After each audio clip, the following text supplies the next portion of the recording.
เดิกมาหมาบม้อยน้ำย้อยตีนก่อนเดิกมาอ่อนจอนดาวมองมนฟ้าง่อมเงาใจไปทุกย่อมยาวิเวกวังเวงเงียบพักมนุษย์ตั้งหลายนอนในสำนักดักเงียบปิ้งเย็นวอยลมก็บ่ปัดสังัดหายซอยแสงเดือนมอยลอดลายกิ่งก้านหันวุยวายแสงไฟตามบ้านมะนาวเย็นคิงสะต้อนง่อมงันจับใจป่อไหมยอดมอนมานักหน่วงค้อนหรือดีเสียงลมปัดไม้สอดไซนนทรีเคล้าเสียงดนตรีกวีข้าวเศร้าดังก้องแสนเสียงสำเนียงคนเท่าดิดเด่งปันเมาสะต้านบ่กึดหาไผหือใจเหี่ยวม่านปล่อยใจว่าอันตวยลมมีปินหัวจ้างแนบข้างประสมสุขแสนอารมณ์บ่ถามใครได้มีปินหัวจ้างแนบข้างประสมสุขแสนอารมณ์บ่ถามใครได้บ่ถามใครได้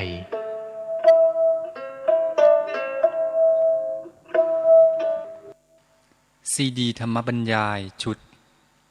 ตามพระใหม่ไปเรียนธรรมโดยพระพรหมคุณาภรณ์ปอประยุตโตวัดยาณเวศกวันตำบลบางกระทึกอำเภอสามพรานจังหวัดนครปฐมบรรยายแก่พระนวกะรุ่นพรรษา 2539 ตอนที่ 47 เรื่องถึงไม่มีใครไปพามาถ้าคนมีโยนิโสมนสิการเขาก็มาเข้าทางที่ถูกได้ด้วยตัวเขาเองคุยกันในเรื่องปัจจัยแห่งสมาธิฏฐิไว้แล้วก็จบไปทีหนึ่งโดยหลักทั่วไปหรือว่าข้อความที่ควรทราบทั่วไปแต่นี่ว่าเรื่องโยนิโสมนสิการนี่เป็นเรื่องสำคัญก็อยากจะพูดเรื่องนี้เพิ่มเติมหน่อยโยนิโสมนสิการที่ว่าเป็นการทำในใจโดยแยบคายรู้จักคิดรู้จักพิจารณาเป็นเรื่องของการคิดหรือว่าการพิจารณาที่จะทำให้ได้รู้ความจริงแล้วก็ทำให้ปฏิบัติต่อสิ่งต่างๆอย่างได้ผลดีอันนี้โยนิโสมนสิการนี่จะมีอุปสรรคสำคัญอยู่ก็หนึ่งก็คือว่ามีความเห็นผิดหรือมีความเชื่อที่ไปยับยั้งทำให้ไม่คิดซะบางทีคนเรานี่ก็ไปยึดถือด้วยตนเองบ้างหรือว่ามีคนอื่นเช่นในวัฒนธรรมนั่นเองหรือแม้แต่ในศาสนาที่ไปกำหนดความเชื่อไว้อย่างใดอย่างหนึ่งทำให้คนเนี่ยยอมรับตามไปโดยไม่ได้ใช้ความคิดแล้วก็เลยติดอยู่แค่นั้นมันกลายเป็นโทษไป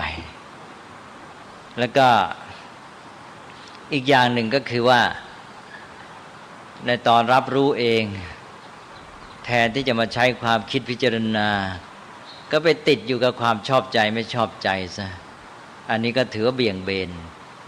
พอรับรู้ด้วยความชอบใจไม่ชอบใจทีนี้ก็ไปวุ่นกับเรื่องก็ไปเพลิดเพลินหรือว่าไปเกิดความขัดเคืองแล้วก็คิดปรุงแต่งวุ่นไปออกนอกทางไปเลยก็เลยไม่ได้ความรู้ความเข้าใจตามเป็นจริงแล้วไม่สามารถเอาประโยชน์เท่าที่ควรจากสิ่งเหล่านั้นอันนี้ก็เป็นอุปสรรคต่อโยนิโสมนสิการทีนี้มาถึงตอนที่ว่าคิดเองพิจารณาเองก็ยังเกิดปัญหาอีกบางทีก็เป็นการคิดพิจารณาแต่ว่าไม่เป็นโยนิโสมนสิการกลับเป็นอโยนิโสมนสิการไปแม้แต่การคิดไปตามชอบใจไม่ชอบใจก็เป็นอโยนิโสมนสิการคือมันจะตกอยู่ใต้อำนาจความคิดปรุงแต่งที่เกิดจากชอบใจและไม่ชอบใจนั้นเข้ามาครอบงำเสีย หรือวิธีการคิดเหตุผลเองก็อาจจะตันนะก็ยกตัวอย่างง่ายๆเนี่ยอย่างคนโบราณนะก็ว่าคิดแล้วแหละแต่คิดแล้วก็ไปตันซะอีกก็อย่างมองเห็นปรากฏการณ์ธรรมชาติมีฟ้าผ่าฝนตกน้ำท่วมแผ่นดินไหวนะ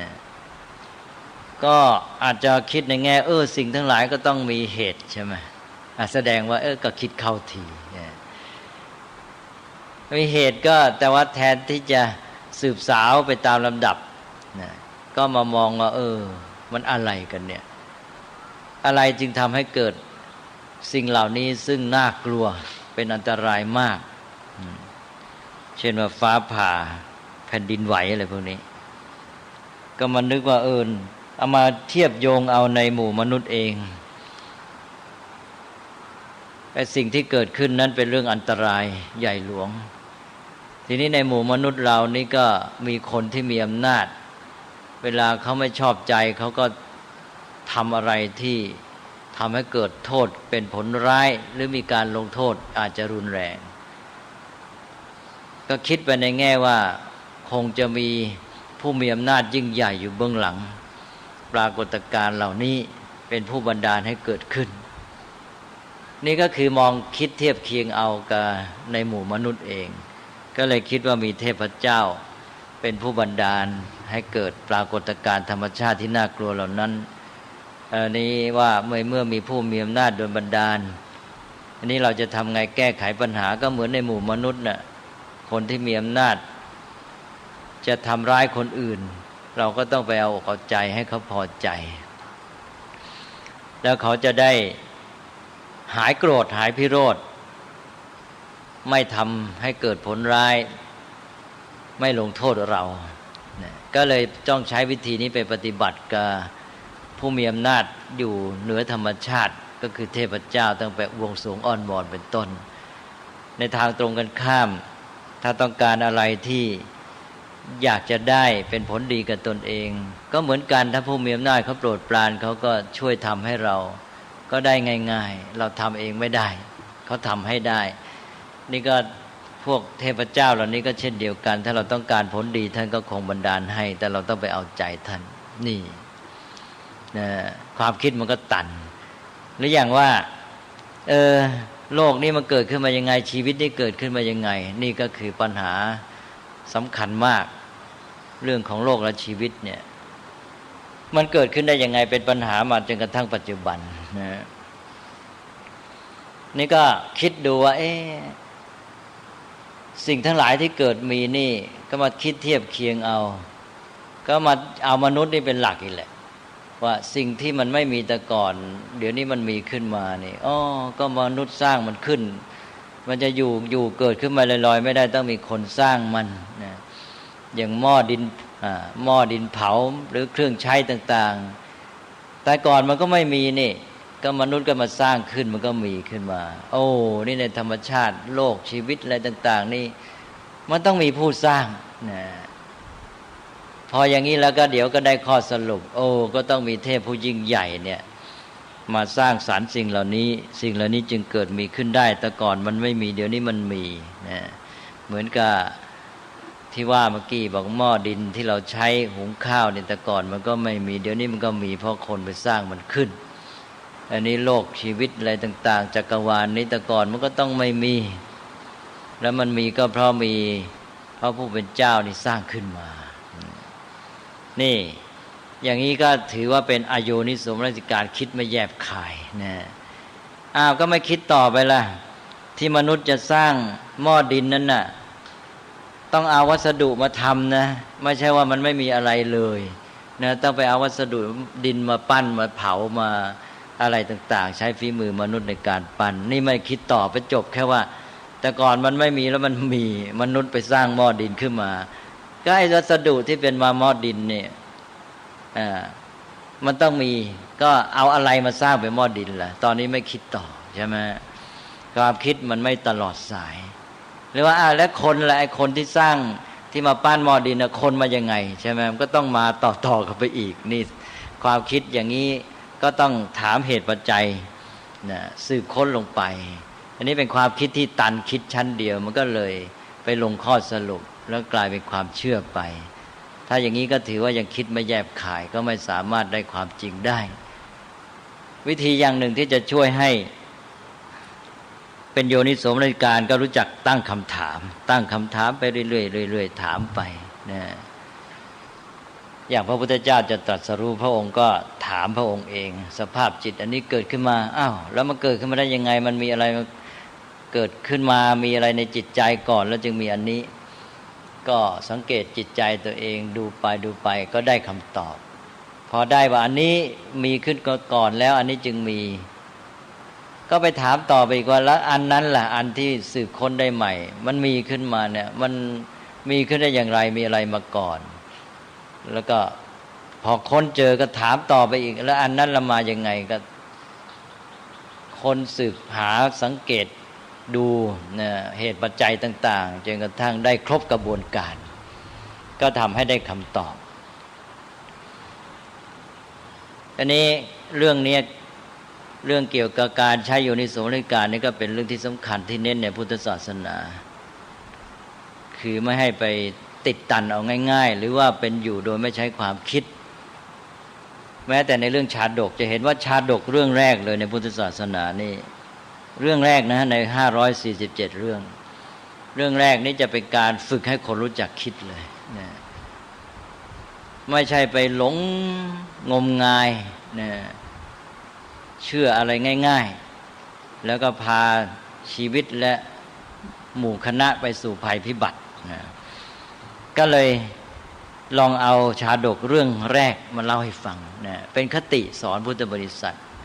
ให้รู้จักดำเนินชีวิตนะเอาโยนิโสมนสิการมาใช้แม้แต่กับเรื่องชีวิตประจำวันเรื่องเหตุการณ์ที่มนุษย์จะได้ประสบยังไม่ต้องไปพูดถึงเรื่องลึกซึ้งภายในจิตใจที่จะค้นหาสัจธรรมอะไรนะอันนี้ก็มีชาดกเล่าไว้ว่าสมัยหนึ่งพระโพธิสัตว์ก็ไปเกิดในเมืองพาราณสีซึ่งเป็นเมืองหลวงของแคว้นกาสีแล้วก็เป็นลูกพ่อค้า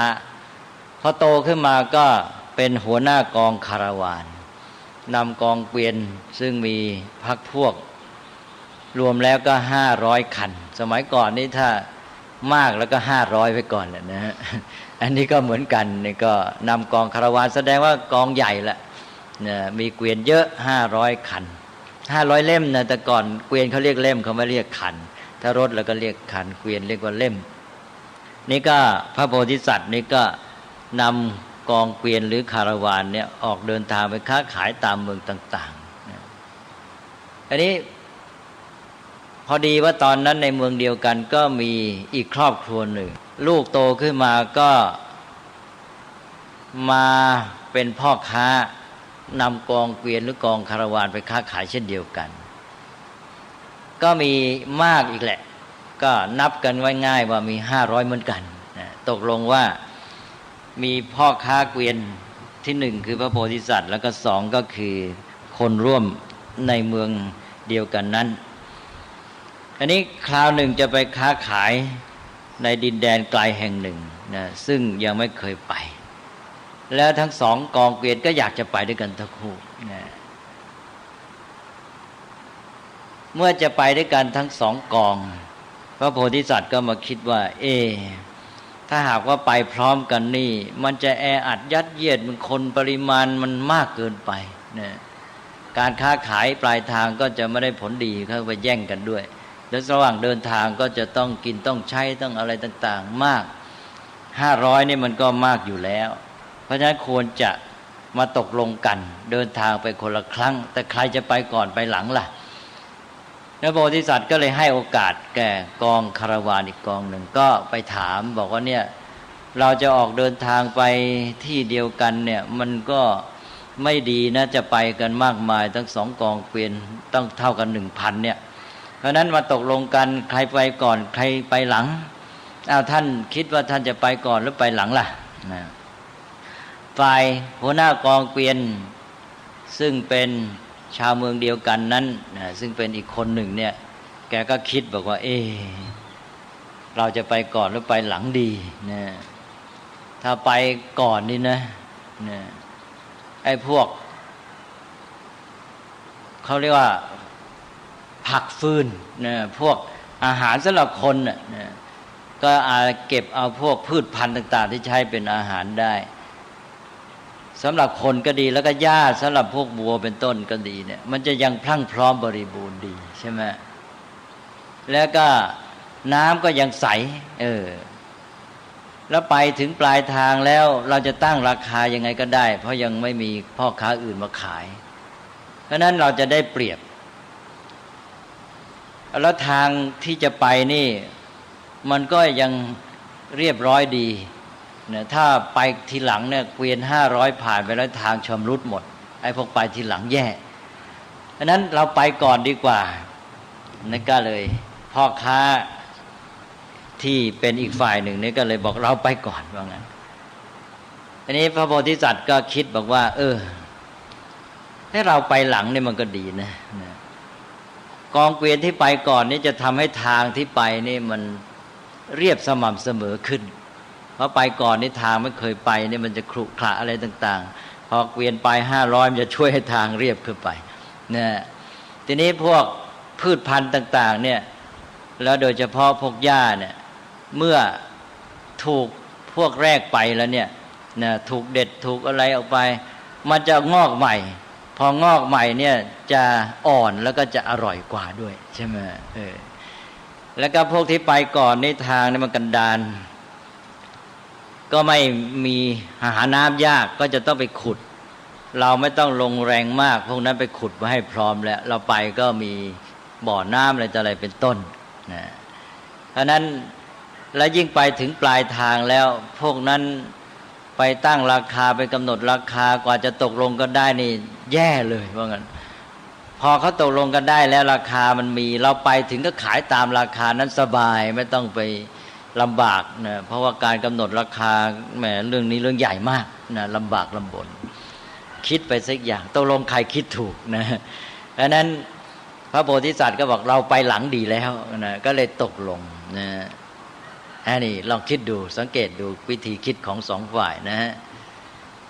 เอาละทีนี้ตกลงว่ากองเกวียนที่อีกเป็นอีกฝ่ายหนึ่งไม่ใช่พระโพธิสัตว์ก็เดินทางก่อนทางนี้เป็นทางกันดารมากก็แบบทะเลทรายแหละสมัยก่อนเดินทางกองคาราวานมักจะผ่านทะเลทรายอันนี้ก็ต้องเตรียมน้ำกันอย่างมากมายอันนี้ในกองเกวียนนั้นนอกจากใช้เนื้อที่สำหรับบรรจุสินค้าแล้วก็จะต้องใช้เนื้อที่จำนวนมากบรรจุพวกเสบียงอาหารโดยเฉพาะก็คือน้ำเอาตุ่มน้ำใหญ่ๆใส่แล้วน้ำใส่โอ้หนักเยอะเลยก็เดินทางไป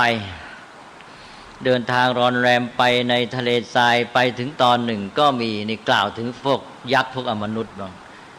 พวกอมนุษย์นี่ก็เห็นมนุษย์มาก็ชอบนะสมัยก่อนเขาถือว่าพวกอมนุษย์นี่ก็จะมาชอบกินคนนะนี่ก็พวกนี้เห็นกองคาราวานใหญ่มา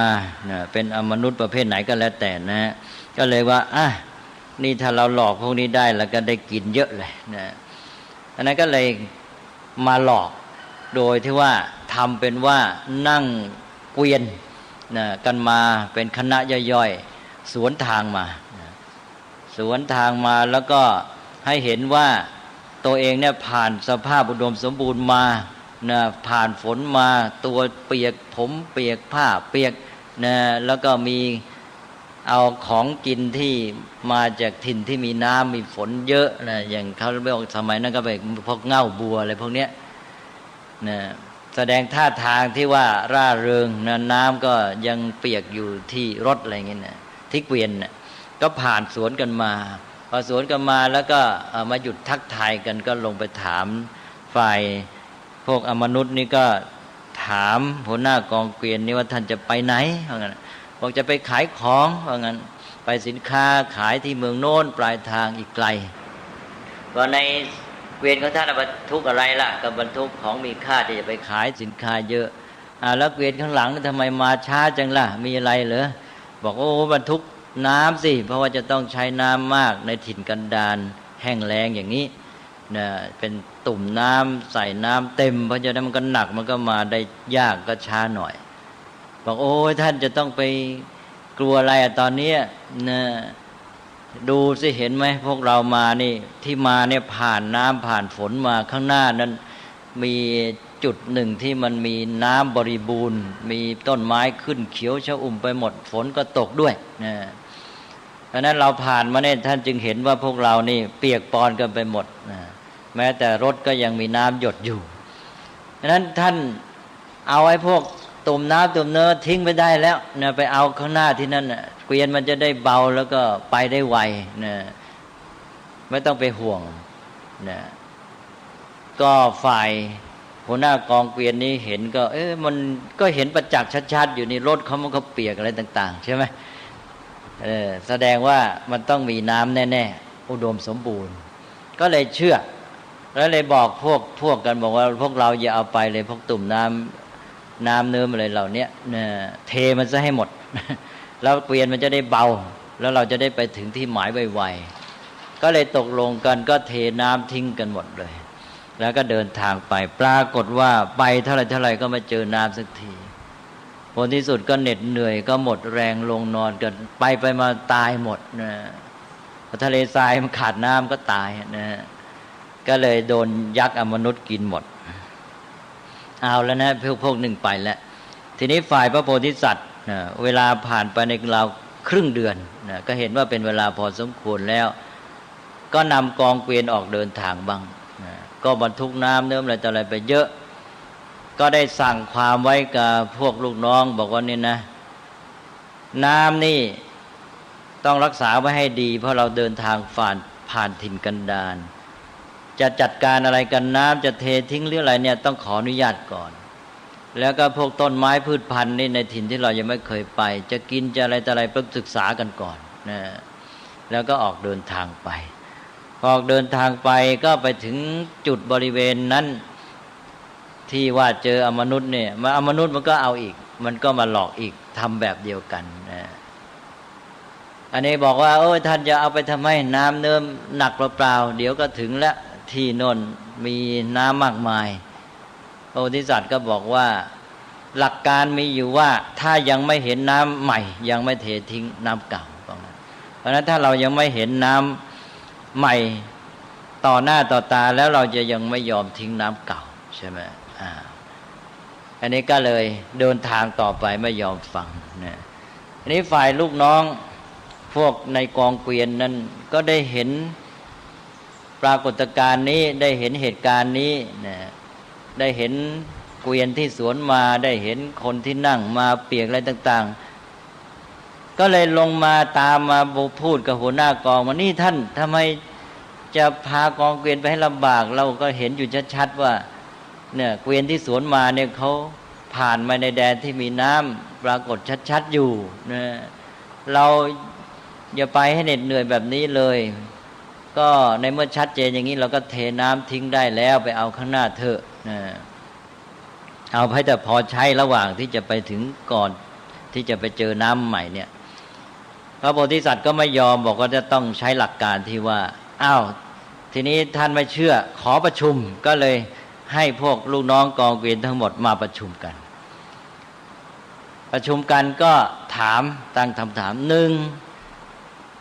ที่เราจะออกเดินทางมาเนี่ยทางเนี้ยมีชื่อว่ากันดารแห้งแล้งพวกท่านเคยได้ยินมีใครพูดบ้างไหมว่าทางเนี้ยมีแหล่งน้ำมีฝนตกบอกไม่เคยได้ยินเอาแล้วนั่นหนึ่งสองบอกว่าธรรมดาฝนตกมันจะมีกระแสลมเย็นไปได้ไกลเท่าไหร่โยชน์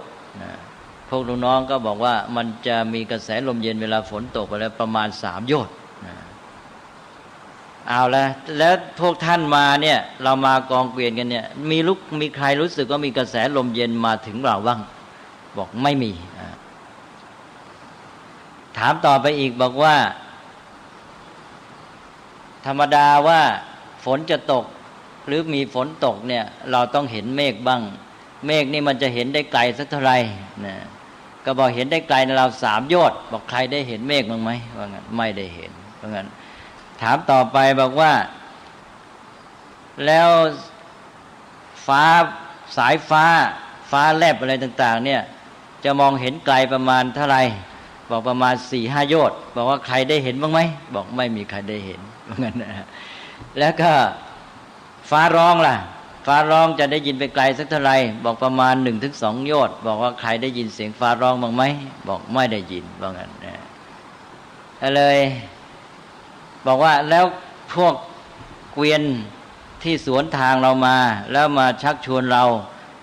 บอกเราว่ามีน้ำข้างหน้าไม่ต้องบรรทุกน้ำไปให้หนักคนพวกนี้ท่านรู้จักบ้างไหมบอกไม่รู้จักบอกเพราะฉะนั้นอย่าได้ไว้ใจพวกเราเดินทางกันต่อไปใช้หลักการที่ว่าไม่เห็นน้ำใหม่ไม่ทิ้งน้ำเก่าเพราะนั้นตกลงก็เดินทางกันต่อไปนะจนกระทั่งว่าก็ไปเจอพวกกองเกวียนชุดก่อนที่เดินทางล่วงหน้าไปแล้วปรากฏว่าเหลือแต่กระดูกแล้วก็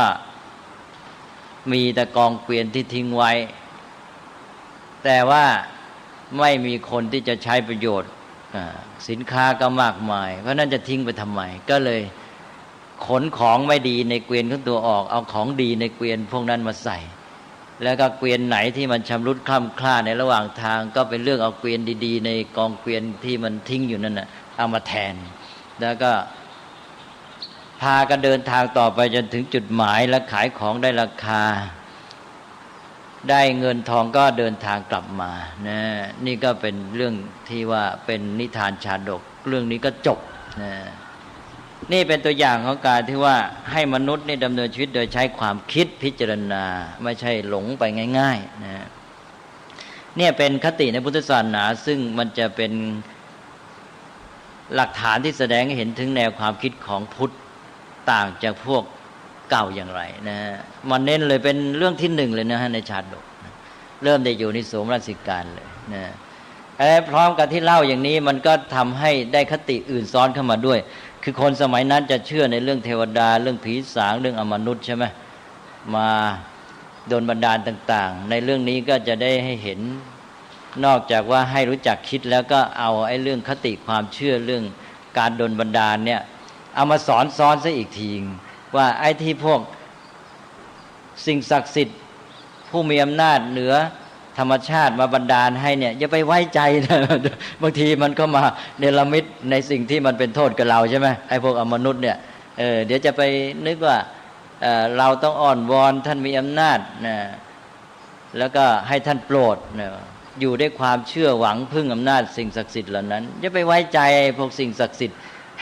มีอำนาจในบางทีมันก็หลอกเรานะว่างั้นใช่ไหมนี่ก็สอนได้ทีเดียว2 อันเลยนะสอนทั้งคติความเชื่อเก่าอย่าได้ไปหลงไว้วางใจและให้รู้จักคิดรู้จักใช้การพิจารณานี่ก็เป็นตัวอย่างของโยนิโสมนสิการนะฮะในโยนิโสมนสิการนี่ก็เลยเป็นเรื่องจำเป็นในการดำเนินชีวิตจะทำให้คนนี้ได้พัฒนาตัวเองได้ด้วยแล้วก็ดำเนินชีวิตอย่างได้ผลดีด้วยเป็นประโยชน์ทั้งแก่ตนเองแล้วก็หมู่คณะกับชุมชนแก่สังคม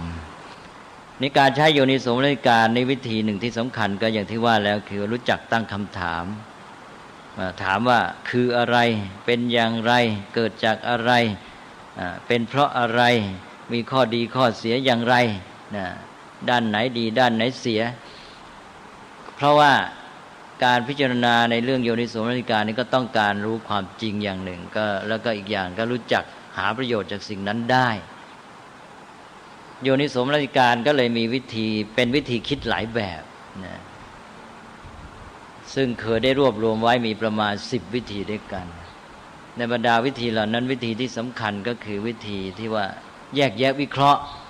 อย่างพระพุทธเจ้าเนี่ยจะศึกษาชีวิตเพื่อให้รู้ความจริงของชีวิตเนี่ยถ้าไม่มีวิธีคิดก็ตัน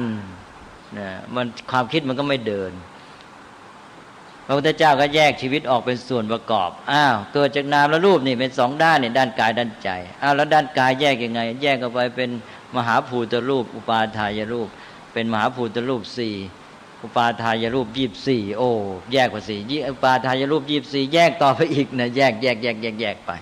แยกวิเคราะห์ไปเรื่อยทีนี้ด้านจิตใจล่ะแยก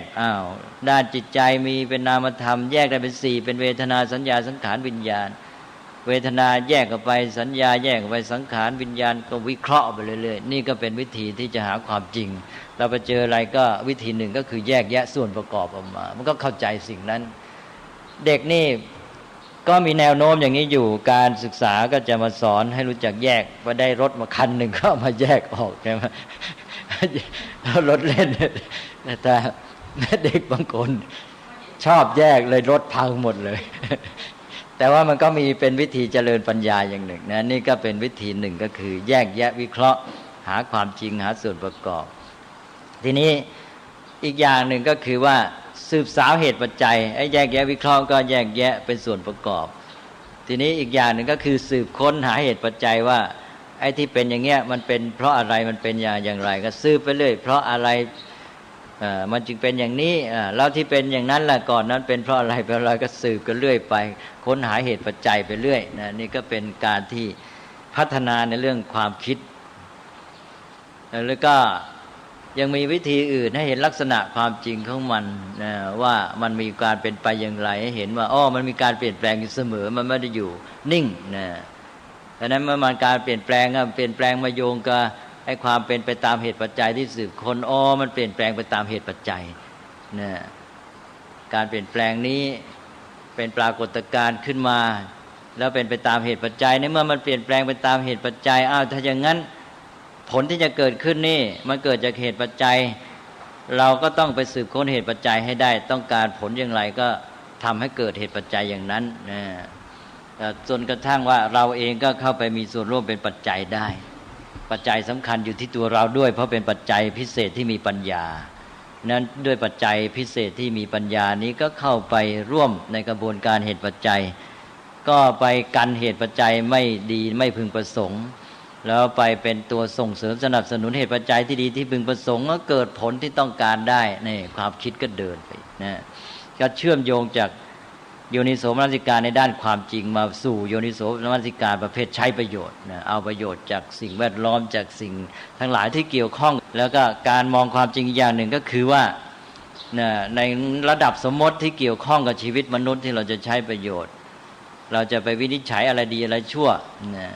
เราไปบอกว่าดีหรือชั่วเลยไปมองด้านเดียวแง่เดียวหรือว่าแม้แต่ส่วนมากก็ไม่ถูกเพราะนั้นจะต้องมองให้ตรงตามความจริงพอดีความจริงพอดีความจริงยังไงสิ่งทั้งหลายมีหลายด้านนี่ก็ต้องว่ากันไปเลยด้านนี้ดีด้านนั้นไม่ดีด้านนั้นถูกต้องด้านนั้นไม่ถูกแยกไปอย่างพระพุทธเจ้าตรัสถึงว่ามีคนมาพูดว่าในคนนี้นะซึ่งเป็นผู้ครองเรือนเนี่ยเป็นคนดีนะรู้จักทำมาหากินในคนนี้ไม่ดีนะประพฤติไม่ดีพระพุทธเจ้าก็อย่าเพิ่งเอางี้ก่อนอย่าเพิ่งไปเหมารวมว่าดีไม่ดีมาแยกกันว่าในคนเนี้ยมีแง่ที่จะพิจารณาว่าดีหรือไม่ดีอย่างไรบ้างเช่นว่ายกออกมาเลยหนึ่งในแง่ของการแสวงหาทรัพย์เขาหามาได้อย่างไร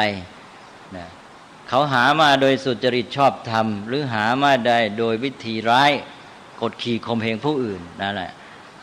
ก็ดูว่าในการแสวงหาทรัพย์ในคนนี้ก็วินิจฉัยได้ว่าในแง่หาทรัพย์เขาบกพร่องที่ว่าหามาโดยวิธีไม่ชอบเบียดเบียนข่มเหงคนอื่นเอาเปรียบหรือว่าถ้าเขาหามาโดยวิธีที่ดีเราก็บอกในแง่วิธีหาทรัพย์เขาดีว่างั้น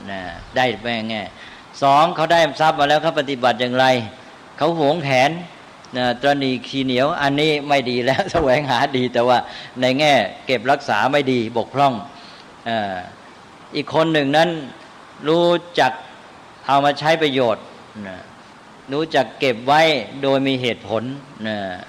แล้วก็เอามาใช้ประโยชน์เอามาเลี้ยงดูชีวิตตัวเองครอบครัวคนในความรับผิดชอบให้มีความสุขแต่ในแง่นี้ถ้าหากว่าคนไหนขี้เหนียวตัวเองก็ไม่อยู่ให้มันสมควรกับทรัพย์สินที่มีมาลำบากลำบนไม่เลี้ยงดูครอบครัวให้เป็นสุขแสดงว่าบกพร่องถ้าใช้จ่ายให้คนที่อยู่ด้วยมีความสุขแสดงว่าใช้ได้ดีไปแง่หนึ่งใช่ไหมทีนี้ต่อไปในแง่ของการทำประโยชน์กับสังคมกับเพื่อนมนุษย์ล่ะเอาทรัพย์นี้ไปใช้ทำสิ่งที่ดีงามสร้างสรรค์อะไรหรือเปล่า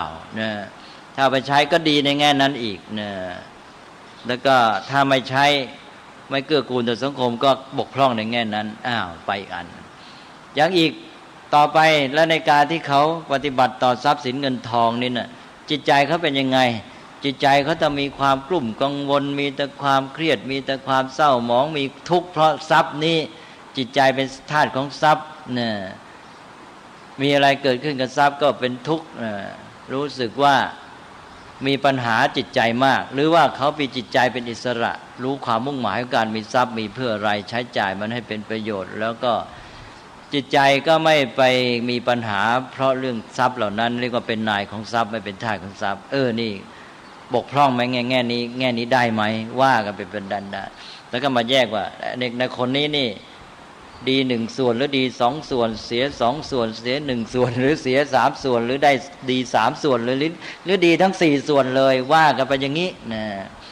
นี่พระพุทธเจ้าใช้วิธีอย่างนี้นะนี่เรียกว่าวิภัชชวาทที่พูดมาเมื่อวานก็เป็นส่วนหนึ่งของโยนิโสมนสิการนะเพราะฉะนั้นอะไรต่ออะไรนี่มันจะเป็นความพอดีกับความจริงเลยไม่ใช่เหมารวมด้วยการสรุปของตัวเองเพราะว่าสิ่งทั้งหลายมีหลายด้านนี่เราก็ต้องว่าเป็นด้านนี้ดีด้านนี้ไม่ดีถูกต้องไม่ถูกต้องแยกกันไปนะแล้วมันจะทำให้การพูดเนี่ยตรงกับความเป็นจริงแล้วก็จะเป็นประโยชน์ในการพัฒนาด้วยเพราะเราต้องการทำให้ดียิ่งขึ้นพอเราแยกได้แล้วนี่นะเราจะไม่พอดีไม่ไปภูมิใจหลงละเลงว่าโอ้ดีแล้วนะแต่พอไปสรุปว่าดีแล้วก็เลยไม่ต้องไปปรับปรุงหรือว่าเสียก็เลยไม่รู้จะไปแก้ตรงไหนอีกพอเราแยกได้ส่วนไหนดีส่วนไหนหย่อนส่วนไหนบกพร่องมันเป็นประโยชน์กับการพัฒนาแก้ไขปรับปรุงใช่ไหมเราดีแล้วแต่เราก็ยังไม่ใช่ดีหมดเรายังมีหย่อนข้อนี้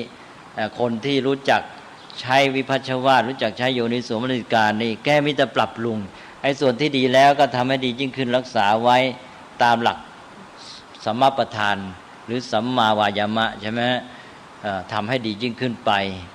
แล้วส่วนที่ยังบกพร่องก็จะได้แก้ไขปรับปรุงให้ดียิ่งขึ้นก็มีทางที่จะเกิดความสมบูรณ์นี่ก็เป็นหลักเรื่องการที่ว่าทั้งได้ความจริงด้วยทั้งได้ประโยชน์ด้วยตกลงว่าวิธีคิดนี่มีเยอะนะรู้หลักการรู้ความมุ่งหมายรู้คุณรู้โทษรู้จุดอ่อนจุดแข็งและรู้ทางแก้ไขวิธีคิดมีมากมายอันนี้ผมยกมาเป็นตัวอย่างแต่ว่าสรุปเอาเป็นว่ามี2ก็แล้วกันจะมีวิธีคิดหลายอย่างแต่รวมแล้วก็คือ1ก็คือหาความจริง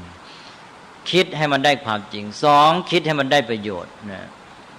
คิดได้ประโยชน์นี่ไม่เหมือนกับคิดในแง่ดีนะคิดในแง่ดีนี่บางทีหลอกตัวเองให้ยิ้มกลิ่มไปอย่างนั้นแต่ว่าไม่ได้แก้ปัญหามันหลอกตัวเองเพราะนั้นต้องระวังมองในแง่ดีกับมองให้เห็นประโยชน์มันไม่เหมือนกันนะคนที่ว่ามองโลกในแง่ดีเนี่ยบางครั้งมันก็มาเหมือนกับมองให้เป็นประโยชน์แต่บางครั้งมันเป็นเพียงหลอกตัวเองให้สบายใจแล้วเสร็จแล้วก็เลย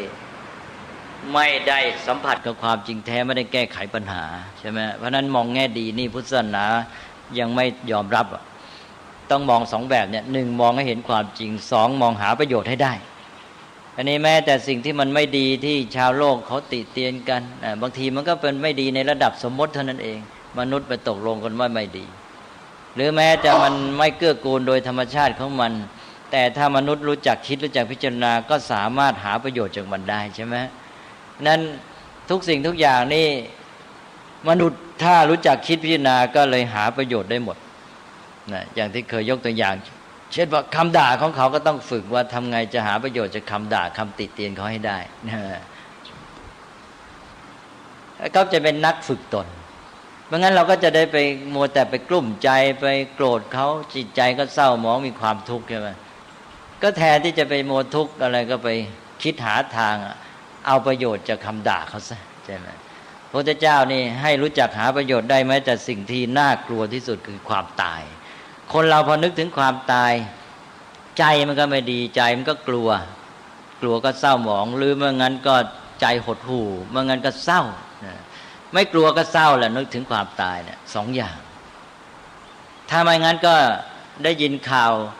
คนที่เราไม่ชอบเป็นศัตรูตายดีใจเลยใช่ไหมนี่ไปอีกตรงข้าม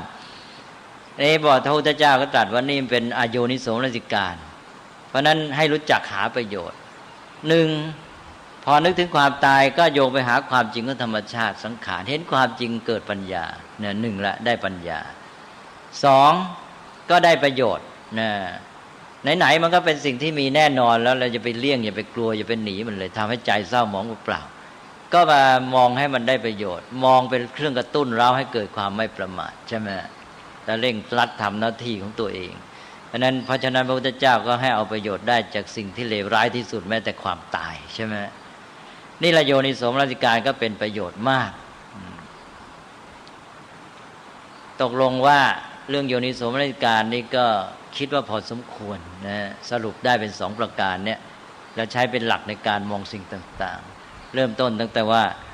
อย่ามองตามชอบใจไม่ชอบใจมองตามเหตุปัจจัยแค่นี้ก็เข้าโยนิโสมนสิการแล้วมันเป็นจุดเริ่มของการที่จะทำให้เกิดการคิดค้นแล้วก็ทำให้เกิดปัญญาได้แล้วโยนิโสมนสิการโดยสรุปก็มี2อย่างที่ว่าไปแล้วคือการมองการคิดพิจารณาในแง่ที่จะให้เห็นความจริงเข้าถึงความจริงอย่างหนึ่งและการมองการพิจารณาในแง่ที่จะทำให้ได้ประโยชน์จากสิ่งทุกอย่างนะให้เห็นประโยชน์หรือให้เป็นประโยชน์หรือหาประโยชน์ให้ได้อีกอย่างหนึ่งนะในโยนิโสมนสิการก็ได้บอกแล้วว่ามันเป็นหลักการที่คู่กันกับเรื่องของปรโตโคสะนะปรโตโคสะนี่เป็นเรื่องของเสียงอิทธิพลหรือคำบอกเล่าแนะนำจากภายนอกมาช่วยให้เรารู้เข้าใจแต่โยนิโสมนสิการนี่เป็นปัจจัยภายในที่เราสามารถหาความรู้ความเข้าใจขึ้นมาเอง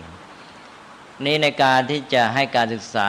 แก่เด็กๆในเมื่อจัดกันเป็นสังคมเป็นกิจกรรมใหญ่คือเป็นกิจการเลยในหมู่มนุษย์เนี่ยก็เลยว่าเราก็ให้ความสนใจที่จะให้เด็กพัฒนาขึ้นอย่างถูกต้องอันนี้จะทำยังไงในเมื่อเด็กส่วนใหญ่ก็อย่างที่ว่าแล้วคนส่วนใหญ่ต้องอาศัยปรโตโคสะปรโตโคสะที่ดีก็มาจากพวกที่ตั้งใจทำหน้าที่ช่วยเขาช่วยเด็กๆเหล่านี้ก็คือคนที่เป็นกัลยาณมิตรเช่นอย่างพ่อแม่ครูอาจารย์ผู้ใหญ่พระสงฆ์สื่อมวลชนผู้บริหารประเทศชาติอะไรพวกนี้นะ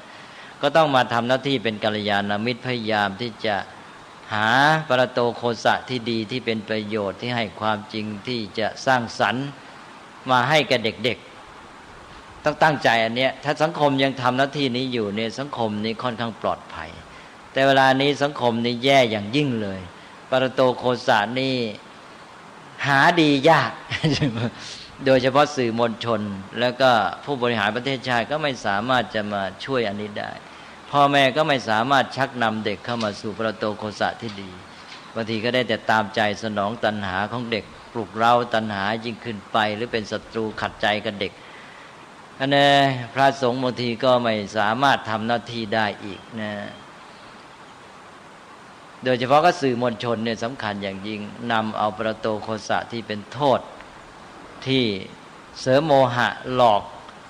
ทำให้เด็กนี่ไม่สามารถเห็นความจริงนะแม้แต่เรื่องโฆษณาต่างๆนี่ก็เป็นเรื่องของการที่หลอกลวงเยอะมาให้ไม่เห็นความจริงแล้วก็ไม่ชี้แนะในการที่จะเอาประโยชน์จากสิ่งต่างๆพ่อแม่ก็ถ้าหากว่าเก่งก็จะมาปลุกเร้าโยนิโสมนสิการให้เด็กนี่เก่งจนกระทั่งว่ารับมือกับยุคสมัยที่มันมีปรโตโคสะที่แย่ได้ถ้าเด็กมีโยนิโสมนสิการดีเด็กก็จะสามารถเอาประโยชน์จากสิ่งแวดล้อมที่ไม่ดีได้รายการไม่ดีอะไรต่างๆมองให้เป็นก็ได้ประโยชน์หมดรายการที่ชั่วร้ายที่สุดถ้ามีโยนิโสมนสิการก็สามารถเอาประโยชน์ได้แต่พ่อแม่ก็ต้องมีโยนิโสมนสิการก่อนแล้วก็แนะกับเด็กใช่ไหมให้เด็กรู้จักมองรู้จักพิจารณาก็เปลี่ยนพลิกผันสิ่งที่ร้ายให้กลายเป็นดีไปได้เพราะนั้นในการที่จะให้การศึกษาแก่เด็กๆก็ต้องระดมกำลังจากทุกฝ่ายมาช่วยกันนะไม่เฉพาะจะไปปัดให้เป็นหน้าที่ของครูเพราะนั้นผู้ที่มีอิทธิพลมากที่สุดในปัจจุบันก็สื่อมวลชนเนี่ยจะต้องเอาใจใส่เรื่องนี้และถือว่าเป็นความรับผิดชอบร่วมกันก็เลยว่าเราก็เอาหลัก2หลักนี้มาประสานกันซะคือหลักปรโตโคสะกับโยนิโสมนสิการเราก็บอกว่าสังคมนี้หรือผู้รับผิดชอบตั้งแต่พ่อแม่เป็นต้นไปผู้ใหญ่สื่อมวลชนเนี่ยควรจะ จัดหาปรโตโคสะที่ดีให้แก่เด็กนะหาข่าวสารข้อมูลสิ่งแวดล้อมทางสังคมข่าวสารคำแนะนำที่มันดีให้แก่เด็กให้เขาได้ความรู้ความเข้าใจและประโยชน์นี่ด้านหนึ่งแล้วนะจัดสิ่งที่ดีที่สุดให้กับเด็กแต่อีกด้านหนึ่งก็คือในตัวเด็กเราก็ต้องไปพัฒนาให้เขาเกิดโยนิโสมนสิการที่จะสามารถเอาประโยชน์ได้หาความจริงได้จากสิ่งที่เลวที่สุดใช่ไหมถ้าได้อย่างสองอันนี้มาประสานกันก็สมบูรณ์เพราะเราจะไปหวังได้ยังไงเราเองนะเราพยายามจัดให้ดีที่สุดให้เด็กได้พบสิ่งที่ดีที่สุดแต่ในชีวิตความเป็นจริงแน่นอนแล้วเด็กจะต้องไปเจอทั้งสิ่งที่ร้ายและดีเพราะนั้นเราก็ต้องเตรียมในตัวเด็กให้มีความสามารถว่าทำไงจะให้เด็กของเราเนี่ยไปสามารถรับมือกับสิ่งแวดล้อมที่ไม่ดีโดยท่าทีที่ถูกต้องหาความจริงหาความรู้ได้หาประโยชน์ได้จากสิ่งที่เลวที่สุดนั้นนะไปอ่านว่าได้หลักการขึ้นมาอีกอันว่าในการให้การศึกษาของหมู่ชนนี้ในการฝึกอบรมพัฒนาเด็กก็เอาสองอย่างนี้มาประสานกันคือหนึ่งเราทำหน้าที่เป็นกัลยาณมิตรจัดสรรปรโตโคสะเช่นข่าวสารข้อมูล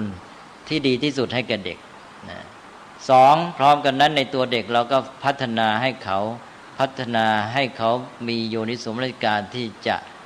สามารถหาความรู้หาความจริงและหาประโยชน์ได้จากสิ่งที่เลวที่สุดแม้แต่ข่าวสารข้อมูลที่เลวร้ายก็ให้หาประโยชน์ได้นะถ้าได้อย่างนี้แล้วก็จะเกิดความปลอดภัยแก่ชีวิตและสังคมนี้วันนี้ก็พูดมายาวนานแล้วนะครับก็คิดว่า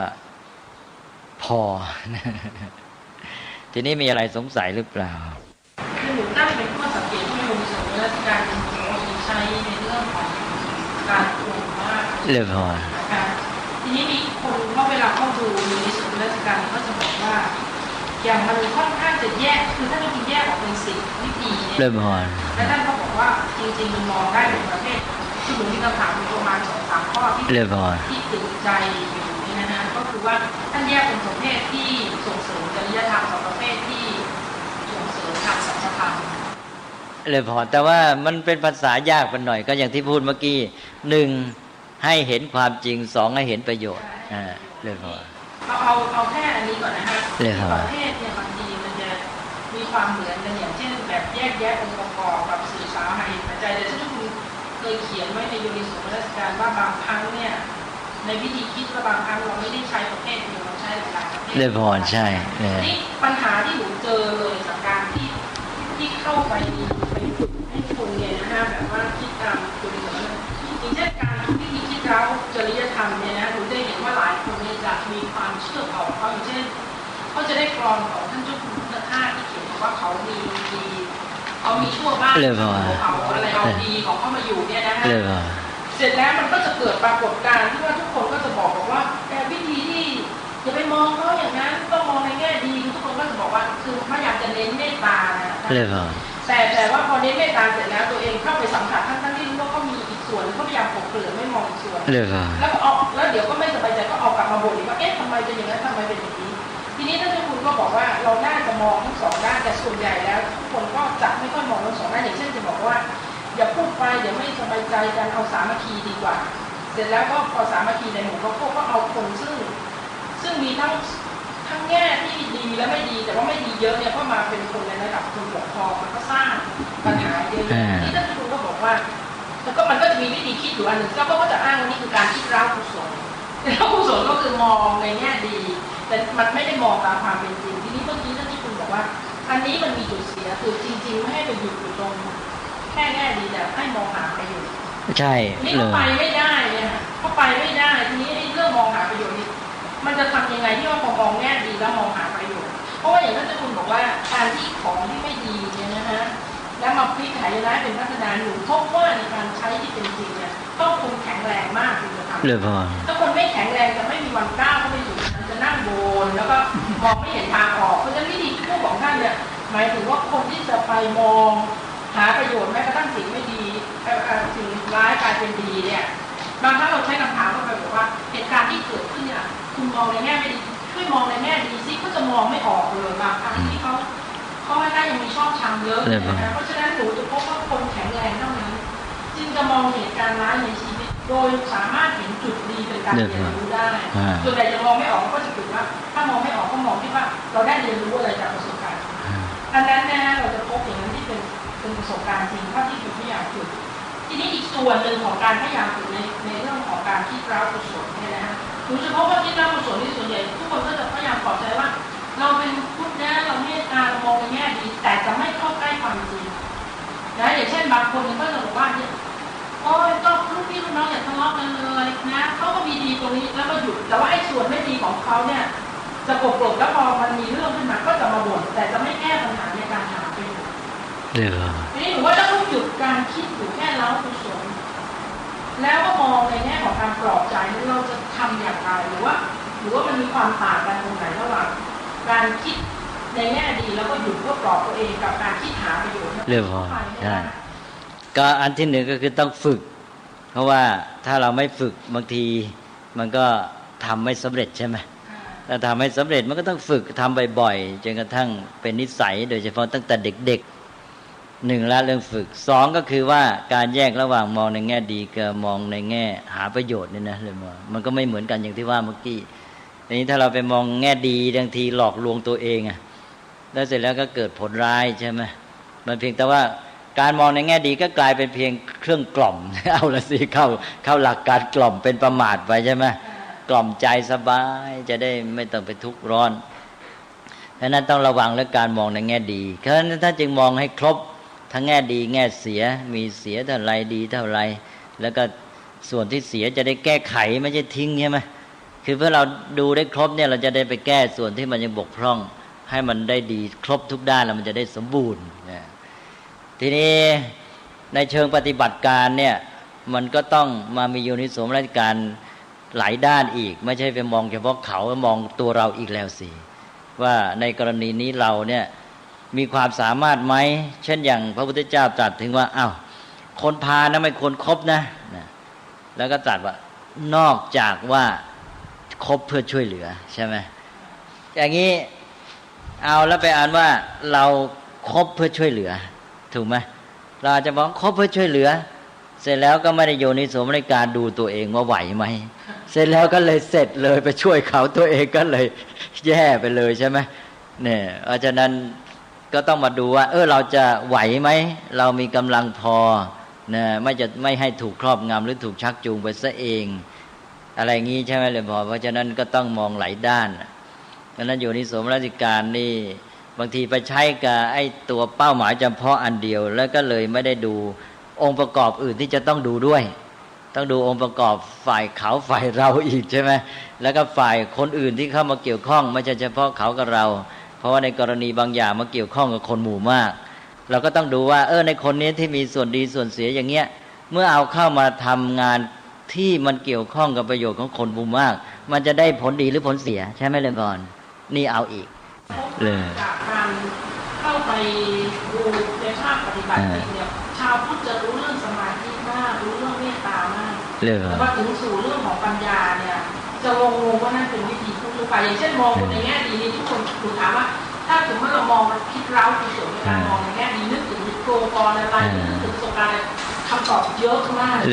แล้วหลังจากนั้นคุณจะมองความจริงยังไงคิดไม่ออกไม่ได้ฝึกเลยนั่นเองเพราะฉะนั้นประเภทจริยธรรมนี่หนูว่าเราพอมีนะแต่พอประเภทที่คิดให้เป็นเข้าสู่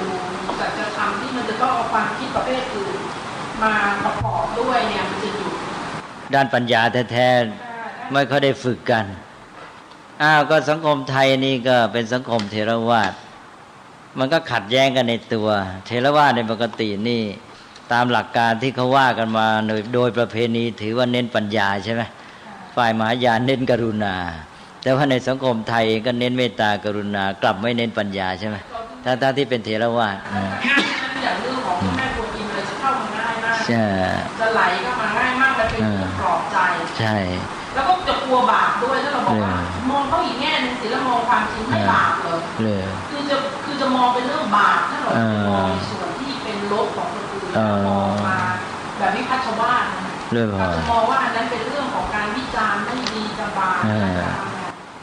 เจตนามันมุ่งหาความจริงแล้วก็เพื่อจะได้เกิดการปฏิบัติที่ถูกต้องเป็นผลดีต่อไป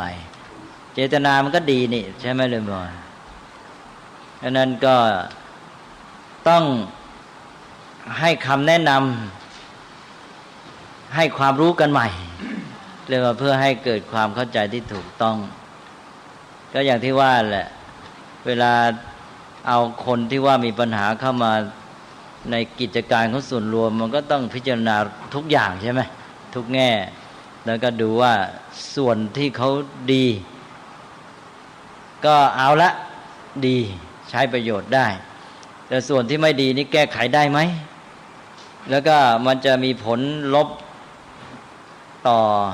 ส่วนรวมมากเกินไปจนกระทั่งยอมรับไม่ได้ก็ต้องไม่เอาอันนี้โยมกับอันนี้ไม่คิดอย่างสมมติยกตัวอย่างที่เรามีปัญหามากไม่ว่ายาเสพติดหรือส่วนไม่ดีเด็กเนี่ยอย่างเราถามว่าอาชีพดีไหมก็บอกไม่ดีแต่ก็มองอีกแง่หนึ่งดีคือได้กตัญญูถามบอกว่าแล้วสรุปรวมแล้วเราจะแก้ส่วนที่ไม่ดีกันแล้วรักษาส่วนที่ไม่เป็นกตัญญูวิธีอื่นก็บอกไม่อ่ะก็อันนี้มันได้กตัญญูแล้วถ้ามันกลบกันไปได้ก็แสดงว่าเป็นตามทัศนคติของสังคมถ้าในตรงนี้มันจะมาบล็อกเลยบอนก็เป็นอย่างอื่นไปด้วยก็นั่นแหละมองปฏิขลุมมองตีขลุมก็ใช้ไม่ได้อยู่แล้วไม่เป็นวิพัชชวาทวิพัชชวาทต้องแยกแยะได้หมดทีนี้เราจะคุณเคยช่วยแบบว่าทำให้หนูให้กระท่อหลุดออกไปได้อันเลยนะคะคืออันหนึ่งหนูเคยมาเรียนถามท่านเมื่อปีที่แล้วเรื่องไหนเนี่ยค่ะเรื่องอยู่ในสมัยรัชกาลตอนที่ท่านเทศเรื่องนี้นะคะว่าแบบเวลาที่หนูเอาออกไปใช้เนี่ยวิธีคิดสื่อสาวหาเหตุปัจจัยนี่เป็นวิธีแรกนะฮะแล้วก็แบบแยกแยะองค์ประกอบแล้ววิพัชชวาทเนี่ยหนูก็ตั้งข้อสังเกตว่าหลายคนพอไปฝึกเขาบอกว่าในหลายวิธีมันมีโอเวอร์แลปกันแน่นอนมันโอเวอร์แลปกันในที่สุดพอถึงวิธีวิพัชชวาทก็บอกมันบอกคล้ายกันกับแยกแยะองค์ประกอบนะอาจารย์ก็นั่นแหละในพุทธธรรมก็บอกว่าไงบอกที่จริงนะวิพัชชวาทนะคลุมแทบหมดทุกข้อเลยบอกไว้ในนั้นแล้วทีนี้ว่าต้องการกระจายเพื่อจะให้เห็นแง่มุมเยอะๆเลยพอใช่เลยพอวิพัชชวาทจึงใช้เป็นคำเรียกชื่อพระพุทธเจ้าเลยไงเพราะว่ามันคลุมวิธีอื่นไปด้วยที่หนูเคยไปเจอเนี่ยนะคะอย่างเวลาที่คนฝรั่งเขาพยายามให้อธิบายเลยพอแล้วเราก็พยายามจะเน้นที่วิธีคิดเนี่ยเราบอกพูดมีวิธีคิดนะพูดไม่ได้เน้นแต่ตัวสมาธิอย่างเดียวนะเราก็พูดบอกว่าเพราะว่าในหนังสือของพุทธเนี่ยเรื่องสมาธิเนี่ยฝรั่งไม่เข้าใจผิดแต่พอมาถึงเรื่องของปัญญาเนี่ยฝรั่งจะเข้าใจผิดถ้าหนูเห็นหนังสือทางซูริเนี่ยออกมาเขาก็จะบอกว่าไม่ต้องคิดให้รู้ตามความเป็นจริงทีนี้ถ้าเราไม่ฝึกคิดเนี่ยเราจะรู้ตามความเป็นจริงได้ไม่บล็อกจะใช้แต่กำลังของสมาธิไม่ได้ที่นี่ก็เลยพูดกันเนี่ยนะคะในเรื่องของเดี๋ยวก่อนนะหนูกำลังจะพูดว่าถ้ามันหายไปมันจะมีอย่างนี้คิดแล้วมันจะหายไปแบบต้องนั่งรวบรวมก่อนว่ายังไงเรามีความเชื่อที่คุณบอกว่าถ้าเรามีเราไม่คิดแบบชอบชังแล้วเราหลุดจากตรงนั้นได้แต่มันจะมีอยู่อันหนึ่งที่ว่ากรอบความคิดเดิมกับความเชื่อของเราเนี่ยมีมากต่อการใช้อยู่ในส่วนเรื่องพอใช่เขาไม่เชื่ออนัตตาเขาไม่เชื่อนะเขาจะไม่แต่เขาจะไม่สนเพราะว่าไม่สนก็จะไม่เชื่อเรื่องกฎปฏิจจสมุปบาทเลยไม่ใช่ไม่เชื่อเพราะว่าไม่เคยเรียนรู้ก็ไม่เคยสัมผัสเพราะฉะนั้นเราจะให้เขาไปคิดแบบสามัญลักษณะเนี่ยตลอดสายเนี่ยมันไปบล็อกแล้วนะท่านเพราะว่ามันมองไม่เห็นที่ท่านคุณบอกว่าที่คุณก็เคยมาบอกหนูบอกว่าไม่ต้องไปสนใจเรื่องไปอธิบายเข้าใจรักประชุมถูกป่ะให้เขาคิดในแง่ของทฤษฎีพัฒนาการให้เขาถามตัวเองเรื่อยๆนะคะในที่สุดมันก็จะเห็นตัวนอนเซลเองนะคะแต่ปรากฏไม่ไปยังไงเขาก็ยังไปถึงที่ตัวเซลล์อยู่นะเพราะว่าของเขาเป้าหมายสูงสุดคือการใช้ประโยชน์จากตัวตน self actualization แล้วหลังจากนั้นเป็นอะไรเขาก็ไม่ได้เชื่อเหมือนกันเราก็ของเรามันเป็นการแยกการพูดถึงความจริงของธรรมชาติในเรื่องอนัตตาเนี่ยทีนี้เรื่องของการปฏิบัติการในชีวิตที่เป็นอยู่ในโลกมนุษย์มันก็เป็นเรื่องของอัตตาอันนี้พุทธศาสนาไม่ได้ปฏิเสธอัตตาในพุทธศาสนาพูดมากคำสอนเรื่องการใช้ชีวิตการเป็นอยู่นี่มีแต่เรื่องตัวตนเท่านั้นแหละอัตตาเหตโนนาโถเป็นต้นเนี่ยก็มันเป็นเรื่องของการที่พูดถึงสภาวะตามธรรมชาติมันก็เป็นเรื่องของอนัตตา เวลาพูดไปมันก็พูดถึงสภาวะธรรมสิ่งนั้นๆมันเป็นของมันอย่างนั้นตามเหตุปัจจัยอย่างนั้นมันก็ไม่มีไอ้เรื่องตัวตนขึ้นมา แต่ว่าเมื่อพูดถึงการดำเนินชีวิตของคนที่เป็นอยู่ในโลกมันก็เป็นเรื่องของตัวฉันตัวอื่นๆตามสมมติมันก็อยู่ที่การเข้าใจสัจจะสองชั้นเรื่องสมมติสัจจะความจริงตามสมมติกับเรื่องปรมัตถสัจจะบางทีก็อยู่ที่ approach ของเราด้วยนะเลยพอในการอธิบายคือเวลานั้นเรากำลังอธิบายเรื่องของสภาวะธรรมความจริงตามธรรมชาติตอนนั้นเราจะไม่มีเรื่องตัวตนขึ้นมานี่ถ้ามาพูดถึงเรื่องการดำเนินชีวิตการทำกิจหน้าที่เรื่องของการหาประโยชน์ในสังคมอะไรเงี้ยมันก็เป็นเรื่องอัตตาตัวตนขึ้นมาเพราะเป็นเรื่องระดับสมมติก็เรื่องหนึ่งที่จะต้องระวังก็คือไม่เอาสองด้านนี่มาสับสนกันเลยมา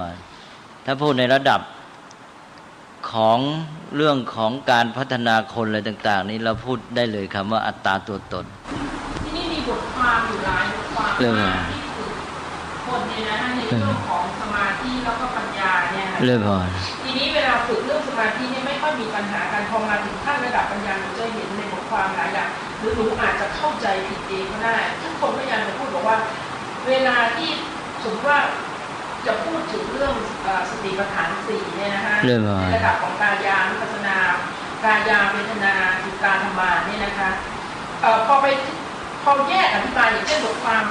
ที่หนูอ่านสักเมื่อ2 วันที่แล้วก็ส่งมาให้ในการประยุกต์แนวของนายแพทย์จำลองที่เชียงใหม่เลยพอไปถึงขั้นกายาเวทนาอธิบาย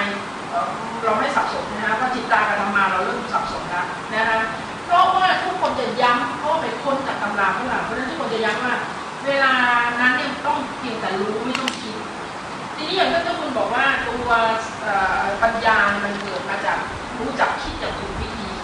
พอเข้าถึงขั้นสู่ธรรมานะเราจะต้องรู้จักพิจารณาใช่ไหมแล้วเราพูดคำว่าพิจารณาพอเวลาพิจารณาเราก็ต้องบอกว่าเราจะต้องเดิมเราต้องมีพื้นฐานความเคยชินของเราแบบไหนถ้าเราพื้นฐานความเคยชินของเราเนี่ยเรามองสิ่งต่างๆไปตามหลักของกฎปฏิจจสมุปบาทหรืออะไรของเราที่เราเคยเรียนรู้มาแนวโน้มที่จะเข้าสู่ตัวสัจธรรมมันก็เป็นระดับหนึ่งแต่ถ้าเราไม่เคยฝึกมาทางนั้นเนี่ยแล้วเราบอกว่าไม่ต้องคิดเลยเนี่ย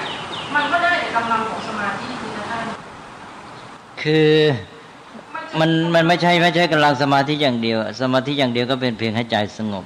แต่หมายถึงว่าดูสิ่งที่กำลังเกิดขึ้นเป็นไปในปัจจุบันคือในชีวิตร่างกายในจิตใจของเราเนี่ยความรู้สึกสบายไม่สบายเกิดขึ้นมามันก็เป็นตัวอารมณ์ให้ดูในขณะนั้นเลยหรือว่าสภาพจิตขุ่นมัวเศร้าหมองมีความโกรธหรือไม่มีความโกรธของจริงที่มีอยู่ในชีวิตจิตใจของเราเริ่มพอเริ่มดูความจริงเริ่มพอเกิดรับอารมณ์แล้วก็ดูการเกิดแล้วพอดูเสร็จมันไม่เคยรู้เรื่องเกิดดับไม่เคยรู้ว่าความไม่เที่ยงเพราะการจะไปคิดไปเลยว่านี่เดี๋ยวมานู่นมาแต่ว่ามันไม่มีความเชื่อมการดูมันไม่เพียงพอไม่ต่อเนื่องเพียงพอเพราะว่าคือการดูแบบนี้นั้นดูตามที่มันเกิดมันเป็นไปเมื่อมันได้เห็นความจริงนั้นต่อเนื่องเพียงพอสภาพความจริงของมันที่เป็นอย่างนั้นก็จะปรากฏขึ้นมาเพราะว่าการที่สิ่งนั้นเกิดขึ้นแล้วก็ดับไปเกิดขึ้นแล้วก็ดับไปมันก็เหมือนกับว่าได้ความรู้ที่เป็นข้อสรุปเป็น general principle ใช่ไหมจากการที่เราเห็นตามดูเนี้ยเราก็ไม่ต้องไปคิดก็เกิดขึ้นไปเป็นยังไงเปลี่ยนแปลงไปมันไม่ได้คงอยู่อย่างเดิมเวลามันเกิดขึ้นมาแล้วเช่นความคิดอันหนึ่งหรือความรู้สึกอันหนึ่งใช่ไหมมันเกิดขึ้นจากเหตุปัจจัยให้เกิดแล้วความรู้สึกนั้นมันก็จะเปลี่ยนแปลงหรือมันก็จะเลือนหายไปความรู้สึกอย่างอื่นก็เกิดขึ้นมาเราก็เห็นไอ้ความรู้สึกอันนี้ความคิดอันนี้มันเกิดขึ้นแล้วมันก็ดับไปหายไปอันอื่นก็เกิดมาเนี่ยการที่มันมีความเป็นไปเคลื่อนไหวอยู่ตลอดเวลาเราตามดูไปเรื่อยก็คือการเห็นการเกิดขึ้นดับไปใช่ไหมอันนี้แหละพอตามดูอย่างนี้เรื่อยๆไปมันก็คือการเกิดความรู้ที่เป็นข้อสรุปนี่คือการเกิดขึ้นตั้งอยู่ดับไปที่เรียกว่าอนิจจังใช่ไหมแล้วมันก็เป็นภาวะที่ไม่อยู่ในสภาพเดิมแล้วก็เป็นไปตามเหตุปัจจัยของมัน นี่ก็คืออนิจจังทุกขังอนัตตาตามที่เป็นจริงตามภาวะของมันคือดูต่อเนื่องเพียงพอแล้วก็เห็นตามทันมันส่วนความคิดก็ต้องแบ่งความคิดนั้นก็เกินไปที่บอกว่าไม่ให้คิดเพราะความคิดมีสองแบบการคิดอย่างอโยนิโสมนสิการอยู่ใต้อำนาจความชอบใจไม่ชอบใจปรุงแต่งไปตามความชอบใจไม่ชอบใจนั้นนี่อย่างหนึ่งอันนี้ที่ไม่ให้เอาไม่สนับสนุนแต่ความคิดที่มันเป็นตัวนำทำให้เกิดช่องทางเป็นตัวเปิดช่องให้แก่การเห็นความจริงอันนี้ที่สำคัญคือการคิดที่มันถูกต้องเนี่ยมันเป็นความคิดที่เปิดช่องให้แก่การมองเห็นความจริงนั่นเลยมันเป็นการนำจิตไปสู่การมองเห็นในเรื่องนั้นๆถ้าไม่มีความคิดช่วยแล้วมันไม่มีตัวนำเข้าสู่เป้าหมายอันนั้นความคิดที่มีประโยชน์ก็เป็นความคิดประเภทนี้จึงเป็นความคิดแบบโยนิโสมนสิการนะเช่นรู้จักตั้งคำถามอย่างนี้ใช่ไหมเลยพอเราตั้งคำถามปั๊บเนี่ยมันทำให้เราเนี่ยมีเป้าที่จิตมันจะเดินไปหาในการที่จะดูด้วยเราจะดูอะไรยังไม่มีจุดชัดพอมีความคิดซึ่งเกิดจากการตั้งคำถามเป็นต้นมันก็มีจุดที่จะมองเลยใช่ไหม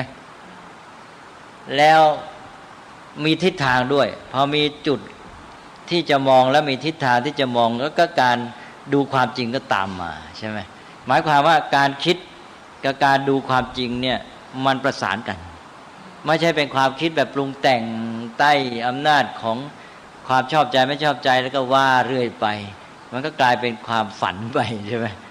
อันนั้นก็ความคิดก็มีสองแบบความคิดที่มาประสานกับเรื่องของการมองการเห็นความจริงซึ่งมันจะเป็นช่วยด้วยถ้าขาดอันนี้เสียไอ้การมองก็มอง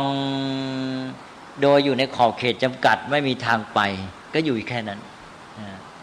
ก็ให้การคิดนี้มาประสานกับการมองความจริงและการมองความจริงก็ต้องมองอย่างต่อเนื่องจนกระทั่งว่าไอ้ความจริงนั้นมันก็ปรากฏตัวมันเองไม่ใช่ว่าเราจะต้องไปคิดมันแต่จริงๆถ้าเราไม่ฝึกความเคยชินของการคิดโยนิโสมนสิการก่อนเนี่ยความจริงมันก็ปรากฏเยอะแยะกันที่ว่าเรามีสมาธิเพียงพอที่จะพิจารณาสิ่งต่างๆว่าเห็นการเกิดดับอย่างนั้นแต่ว่าเราไม่เข้าใจสัจธรรมเป็นไปได้ไหมคะท่านก็มันยังไม่เพียงพอหมายความว่าความประจักษ์ในจิตของตัวเองยังไม่เพียงพอก็จึงให้เจริญจนกระทั่งเป็นเหมือนกับเป็นนิสัยของตัวเองไปเลยเพราะว่าในขณะนี้เราต้องยอมรับว่าเราเนี่ยถูกครอบงำด้วยการสั่งสมเก่าการสั่งสมที่สั่งสมจากการมองพิจารณาสิ่งต่างๆตามชอบใจไม่ชอบใจเนี่ยคนละหลายสิบปีเลยหมักหมมมาใช่ไหม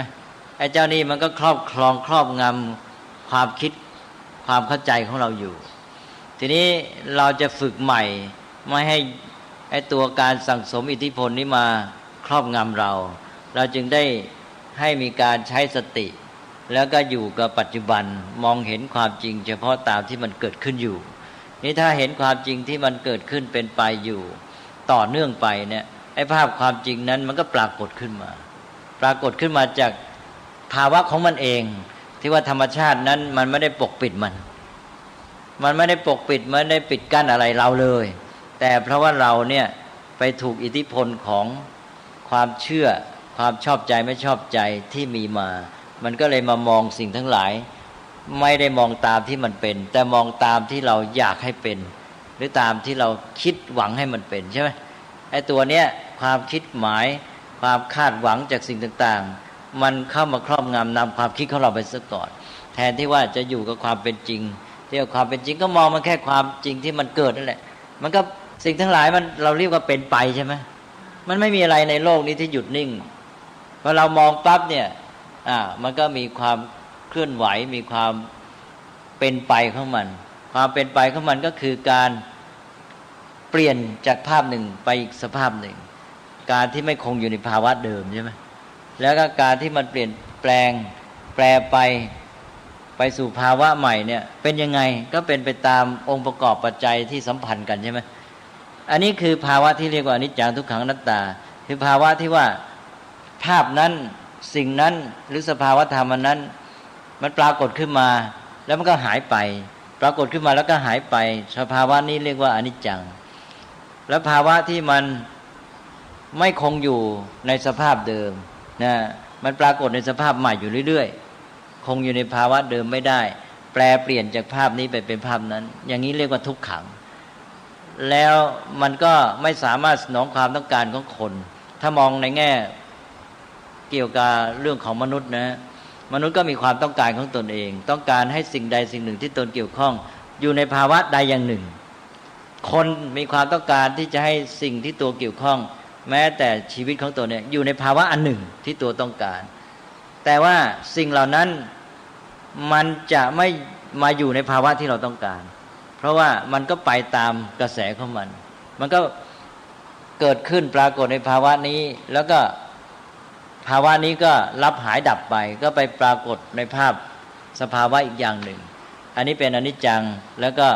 ในเมื่อมันแปลไปเรื่อยๆก็เป็นทุกขังถ้ามาเทียบกับความต้องการของเราก็คือขัดกันก็ทุกขังในใจของมนุษย์แล้วการที่มันแปลไปคืบเคลื่อนจากภาวะหนึ่งไปเป็นอีกภาวะหนึ่งเนี่ยมันไม่ได้เป็นไปเลื่อนลอยของมันเองนะมันต้องอาศัยความสัมพันธ์กับสิ่งอื่นเป็นไปตามเหตุปัจจัยในระบบความสัมพันธ์นั้นภาวะนี้เรียกว่าอนัตตาก็ไม่มีอะไรก็เท่านี้มันก็เป็นความจริงที่มันของปรากฏอยู่อย่างเงี้ยนี่คืออนิจจังทุกขังอนัตตานะถ้าเรามองสภาพธรรมชาติตามที่มันเป็นอย่างเงี้ยมันก็ได้แค่นี้ก็จบใช่ไหมเลยเพราะฉะนั้นเวลาตำราเขาเขียนเอาตามสมมติที่เขาเขียนภาษาเขาเลยพอเขาบอกว่ารู้โดยไม่ต้องคิดแต่รู้นี่มาคิดว่าคิดจะรู้เนี่ยเป็นไปได้ไหมต้องประสานกันต้องคิดก็ต้องบอกคิดโดยไม่ใช่คิดปรุงแต่งโดยอยู่ใต้อิทธิพลของ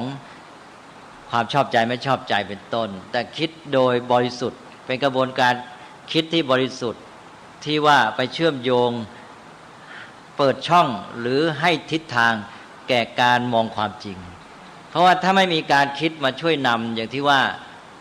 มันไม่ได้จุดเริ่มและไม่ได้ทิศทางการมองความจริงเช่นว่าถามว่าอันนี้มีเพราะอะไรนี่คำถามอย่างนี้ทำให้เกิดการมองความจริงนั่นแหละความคิดนั่นแหละจะทำให้มองความจริงไงก็พระพุทธเจ้าถามว่าปรากฏการณ์นี้หรือสภาพจิตนี้เกิดขึ้นอ้าวมันเป็นเพราะอะไรนี่อันนี้ปั๊บนี่มันทำให้เรามองความจริงโดยไปสังเกตว่าอ้าวมันเป็นยังไงมาใช่ไหมก็คือการคิดสืบสาวหาความจริงแต่ไม่ใช่คิดเรื่อยเปื่อยไปสังเกตดูความจริงเลยว่าสภาพจิตของเรานี่เปลี่ยนแปลงไปยังไงจากสภาพจิตไหนมาจึงมาเป็นสภาพจิตนี้ใช่ไหมก็ได้กลายเป็นว่าไปดูความจริงเลยทีนี้ถ้าเราไม่มีการคิดมันก็ไม่มาดูความจริงอันนี้ใช่ไหมเพราะนั้นมันประสานกันเลยความคิดอันเนี้ยเลยพรอาจารย์จะพอเห็นทางนะเลยพรเพราะว่าอย่างที่ว่าความคิดที่ทำให้เรามองแบบสืบสาวเหตุปัจจัยเนี่ยถ้าไม่มีไอ้ตัวคำถามแบบที่ว่าไม่มีความคิดแบบที่ว่ามันไม่มองนะใช่ไหมเพราะเหมือนกับต้องการรู้ว่าสภาพจิตอันเนี้ยเกิดขึ้นเพราะอะไรจากการคิดจากการตั้งคำถามอย่างนี้ก็เลยทำให้มองมีจุดเน้นในการมองว่ามองดูซิว่ามันมาอย่างไรเนี่ยแล้วนี่คือการมองความจริงด้วยใช่ไหมไม่ใช่คิดเอานะแต่การคิดนั้นทำให้มองใช่ไหมทำให้ไปมองว่าความรู้สึกของเราสภาพจิตของเรานี่มันคืบเคลื่อนมาอย่างนี้จากอันนี้เป็นอย่างนี้แล้วมาเป็นอย่างนี้ก็ได้ความจริงขึ้นมาเพราะนั้นการคิดที่ถูกนี่มันจะประสานกับการมองความจริงไปเลยมันเอื้อต่อกันน่ะเลยมาทีนี้เวลาที่ประสบการณ์ที่หนูไปการปฏิบัติธรรมเนี่ยจะบอกว่าหนูจะไม่พูดในแง่ของว่าดีไม่ดีนะคะแต่จะพูดในแง่ของความพอดีส่วนใหญ่จะเน้นเรื่องกำลังของสมาธิมากกว่าเรื่องของปัญญาและที่จะบอกไม่ให้อ่านไม่ให้คิดเรามีตัวรู้อยู่แล้วจะพูดอย่างนี้นะฮะเพราะฉะนั้นเนี่ยจากกำลังของสมาธิตัวรู้มันจะทำงานแต่ทีนี้เวลาที่หนูไปอ่านเช่นในหนังสือคุณหรือแม้กระทั่งเล่มเนี้ยที่ใหม่เนี่ยที่อ่านสรุปเนี่ยอะไรนะจารึกบุญจารึกธรรมเลยนะคะที่บอกว่าพุทธเจ้าเวลาท่านจะตรัสรู้เนี่ยเป็นเพราะว่าคือผมไม่รู้ว่าพุทธศาสนาเรียกอะไรนะแต่ฝรั่งบอกว่าเมื่อไหร่ที่เราตั้งคำถามเนี่ยเกิด ดจากการที่เราต้องคิดหลักมันจะมีคำถามผุดขึ้นมานะแต่ว่าคิดแบบโยนิโสมนสิการพระเจ้าคุณเคยเขียนบอกว่าคนที่ศึกษาสมบูรณ์แล้วเนี่ยเมื่อเวลาอยู่เนี่ยก็มีสติอยู่กับปัจจุบันเนี่ยนะฮะรู้ว่าตัวเองต้องทำการทำงานแล้วก็อยู่ด้วยสติแต่เมื่อเวลาจะคิดก็คิดอย่างมีอยู่ในสมรสการเพราะฉะนั้นตัวความคิดไม่ได้เป็นตัวที่บอกว่าไม่ต้องคิดให้รู้ทีนี้เวลาเรามาปฏิบัติธรรมทำไมบอกว่าไม่ให้คิดอันนั้นก็เป็นเพราะก็ที่ว่าอาตมาไม่ได้พูดอย่างนั้นทีนี้บางสำนักท่านจะพูดแบบนั้นซึ่งมันจะทำให้เขวเพราะว่ากลายเป็นว่าไปตัดความคิดหมดเลยต้องแยกเป็นว่าคิดอย่างไรต่างหากใช่ไหมมันไม่ใช่บอกว่าไม่คิดแต่ต้องพูดว่าคิดอย่างไรใช่ไหมต้องเปลี่ยนใหม่คือถ้าไปบอกไม่คิดนี่ก็อาจจะเกิดผลร้ายได้แต่บอกคิดอย่างไรไม่คิดอย่างไรเนี่ยอันนี้ก็เป็นปมปัญหาแล้วก็พวกสมาธิอีกถ้าเอาแต่สมาธิคือไปคิดว่าเมื่อจิตเป็นสมาธิแล้วก็เห็นความเป็นจริงเองเข้าใจอย่างนั้นไปอ้างพุทธภาษิตพุทธพจน์ที่บอกสมาหิโตยถาภูตังปัญชานาติก็แปลว่าจิตเป็นสมาธิก็เกิดปัญญาเองคล้ายๆอย่างนั้นนะต้องระวังนะอันนี้ถ้าเกิดสมาธิแล้วปัญญามาเองงั้นฤาษีชีไพรก่อนพระพุทธเจ้าได้ฌานสมาบัติสมาธิลึกมากไม่ใช่เหรอเลยบ่อยใช่ไหมทำไมพวกนั้นก็น่าจะตรัสรู้ไปหมดสิถ้าสมาธิมันพอใช่ไหมแล้วจากประสบการณ์ของหนูแล้วก็กับคนที่รู้จักการนั่งสมาธิหนูเล่าประสบการณ์ตรงเลยนะก่อนที่ว่าตอนหลังนี่มาได้มากในโสมนัสการคือนี้เวลาที่เราไปแล้วก็บอกว่าไม่ต้องอ่านไม่ต้องอะไรเลยฝึกนำฝึกไปตามเนี้ยนะเขาฝึกการนั่งหายใจฝึกการนั่งสมาธิการเดินจงกรมอะไรเงี้ยนะคะคือเอาเป็นว่าฝึกรูปแบบหนูจะมองเป็นว่าฝึกรูปแบบโดยสาระเนี่ยก็อธิบายได้ชัดเจนนะเราก็ฝึกไปพอฝึกไปถึงจุดหนึ่งที่จิตใจเรามีหมายถึงว่าเรามีสมาธิพอสมควรนะการดูอะไรลมหายใจนะฮะดูเวทนาที่เกิดขึ้นอะไรเนี่ยนะฮะเสร็จแล้วเนี่ยสักพักหนึ่งเนี่ยมันมีอยู่ช่วงนึงที่เกิดประสบการณ์กับตัวหนูเลยเนี่ยนะมันก็เกิดความเบื่อหน่ายเพราะว่าเราก็ฟังบางทีท่านก็เทศด้วยเทศที่ท่านก็คือบอกว่านั่นก็คือจริงๆนั่นก็คือตัวปริยัติแหละนะฮะก็เทศให้เบื่อหน่ายในร่างกายในอะไรเนี่ยทีนี้พอเรามีสมาธิแล้วเราก็ฟังเทศในเบื่อหน่ายร่างกายเนี่ยเราก็เลยเบื่อเลยไม่อยากทำอะไรหลายคนก็บ่นอย่างนั้นเบื่อแบบอยากที่งานอยากทำอะไรเพราะว่านี่มันอนัตตาอะไรก็เบื่อแต่แล้วก็เกิดเป็นอาการอยู่นานมากนะฮะพอนั่งสมาธิก็เกิดอาการเบื่อมากแล้วก็มีปัญหาแต่ว่าเอาไปใช้กับประโยชน์ไม่ค่อยต่อสังคมไม่ได้ก็เบื่อแล้วมันก็จะมีจนกระทั่งหนูมาเห็นเนี่ยโยนิโสมนสิการเมื่อมาอ่านละเอียดเนี่ยนี่มันเกิดขึ้นหลายปีแล้วนะฮะเขียนว่าจริงๆเวลาพิจารณาความตายเนี่ยสุดท้ายมันต้องไม่ประมาทแล้วจริงๆเนี่ยมันไม่ได้ว่าให้เบื่อหน่ายนะเบื่อหน่ายในตัวสังขารหรืออะไรเนี่ยนะแต่ว่ามันจะต้องใช้ตัวตนเราเนี่ยทำประโยชน์ให้ได้มากที่สุดจริงๆว่าถ้าต้องใกล้ตัวสมาธิต้องมีความสุขเบื่อหน่ายนี่มันเป็นใกล้ๆความทุกข์ด้วยนะฮะท่านเบื่อมันเป็นเพียงขั้นตอนนึงคือว่าเรื่องนี้มีแง่มุมเยอะเอางี้ก่อนว่า1วรณสติระลึกถึงความตายเนี่ยมันให้โยนิโสมนสิการได้ทั้งสองด้านคือว่าทำให้เห็นความจริงก็ได้ให้เห็นอนิจจังทุกขังอนัตตาอนิจจังของชีวิตสังขารที่มันมีการเกิดขึ้นดับไปใช่ไหมนี่ในแง่มรณสติในแง่นิยมไปหาการให้เห็นความจริงแต่อีกด้านหนึ่งก็คือปลุกเร้ากุศลนะพอมรณสติก็ทำให้เราจะต้องไม่ประมาทนะต้องรีบทำชีวิตให้มีคุณค่าทำความดีนี้เรียกว่าฝ่ายมองเห็นประโยชน์หมายความมรณสติได้ทั้งในแง่ให้เห็นความจริงและในแง่ให้หาประโยชน์ได้ทั้งคู่เลยแล้วอย่างอนิจจังที่ว่าเมื่อกี้อาตมาที่พูดไปก็พอเห็นความจริงของสิ่งทั้งหลายมันไม่เที่ยงมันเป็นทุกข์เป็นอนัตตาที่เห็นความจริงอนิจจังก็ทำให้เราไม่ประมาทก็ได้ประโยชน์ก็ได้ทั้งคู่แต่ทีนี้ว่าเรื่องของการที่ว่าเทศแล้วก็ให้เบื่อสังขารอะไรแต่อะไรเพราะพูดในแง่ที่มันไม่น่าพึงพอใจอะไรต่างๆเหล่านี้ถ้าตามปกติแล้วพระพุทธเจ้าจะทรงพิจารณาถึง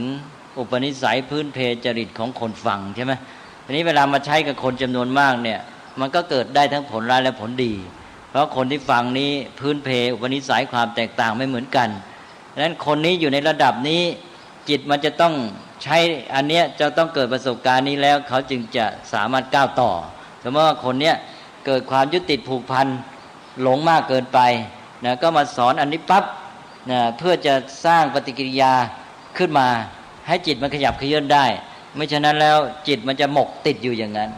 ก็เลยเอาไอ้เรื่องของความเบื่อหน่ายเรื่องของสภาพที่มันไม่น่ายึดไม่น่าเอาไม่น่าเป็นเนี่ยมาเทศก็ทำให้จิตเนี่ยมันเกิดปฏิกิริยามันจะได้เป็นจุดเริ่มต้นที่จะออกอันนี้สำหรับอีกคนหนึ่งเขามีความโน้มเอียงจะเบื่อหน่ายอยู่แล้วไปพูดมากก็เลยฆ่าตัวตายไปเลยจบเลยนะเพราะนั้นพระพุทธเจ้าถ้าทรงสอนเองนี่ต้องดูคนนะดูว่าคนนี้เขาอยู่ในระดับไหนยังไงสอนให้พอดีเพราะนั้นพระเดี๋ยวนี้ท่านก็สอนได้แต่ตามที่ท่านนึกใช่ไหมแล้วท่านก็ว่าไปตามท่านเข้าใจของท่านอย่างองค์เดียวไม่เหมือนพระพุทธเจ้าเนี่ยพระพุทธเจ้าสามารถเข้าใจคนที่ฟังเขาอยู่ขั้นไหนระดับไหนใช่ไหมเพราะนั้นเรื่องเหล่านี้มันก็เกิดจากหนึ่งความแตกต่างระหว่างบุคคลที่ฟังสองความสามารถของผู้สอนอีกสามระดับจิตของคนอีกระดับจิตของคนมันก็มีวิวัฒนาการถ้าว่าโดยรวมๆคนเราเนี่ยปุถุชนเนี่ยมันจะอยู่ใต้อำนาจความชอบใจไม่ชอบใจมาเป็นธรรมดาสั่งสมมาแล้วมีโลภะโทสะโมหะอันนี้ความยึดติดถือมั่นมันก็จะมีมากอันนี้ทำไงจะก้าวไปได้มันก็เลยต้องมีอันหนึ่งก็คือว่าการที่จะก้าวไปสู่การเห็นความจริงมันก็จะมีจุดที่จะก้าวต่อด้วยการที่ทำไงจะให้คลายออกไปนั่นก็เลยมีปฏิกิริยาออกมาตอนแรกพอพิจารณาเห็นว่าสังขารสิ่งทั้งหลายมันไม่เป็นอย่างที่เราเคยเข้าใจมันไม่ได้เป็นไปอย่างที่ปรารถนามันมีแง่ร้ายแง่อะไรต่างๆก็มองไปในทางตรงข้ามก็เกิดปฏิกิริยาก็เบื่อหน่ายการเบื่อหน่ายนี้ทำให้เขาก้าวไปได้นะแต่ว่ามันไม่ใช่จุดจบอย่างในลำดับญาณเคยเล่าให้พระท่านฟังแล้ววิปัสสนาญาณเนี่ยมันจะมีการเห็นการเกิดดับของรูปนามเนี่ยเอามาเริ่มตั้งแต่แยกให้เห็นว่าสิ่งทั้งหลายไม่มีอะไรในโลกนี้ก็มีแต่รูปธรรมนามธรรมใช่ไหมเลยบ่อยต่อมาก็เห็นรูปธรรมนามธรรมก็ล้วนแต่เกิดขึ้นดับไปไม่มีอะไรคงอยู่ตลอดไปต่อมาก็มันก็ดับไปหมดมีเท่าไรก็ดับไปหมดต่อมาก็ชักรู้สึกว่ามันไม่เห็นจะน่าเอาหน้าเป็นมองเห็นข้อบกพร่องชักเกิดความเบื่อหน่ายละทีนี้เบื่อหน่ายพอเบื่อหน่ายก็อยากจะหนีอยากจะไปให้พ้นไม่เอาแล้วว่างั้นนะต่อมาพอพิจารณาความจริงไปมาในที่สุดก็เห็นมันก็เป็นความจริงธรรมดาเขามันอย่างนั้นนะมันอยู่ที่เราไปที่ยึดมันว่ามันอย่างนี้เราชอบมาก่อนต่อมาพอมันไม่เป็นตามที่ชอบก็เกิดเบื่อหน่ายมันเป็นปฏิกิริยาในใจของเราเองแต่มันก็ไม่ใช่เกิดมาลอยๆมันเกิดจากการเห็นความจริงบางอย่างใช่ไหมอันนี้ก็เป็นการพัฒนาของจิตใจของเขาจากที่ปัญญามันเริ่มงอกเงยเจริญขึ้นมานี้พอไปเห็นความจริงมาถึงจุดหนึ่งเบื่อหน่ายแล้วต่อมาพอเห็นความจริงแล้วปรับใจเข้าใจตัวเองด้วยนะเห็นความจริงมันก็เป็นธรรมดาของมันอย่างนั้นนะมันก็เป็นอย่างนี้ของมันอยู่อย่างนั้นแหละนะมันไม่ใช่เรื่องที่ใครจะชอบใจไม่ชอบใจมันเป็นเรื่องธรรมดาสภาวะตอนนี้จิตมันปรับได้เกิดอุเบกขาเลยเป็นสังขารุปเบกขาญาณวางใจพอดีเรียบสงบลงตัวไม่บวกไม่ลบเลยทีนี้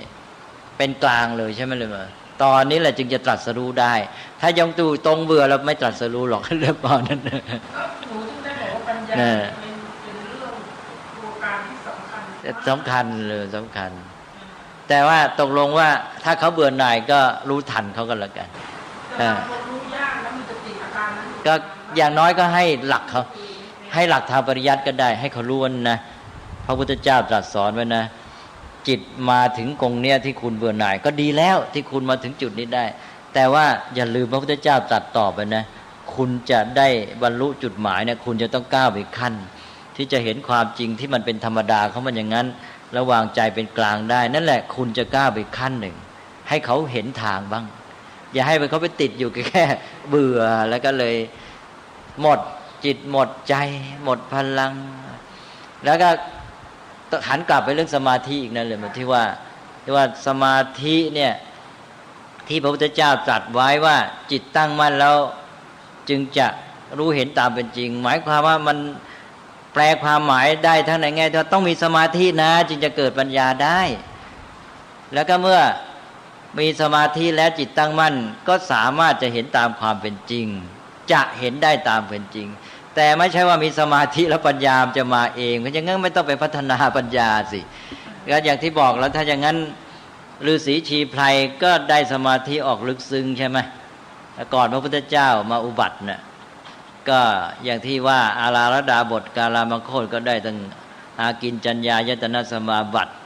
เป็นสมาธิขั้นสูง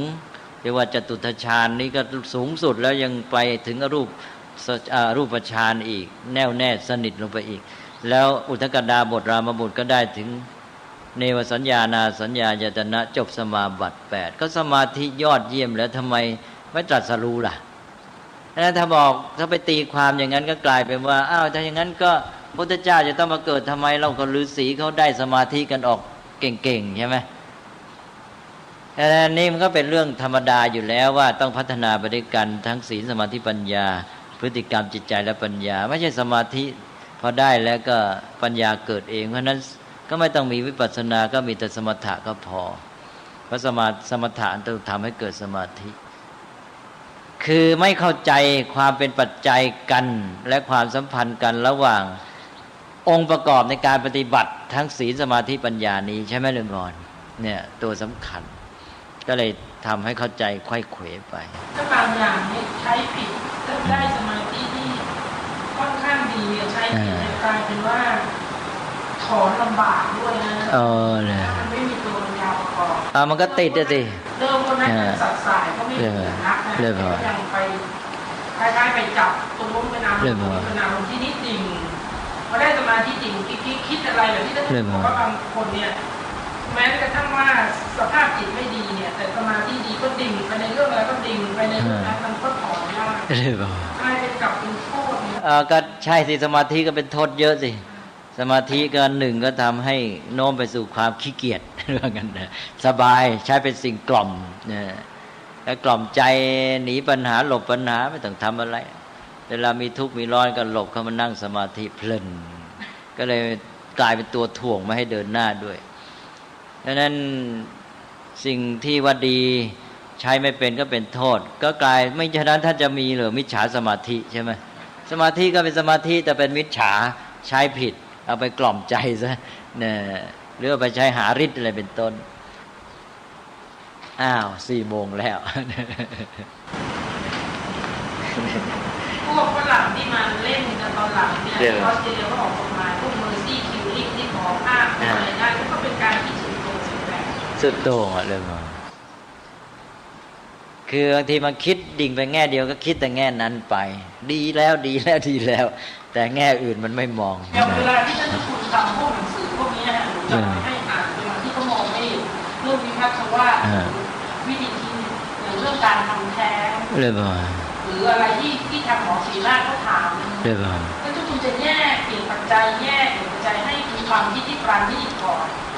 แต่ส่วนใหญ่เราคำถามของแพทย์ในทางนี้ต้องการให้ท่านคุณแบบว่าตอบลงไปเลยแบบนี้ผางลงไปเขาเรียกว่าเอกังสวาสเวลาคนเขาอ่านเขาบอกว่ามันคืออะไรเนี่ยแสดงว่าคนจริงๆอยากจะให้ตัดสินเลยที่จริงหรือว่าการแยกกันทำให้เราฝึกละเอียดต้องฝึกความคิดพระพุทธเจ้าจะไม่ใช้เอกังสวาสนอกจากเป็นความจริงที่เด็ดขาดการตอบก็มีเอกังสวาสเอกังสัพยากร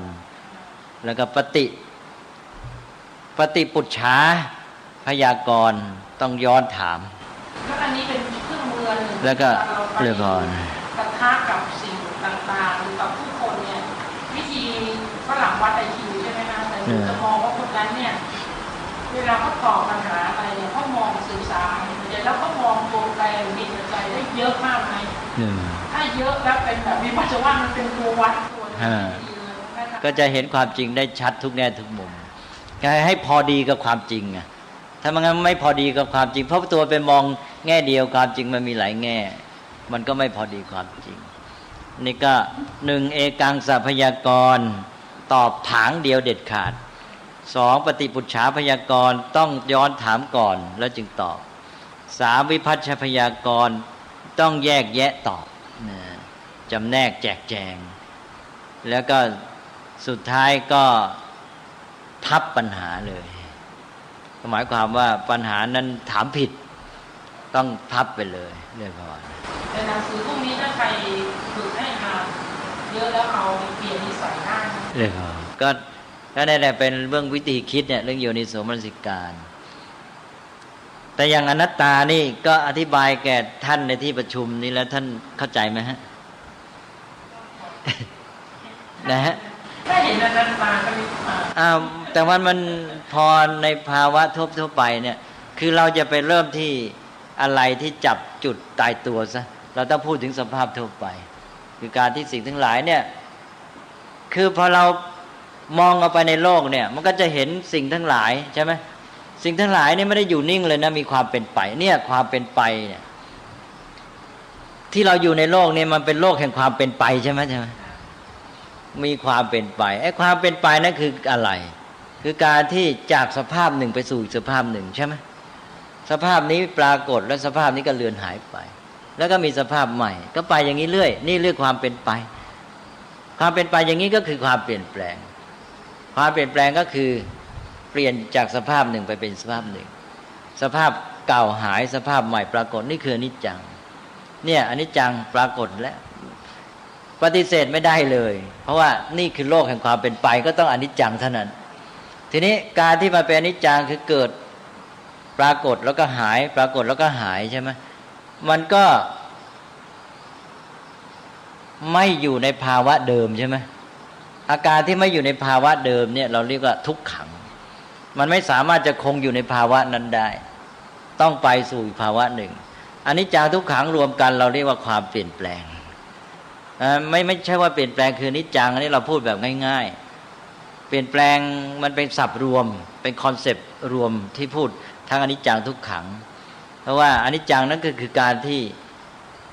สภาพหนึ่งปรากฏและสภาพนั้นก็หายสภาพใหม่ปรากฏคือการเกิดดับอันนี้เรียกว่าอนิจจังไม่ใช่ว่ามาพูดเป็นเปลี่ยนแปลงนะแล้วก็จากการที่ว่าไม่คงอยู่ในภาวะนั้นไม่คงอยู่ในภาวะนั้นอันนี้เรียกว่าทุกขังใช่ไหมแล้วทีนี้การที่มันไม่คงอยู่ในภาวะนั้นเนี่ยมันก็เกิดการที่เรียกว่าเปลี่ยนแปลงแล้วตอนนี้เราได้แล้วอนิจจังทุกขังเป็นเปลี่ยนแปลงเพราะเปลี่ยนแปลงไปมันก็เป็นสภาวะของมันเองนะแล้วที่มันเป็นอย่างนี้เนี่ยมันไม่ได้เป็นไปโดยเลื่อนลอยที่มันปรากฏใหม่ในภาวะอย่างนั้นอย่างนี้ไม่ใช่เกิดโดยเลื่อนลอยนะแต่มันปรากฏเพราะมันอยู่ในระบบความสัมพันธ์ใช่ไหมแล้วอิทธิพลของสิ่งที่มันเกี่ยวข้องสัมพันธ์นั่นแหละทำให้มันปรากฏรูปอีกอย่างหนึ่งนี่อันนี้ก็คือความสัมพันธ์ของสิ่งทั้งหลายระบบความสัมพันธ์ที่สิ่งทั้งหลายนี่ขึ้นต่อกันเป็นปัจจัยหนุนแก่การเป็นไปตามเหตุปัจจัยก็คือภาวะที่มันเป็นไปตามสภาพของมันเนี่ยมันเป็นอยู่เป็นไปตามสภาพของมันตามเหตุปัจจัยของมันเป็นต้นโดยไม่ได้มีใครมาเป็นเจ้าของครอบครองบังคับบัญชาสั่งการได้นี่เรียกว่าอนัตตาก็จบอะไรพอนมันจะเข้าไปในตัวองค์ประกอบหนึ่งของเหตุปัจจัยที่จะให้เปลี่ยนแปลงอันนั้นแหละก็คือการที่มนุษย์ต้องไปเป็นปัจจัยตามระบบปัจจัยของมันไม่ใช่ไปเอาความปรารถนาสั่งบังคับว่าแกต้องเป็นอย่างนี้แกต้องเป็นอย่างนี้นั่งพูดเอาใช่ไหมการที่มนุษย์เข้าไปจะทำอะไรนี่ก็คือต้องเข้าไปเป็นปัจจัยในนั้นมันก็กลายเป็นระบบความสัมพันธ์ปัจจัยก็เท่านั้นไม่ได้มีตัวสั่งบังคับได้นะเรื่องพอในทางคนที่นี่ก็จะบอกว่าเพราะฉะนั้นถ้าเราจะไม่เกิดความทุกข์สุขภาพคือเราก็มองตามเหตุปัจจัยเมื่อมนุษย์เข้าไปตัวองค์ประกอบของเหตุปัจจัยแต่ก็มีการโต้แย้งกันมากเลยเราคิดอย่างนี้นะคะเขาบอกว่าเวลาที่เราจะเข้าไปเกี่ยวข้องกับเหตุปัจจัยก็ตามเราจะต้องมองเป้าหมายคือมีการวางแผนแล้วเมื่อมองเป้าหมายหรือมีการวางแผนคือเริ่มคิดว่าคิดสลัดก่อนถ้าไปเกี่ยวข้องมันมีความคาดหวังมี expectation แล้วพอมี expect เขาบอกว่าแล้วมนุษย์จะไม่ไปคาดหวังคุณผู้ชมมันเป็นไปไม่ได้มันจะมีความคาดหวัง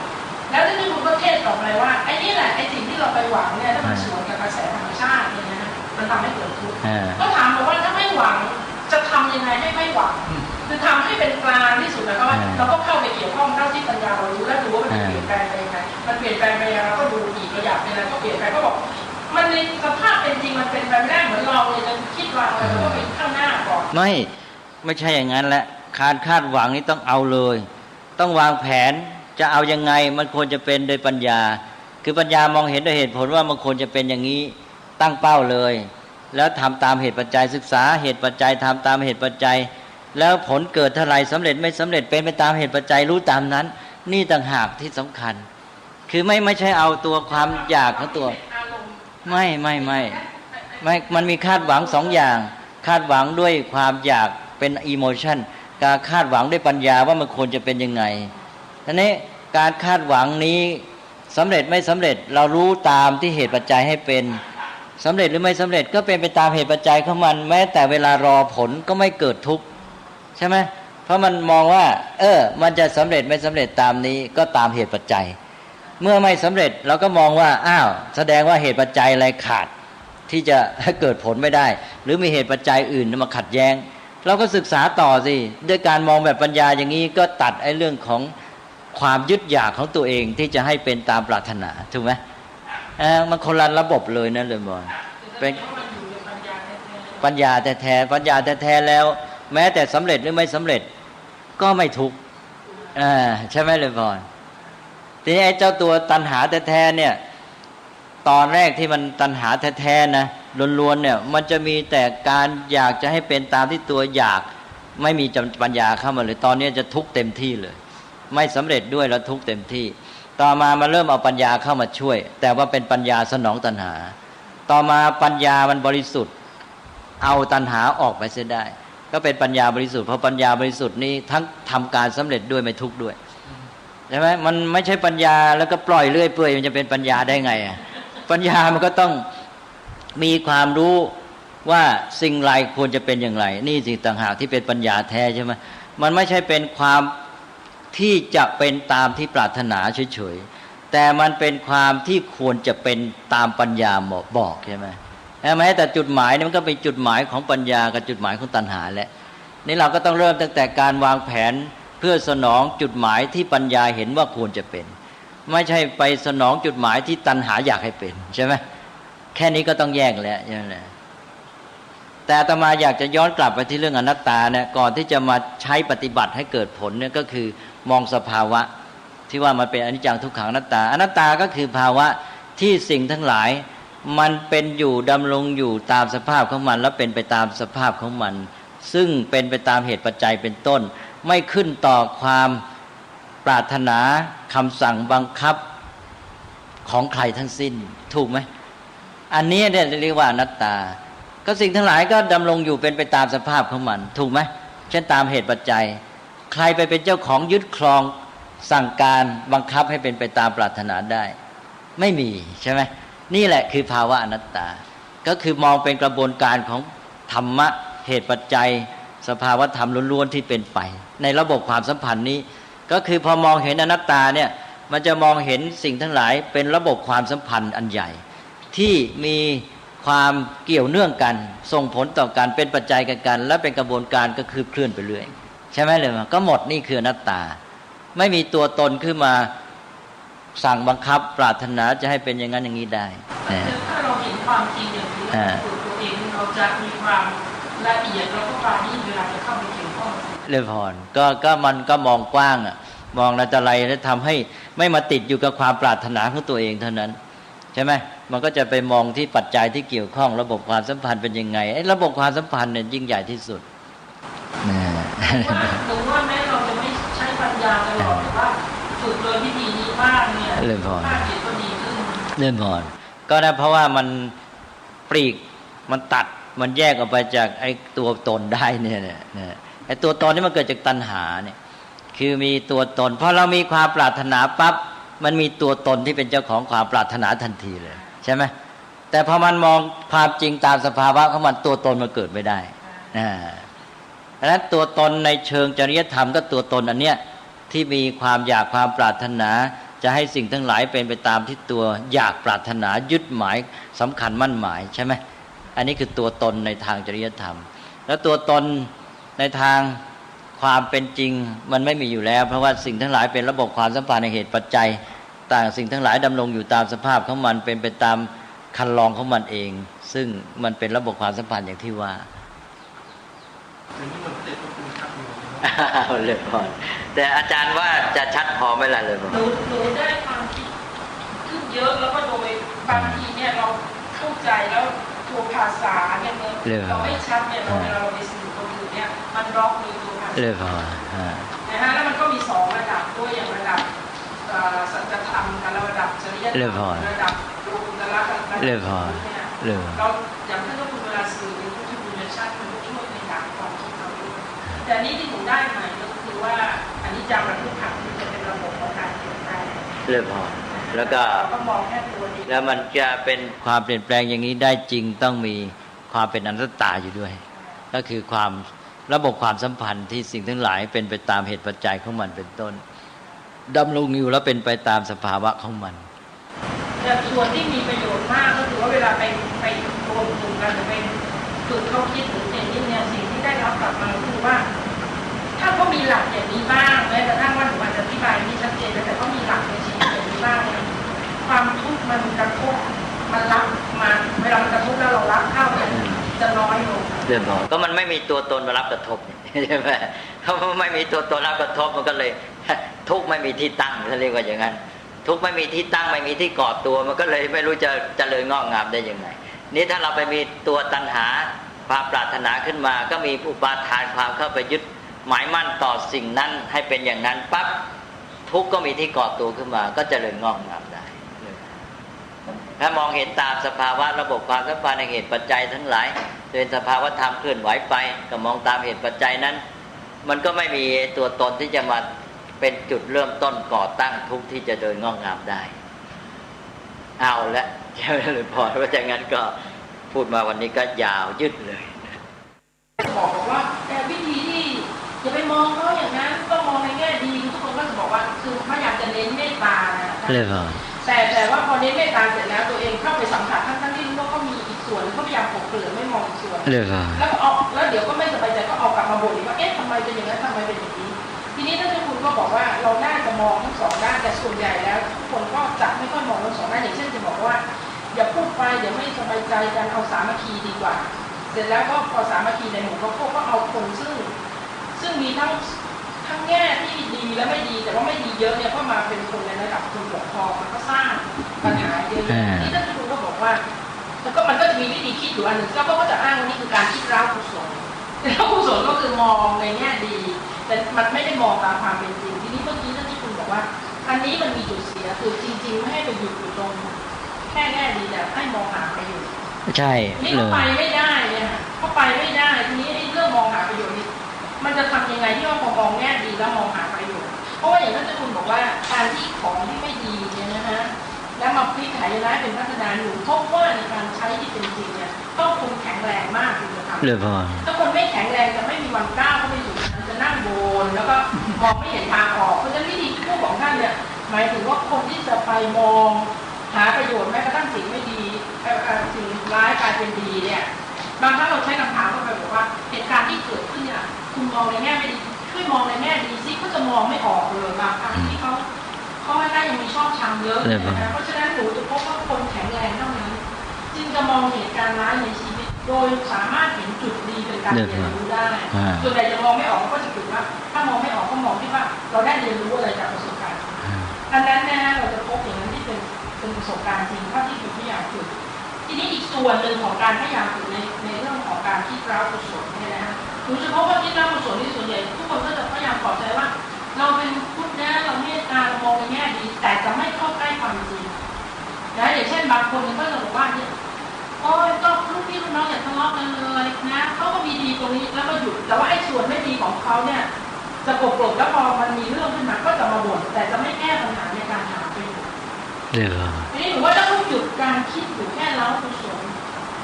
แล้วก็มองในแง่ของการปลอบใจนี่เราจะทำอย่างไรหรือว่ามันมีความต่างกันตรงไหนระหว่างการคิดในแง่ดีแล้วก็หยุดเพื่อปลอบตัวเองกับการคิดหาประโยชน์เรื่องพอใช่ก็อันที่หนึ่งก็คือต้องฝึกเพราะว่าถ้าเราไม่ฝึกบางทีมันก็ทำไม่สำเร็จใช่ไหม ถ้าทำให้สำเร็จมันก็ต้องฝึกทำบ่อยๆจนกระทั่งเป็นนิสัยโดยเฉพาะตั้งแต่เด็กๆหนึ่งละเรื่องฝึกสองก็คือว่าการแยกระหว่างมองในแง่ดีกับมองในแง่หาประโยชน์นี่นะเลยมันก็ไม่เหมือนกันอย่างที่ว่าเมื่อกี้ทีนี้ถ้าเราไปมองแง่ดีบางทีหลอกลวงตัวเองอะแล้วเสร็จแล้วก็เกิดผลร้ายใช่ไหมมันเพียงแต่ว่าการมองในแง่ดีก็กลายเป็นเพียงเครื่องกล่อม เอาละสิเข้าหลักการกล่อมเป็นประมาทไปใช่ไหมกล่อมใจสบายจะได้ไม่ต้องไปทุกข์ร้อนเพราะนั้นต้องระวังเรื่องการมองในแง่ดีเพราะฉะนั้นถ้าจึงมองให้ครบทั้งแง่ดีแง่เสียมีเสียเท่าไรดีเท่าไรแล้วก็ส่วนที่เสียจะได้แก้ไขไม่ใช่ทิ้งใช่ไหมคือเพื่อเราดูได้ครบเนี่ยเราจะได้ไปแก้ส่วนที่มันยังบกพร่องให้มันได้ดีครบทุกด้านแล้วมันจะได้สมบูรณ์ทีนี้ในเชิงปฏิบัติการเนี่ยมันก็ต้องมามีโยนิโสมนสิการหลายด้านอีกไม่ใช่ไปมองเฉพาะเขามองตัวเราอีกแล้วสิว่าในกรณีนี้เราเนี่ยมีความสามารถไหมเช่นอย่างพระพุทธเจ้าตรัสถึงว่าอ้าวคนพาลนะไม่ควรคบนะแล้วก็ตรัสว่านอกจากว่าคบเพื่อช่วยเหลือใช่ไหมอย่างนี้เอาแล้วไปอ่านว่าเราคบเพื่อช่วยเหลือถูกไหมเราจะบอกคบเพื่อช่วยเหลือเสร็จแล้วก็ไม่ได้โยนิโสมนสิการดูตัวเองว่าไหวไหมเสร็จแล้วก็เลยเสร็จเลยไปช่วยเขาตัวเองก็เลยแย่ไปเลยใช่ไหมเนี่ยเพราะฉะนั้นก็ต้องมาดูว่าเราจะไหวไหมเรามีกำลังพอนะไม่ให้ถูกครอบงำหรือถูกชักจูงไปซะเองอะไรงี้ใช่ไหมเลยพอเพราะฉะนั้นก็ต้องมองหลายด้านเพราะนั้นโยนิโสมนสิการนี่บางทีไปใช้กับไอ้ตัวเป้าหมายเฉพาะอันเดียวแล้วก็เลยไม่ได้ดูองค์ประกอบอื่นที่จะต้องดูด้วยต้องดูองค์ประกอบฝ่ายเขาฝ่ายเราอีกใช่ไหมแล้วก็ฝ่ายคนอื่นที่เข้ามาเกี่ยวข้องไม่ใช่เฉพาะเขากับเราเพราะว่าในกรณีบางอย่างมาเกี่ยวข้องกับคนหมู่มากเราก็ต้องดูว่าในคนนี้ที่มีส่วนดีส่วนเสียอย่างเงี้ยเมื่อเอาเข้ามาทำงานที่มันเกี่ยวข้องกับประโยชน์ของคนหมู่มากมันจะได้ผลดีหรือผลเสียใช่ไหมเลยก่อนนี่เอาอีกเลยจากการเข้าไปดูในภาคปฏิบัติเนี่ยชาวพุทธจะรู้เรื่องสมาธิมากรู้เรื่องเมตตามากแต่ว่าถึงสู่เรื่องของปัญญาเนี่ยจะงงว่านั่นเป็นวิธีพูดหรือเปล่าอย่างเช่นมองในแง่ดีนี่ทุกคนถูกถามว่าถ้าถึงเมื่อเรามองคิดเร้าในส่วนในการมองในแง่ดีนึกถึงโกกรอะไรนึกถึงประสบการณ์คำตอบเยอะมากแล้วหลังจากนั้นคุณจะมองความจริงยังไงคิดไม่ออกไม่ได้ฝึกเลยนั่นเองเพราะฉะนั้นประเภทจริยธรรมนี่หนูว่าเราพอมีนะแต่พอประเภทที่คิดให้เป็นเข้าสู่สัจธรรมที่มันจะต้องเอาความคิดประเภทอื่นมาประกอบด้วยเนี่ยมันจะอยู่ด้านปัญญาแท้ๆไม่ค่อยได้ฝึกกันก็สังคมไทยนี่ก็เป็นสังคมเถรวาท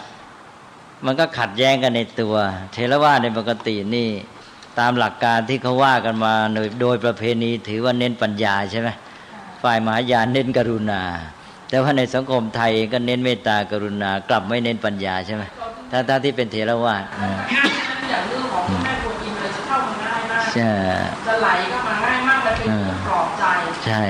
แล้วก็จะกลัวบาปด้วยถ้าเราบอกว่ามองเขาอีกแง่นึงสิแล้วมองความจริงไม่บาปเลยคือจะมองเป็นเรื่องบาปถ้าเรามองในส่วนที่เป็นลบของคนอื่นมองมาแบบวิพัฒน์ชาวบ้านเราจะมองว่าอันนั้นเป็นเรื่องของการวิจารณ์ไม่ดีจะบาปเจตนามันมุ่งหาความจริงแล้วก็เพื่อจะได้เกิดการปฏิบัติที่ถูกต้องเป็นผลดีต่อไปเจตนามันก็ดีนี่ใช่ไหมเลยบอยอันนั้นก็ต้องให้คำแนะนำให้ความรู้กันใหม่เรียกว่าเพื่อให้เกิดความเข้าใจที่ถูกต้องก็อย่างที่ว่าแหละเวลาเอาคนที่ว่ามีปัญหาเข้ามาในกิจการของส่วนรวมมันก็ต้องพิจารณาทุกอย่างใช่ไหมทุกแง่แล้วก็ดูว่าส่วนที่เขาดีก็เอาละดีใช้ประโยชน์ได้แต่ส่วนที่ไม่ดีนี่แก้ไขได้ไหมแล้วก็มันจะมีผลลบต่อส่วนรวมมากเกินไปจนกระทั่งยอมรับไม่ได้ก็ต้องไม่เอาอันนี้โยมต่อไปนี้ไม่คิดอย่างสมมติยกตัวอย่างที่เรามีปัญหามากไม่ว่าอย่างเสพติดหรือส่วนไม่ดีเด็กเนี่ยอย่างเราถามว่าอาชีพดีไหมก็บอกไม่ดีแต่เขามองจะมองอีกแง่หนึ่งดีคือได้กตัญญูถามบอกว่าแล้วสรุปรวมแล้วเราจะแก้ส่วนที่ไม่ดีกับ แล้วรักษาส่วนเดียวให้เป็นกตัญญูวิธีอื่นก็บอกไม่อ่ะก็อันนี้มันได้กตัญญูแล้วข้างๆมันโกรธกันไปได้ ก็แสดงว่าเป็นตามทัศนคติของสังคมในค่านิยมตัวนี้มันจะมาบล็อกเลยพรก็เป็นอย่างอื่นไปด้วยก็นั่นแหละมองแบบตีขลุ่มมองตีขลุ่มก็ใช้ไม่ได้อยู่แล้วไม่เป็นวิภัชวาทวิภัชวาทต้องแยกแยะได้หมดทีนี้เราจะเคยช่วยแบบว่าทำให้หนูให้กระท่อหลุดออกไปได้อันเลยนะคะคืออันหนึ่งหนูเคยมาเรียนถามท่านเมื่อปีที่แล้วเรื่องไหนเนี่ยค่ะเรื่องอยู่ในสมัยราชการตอนที่ท่านเทศเรื่องนี้นะคะว่าแบบเวลาที่หนูเอาออกไปใช้เนี่ยวิธีคิดสื่อสาวหาเหตุปัจจัยนี่เป็นวิธีแรกนะฮะแล้วก็แบบแยกแยะองค์ประกอบแล้ววิพากษ์ว่าเนี่ยหนูก็ตั้งข้อสังเกตว่าหลายคนพอไปฝึกเขาบอกว่าในหลายวิธีมันมีโอเวอร์แลปกันแน่นอนมันโอเวอร์แลปกันในที่สุดพอถึงวิธีวิพากษ์ว่าก็บอกมันบอกคล้ายกันกับแยกแยะองค์ประกอบนะอาจารย์ก็นั่นแหละในพุทธธรรมก็บอกว่าไงบอกที่จริงนะวิภัชวาทนะคลุมแทบหมดทุกข้อเลยบอกไว้ในนั้นแล้วทีนี้ว่าต้องการกระจายเพื่อจะให้เห็นแง่มุมเยอะๆเลยพรใช่เลยพรเราวิภัชวาทจึงใช้เป็นคำเรียกชื่อพระพุทธเจ้าเลยไงเพราะว่ามันคลุมวิธีอื่นไปด้วยที่หนูเคยไปเจอเนี่ยนะคะอย่างเวลาที่คนฝรั่งเขาพยายามให้อธิบายเลยพรแล้วเราก็พยายามจะเน้นที่วิธีคิดเนี่ยเราบอกพูดมีวิธีคิดนะพูดไม่ได้เน้นแต่ตัวสมาธิอย่างเดียวนะเราก็พูดบอกว่าเพราะว่าในหนังสือของพุทธเนี่ยเรื่องสมาธิเนี่ยฝรั่งไม่เข้าใจผิดแต่พอมาถึงเรื่องของปัญญาเนี่ยฝรั่งเข้าใจผิดถ้าหนูเห็นหนังสือทางคอนซัลทิงเนี่ยออกมาเขาก็จะบอกว่าไม่ต้องคิดให้รู้ตามความเป็นจริงทีนี้ถ้าเราไม่ฝึกคิดเนี่ยเราจะรู้ตามความเป็นจริงได้ในบล็อกจะใช้แต่กำลังของสมาธิไม่ได้ที่นี่ก็เลยพูดกันเนี่ยนะคะในเรื่องของเดี๋ยวก่อนนะฮะหนูกำลังจะพูดว่าถ้ามันหายไปมันจะมีอย่างเงี้ยคิดแล้วมันจะหายไปแบบช่วงนั่งรวบรวมก่อนได้ยังไงเรามีความเชื่อที่คุณบอกว่าถ้าเรามีค่ะเราไม่คิดแบบชอบชังแล้วเราหลุดออกจากตรงนั้นได้แต่มันจะมีอยู่อันหนึ่งคือว่ากรอบความคิดเดิมกับความเชื่อของเราเนี่ยมีมากต่อการใช้อยู่ในส่วนเรื่องพอใช่เขาไม่เชื่ออนัตตาเขาไม่เชื่อนั่นแหละเขาจะไม่แต่เขาจะไม่สนแล้วก็ไม่สนก็จะไม่เชื่อเรื่องกฎปฏิจจสมุปบาทเลยไม่ใช่ไม่เชื่อเพราะเขาไม่เคยเรียนรู้แล้วไม่เคยสัมผัสเพราะฉะนั้นเวลาเราจะให้เขาไปคิดแบบสามัญลักษณะเนี่ยตลอดสายเนี่ยมันไปบล็อกแล้วนะท่านเพราะว่ามันมองไม่เห็นที่ท่านคุณบอกว่าท่านคุณก็เคยมาบอกหนูบอกว่าไม่ต้องไปสนใจเรื่องไปอธิบายเข้าใจละประชุมถูกป่ะให้เขาคิดในแง่ของทฤษฎีพัฒนาการให้เขาถามตัวเองเรื่อยๆนะคะในที่สุดมันก็จะเห็นตัวนอนเซลล์เองนะคะแต่ปรากฏไม่ไปยังไงเขาก็ยังไปถึงที่ตัวเซลล์อยู่นะเพราะว่าของเขาเป้าหมายสูงสุดคือการใช้ประโยชน์จากตัวตน self actualization และหลังจากนั้นเป็นอะไรเขาก็ไม่ได้เชื่อเหมือนกับเราก็ของเรามันเป็นการแยกการพูดถึงความจริงของธรรมชาติในเรื่องอนัตตาเนี่ยทีนี้เรื่องของการปฏิบัติการในชีวิตที่เป็นอยู่ในโลกมนุษย์มันก็เป็นเรื่องของอัตตาอันนี้พุทธศาสนาไม่ได้ปฏิเสธอัตตาในพุทธศาสนาพูดมากคำสอนเรื่องการใช้ชีวิตการเป็นอยู่นี่มีแต่เรื่องตัวตนเท่านั้นแหละอัตตาเหตโนนาโถเป็นต้นเนี่ยก็มันเป็นเรื่องของการที่พูดถึงสภาวะตามธรรมชาติมันก็เป็นเรื่องของอนัตตาเวลาพูดไปมันก็พูดถึงสภาวะธรรมสิ่งนั้นๆมันเป็นของมันอย่างนั้นตามเหตุปัจจัยอย่างนั้นมันก็ไม่มีไอ้เรื่องตัวตนขึ้นมาแต่ว่าเมื่อพูดถึงการดำเนินชีวิตของคนที่เป็นอยู่ในโลกมันก็เป็นเรื่องของตัวฉันตัวอื่นๆตามสมมติมันก็อยู่ที่การเข้าใจสัจจะสองชั้นเรื่องสมมติสัจจะความจริงตามสมมติกับเรื่องปรมัตถสัจจะบางทีก็อยู่ที่ approach ของเราด้วยนะเลยพอในการอธิบายคือเวลานั้นเรากำลังอธิบายเรื่องของสภาวะธรรมความจริงตามธรรมชาติตอนนั้นเราจะไม่มีเรื่องตัวตนขึ้นมานี่ถ้ามาพูดถึงเรื่องการดำเนินชีวิตการทำกิจหน้าที่เรื่องของการหาประโยชน์ในสังคมอะไรเงี้ยมันก็เป็นเรื่องอัตตาตัวตนขึ้นมาเพราะเป็นเรื่องระดับสมมติก็เรื่องหนึ่งที่จะต้องระวังก็คือไม่เอาสองด้านเนี่ยมาสับสนกันเลยมาถ้าพูดในระดับ ของเรื่องของการพัฒนาคนอะไรต่างๆนี้เราพูดได้เลยคำว่าอัตตาตัวตนที่นี่มีบทความอยู่หลายบทความมากที่ฝึกคนเนี่ยนะในเรื่องของสมาธิแล้วก็ปัญญาเนี่ยค่ะทีนี้เวลาฝึกเรื่องสมาธิเนี่ยไม่ค่อยมีปัญหาการพอมาถึงขั้นระดับปัญญาเราจะเห็นในบทความหลายอย่างหรือหนูอาจจะเข้าใจผิดเองก็ได้ทุกคนพยายามจะพูดบอกว่าเวลาที่สมมติว่าจะพูดถึงเรื่องสติปัฏฐาน4เนี่ยนะคะในระดับของกายานุปัสสนากายาเวทนาจิตตธรรมาเนี่ยนะคะพอแยกอธิบายอย่างเช่นบทความที่หนูอ่านสักเมื่อ2 วันที่แล้วก็ส่งมาให้ในการประยุกต์แนวของนายแพทย์จำลองที่เชียงใหม่เนี่ยพอไปถึงขั้นกายาเวทนาอธิบายเราไม่สับสนนะคะเพราะจิตตากับธรรมาเราเริ่มสับสนแล้วนะคะเพราะว่าทุกคนจะย้ำเพราะไปค้นจากตำราข้างหลังเพราะฉะนั้นทุกคนจะย้ำว่าเวลานั้นเนี่ยต้องเพียงแต่รู้ไม่ต้องคิดทีนี้อย่างที่ท่านคุณบอกว่าตัวปัญญามันเกิดมาจากรู้จักคิดอย่างถูกวิธีพอเข้าถึงขั้นสู่ธรรมานะเราจะต้องรู้จักพิจารณาใช่ไหมนั้นเราพูดคำว่าพิจารณาพอเวลาพิจารณาเราก็ต้องบอกว่าเราจะต้อง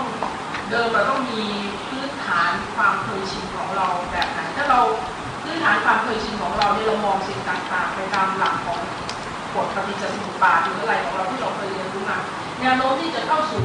ตัวสัจธรรมมันก็เป็นระดับหนึ่งแต่ถ้าเราไม่เคยฝึกมาทำนั้นเนี่ยแล้วเราบอกว่าไม่ต้องคิดเลยเนี่ยมันก็ได้กำลังของสมาธิที่ท่านคือมันไม่ใช่กำลังสมาธิอย่างเดียวสมาธิอย่างเดียวก็เป็นเพียงให้ใจสงบแต่หมายถึงว่าดูสิ่งที่กำลังเกิดขึ้นเป็นไปในปัจจุบันคือในชีวิตร่างกายในจิตใจของเราเนี่ยความรู้สึกสบายไม่สบายเกิดขึ้นมามันก็เป็นตัวอารมณ์ให้ดูในขณะนั้นเลยหรือว่าสภาพจิตขุ่นมัวเศร้าหมองมีความโกรธหรือไม่มีความโกรธของจริงที่มีอยู่ในชีวิตจิตใจของเราเรื่องพอเรื่องพอดูความจริงเรื่องพอเกิดรับอารมณ์แล้วก็ดูตามเกิดแต่พอดูเสร็จมันไม่เคยรู้เรื่องเกิดดับไม่เคยรู้ว่าความไม่เที่ยงเพราะอาจจะไปคิดไปเลยว่านี่เดี๋ยวมานู่นมาแต่ว่ามันไม่มีความเชื่อมการดูมันไม่เพียงพอไม่ต่อเนื่องเพียงพอเพราะว่าคือการดูแบบนี้นั้นดูตามที่มันเกิดมันเป็นไปเมื่อมันได้เห็นความจริงนั้นต่อเนื่องเพียงพอสภาพความจริงของมันที่เป็นอย่างนั้นก็จะปรากฏขึ้นมาเพราะว่าการที่สิ่งนั้นเกิดขึ้นแล้วก็ดับไปเกิดขึ้นแล้วก็ดับไปมันก็เหมือนกับว่าได้ความรู้ที่เป็นข้อสรุปเป็น general principle ใช่ไหมจากการที่เราเห็นตามดูเนี้ยเราก็ไม่ต้องไปคิดก็เกิดขึ้นไปเป็นยังไงเปลี่ยนแปลงไปมันไม่ได้คงอยู่อย่างเดิมเวลามันเกิดขึ้นมาแล้วเช่นความคิดอันหนึ่งหรือความรู้สึกอันหนึ่งใช่ไหมมันเกิดขึ้นจากเหตุปัจจัยให้เกิดแล้วความรู้สึกนั้นมันก็จะเปลี่ยนแปลงหรือมันก็จะเลือนหายไปความรู้สึกอย่างอื่นก็เกิดขึ้นมาเราก็เห็นไอ้ความรู้สึกอันนี้ความคิดอันนี้มันเกิดขึ้นแล้วมันก็ดับไปหายไปอันอื่นก็เกิดมาเนี่ยการที่มันมีความเป็นไปเคลื่อนไหวตลอดเวลาเราตามดูไปเรื่อยก็คือการเห็นการเกิดขึ้นดับไปใช่ไหมอันนี้แหละพอตามดูอย่างนี้เรื่อยๆไปมันก็คือการเกิดความรู้ที่เป็นข้อสรุปนี่คือการเกิดขึ้นตั้งอยู่ดับไปที่เรียกว่าอนิจจังใช่ไหมแล้วมันก็เป็นภาวะที่ไม่อยู่ในสภาพเดิมแล้วก็เป็นไปตามเหตุปัจจัยของมันนี่ก็คืออนิจจังทุกขังอนัตตาตามที่เป็นจริงตามภาวะของมันคือดูต่อเนื่องเพียงพอแล้วก็เห็นตามทันมันส่วนความคิดก็ต้องแบ่งความคิดนั้นก็เกินไปที่บอกว่าไม่ให้คิดเพราะความคิดมีสองแบบการคิดอย่างอโยนิโสมนสิการอยู่ใต้อำนาจความชอบใจไม่ชอบใจปรุงแต่งไปตามความชอบใจไม่ชอบใจนั้นนี่อย่างหนึ่งอันนี้ที่ไม่ให้เอาไม่สนับสนุนแต่ความคิดที่มันเป็นตัวนำทำให้เกิดช่องทางเป็นตัวเปิดช่องให้แก่การเห็นความจริงอันนี้ที่สำคัญคือการคิดที่มันถูกต้องเนี่ยมันเป็นความคิดที่เปิดช่องให้แก่การมองเห็นความจริงนั่นเลยมันเป็นการนำจิตไปสู่การมองเห็นในเรื่องนั้นๆถ้าไม่มีความคิดช่วยแล้วมันไม่มีตัวนำเข้าสู่เป้าหมายอันนั้นความคิดที่มีประโยชน์ก็เป็นความคิดประเภทนี้จึงเป็นความคิดแบบโยนิโสมนสิการ นะเช่นรู้จักตั้งคำถามอย่างนี้ใช่ไหมเลยมาพอเราตั้งคำถามปั๊บเนี่ยมันทำให้เราเนี่ยมีเป้าที่จิตมันจะเดินไปหาในการที่จะดูด้วยเราจะดูอะไร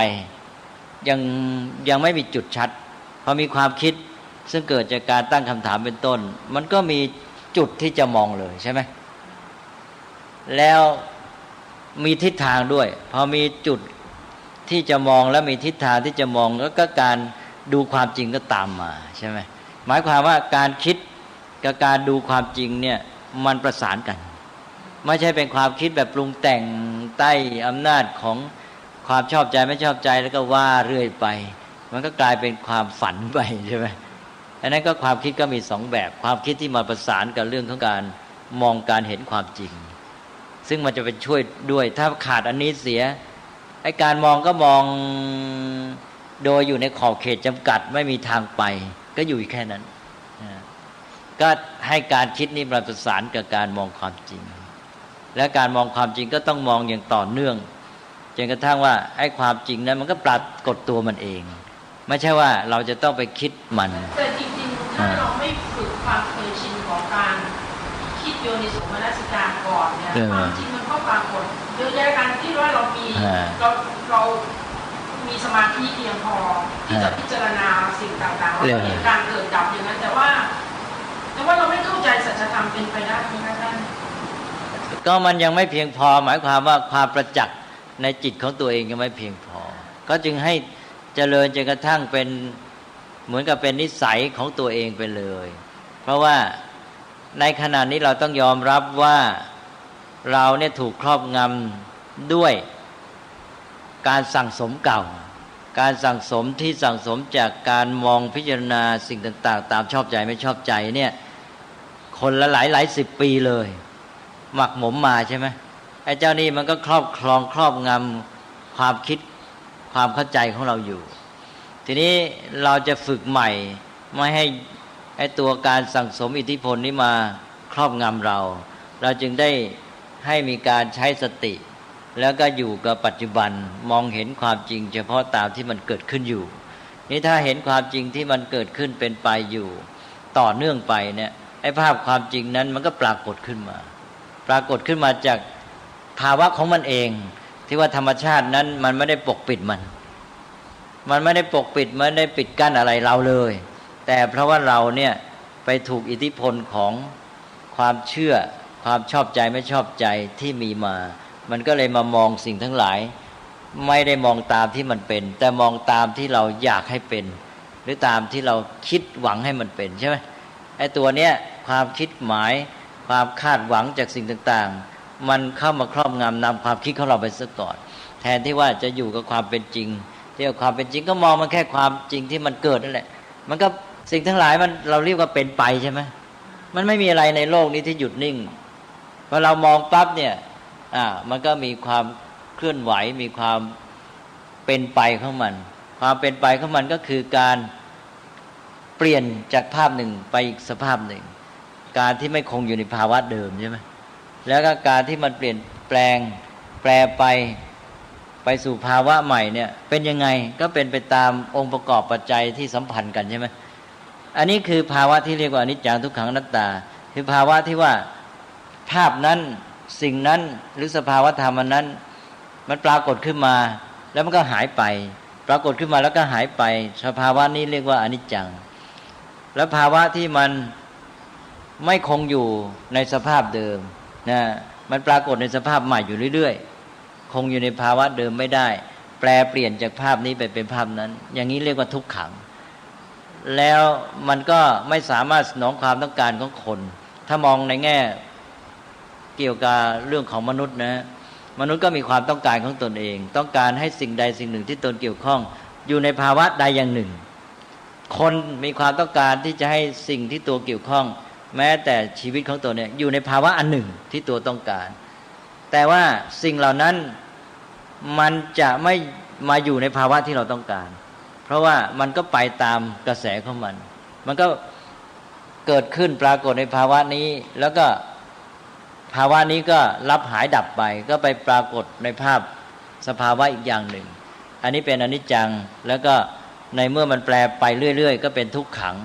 ถ้ามาเทียบกับความต้องการของเราก็คือขัดกันก็ทุกขังในใจของมนุษย์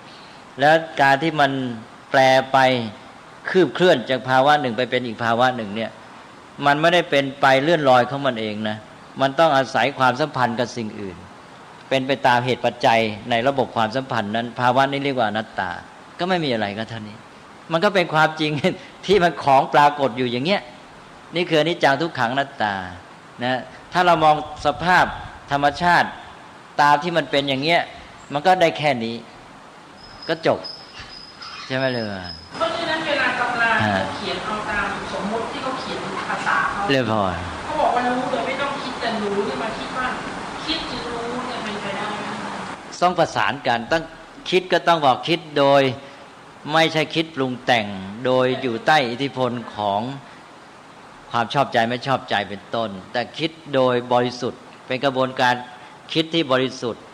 ที่ว่าไปเชื่อมโยงเปิดช่องหรือให้ทิศทางแก่การมองความจริงเพราะว่าถ้าไม่มีการคิดมาช่วยนำอย่างที่ว่ามันไม่ได้จุดเริ่มและไม่ได้ทิศทางการมองความจริงเช่นว่าถามว่าอันนี้มีเพราะอะไรนี่คำถามอย่างนี้ทำให้เกิดการมองความจริงนั่นแหละความคิดนั่นแหละจะทำให้มองความจริงไงก็พระพุทธเจ้าถามว่าปรากฏการณ์นี้หรือสภาพจิตนี้เกิดขึ้นอ้าวมันเป็นเพราะอะไรนี่อันนี้ปั๊บนี่มันทำให้เรามองความจริงโดยไปสังเกตว่าอ้าวมันเป็นยังไงมาใช่ไหมก็คือการคิดสืบสาวหาความจริงแต่ไม่ใช่คิดเรื่อยเปื่อยไปสังเกตดูความจริงเลยว่าสภาพจิตของเรานี่เปลี่ยนแปลงไปยังไงจากสภาพจิตไหนมาจึงมาเป็นสภาพจิตนี้ใช่ไหมก็ได้กลายเป็นว่าไปดูความจริงเลยทีนี้ถ้าเราไม่มีการคิดมันก็ไม่มาดูความจริงอันนี้ใช่ไหมเพราะนั้นมันประสานกันเลยความคิดอันเนี้ยเลยพรอาจารย์จะพอเห็นทางนะเลยพรเพราะว่าอย่างที่ว่าความคิดที่ทำให้เรามองแบบสืบสาวเหตุปัจจัยเนี่ยถ้าไม่มีไอ้ตัวคำถามแบบที่ว่าไม่มีความคิดแบบที่ว่ามันไม่มองนะใช่ไหมเพราะเหมือนกับต้องการรู้ว่าสภาพจิตอันเนี้ยเกิดขึ้นเพราะอะไรจากการคิดจากการตั้งคำถามอย่างนี้ก็เลยทำให้มองมีจุดเน้นในการมองว่ามองดูซิว่ามันมาอย่างไรเนี่ยแล้วนี่คือการมองความจริงด้วยใช่ไหมไม่ใช่คิดเอานะแต่การคิดนั้นทำให้มองใช่ไหมทำให้ไปมองว่าความรู้สึกของเราสภาพจิตของเรานี่มันคืบเคลื่อนมาอย่างนี้จากอันนี้เป็นอย่างนี้แล้วมาเป็นอย่างนี้ก็ได้ความจริงขึ้นมาเพราะฉะนั้นการคิดที่ถูกนี่มันจะประสานกับการมองความจริงไปเลยเนี่ยมันเอื้อต่อกันน่ะเลยมาทีนี้เวลาที่ประสบการณ์ที่หนูไปการปฏิบัติธรรมเนี่ยจะบอกว่าหนูจะไม่พูดในแง่ของว่าดีไม่ดีนะคะแต่จะพูดในแง่ของความพอดี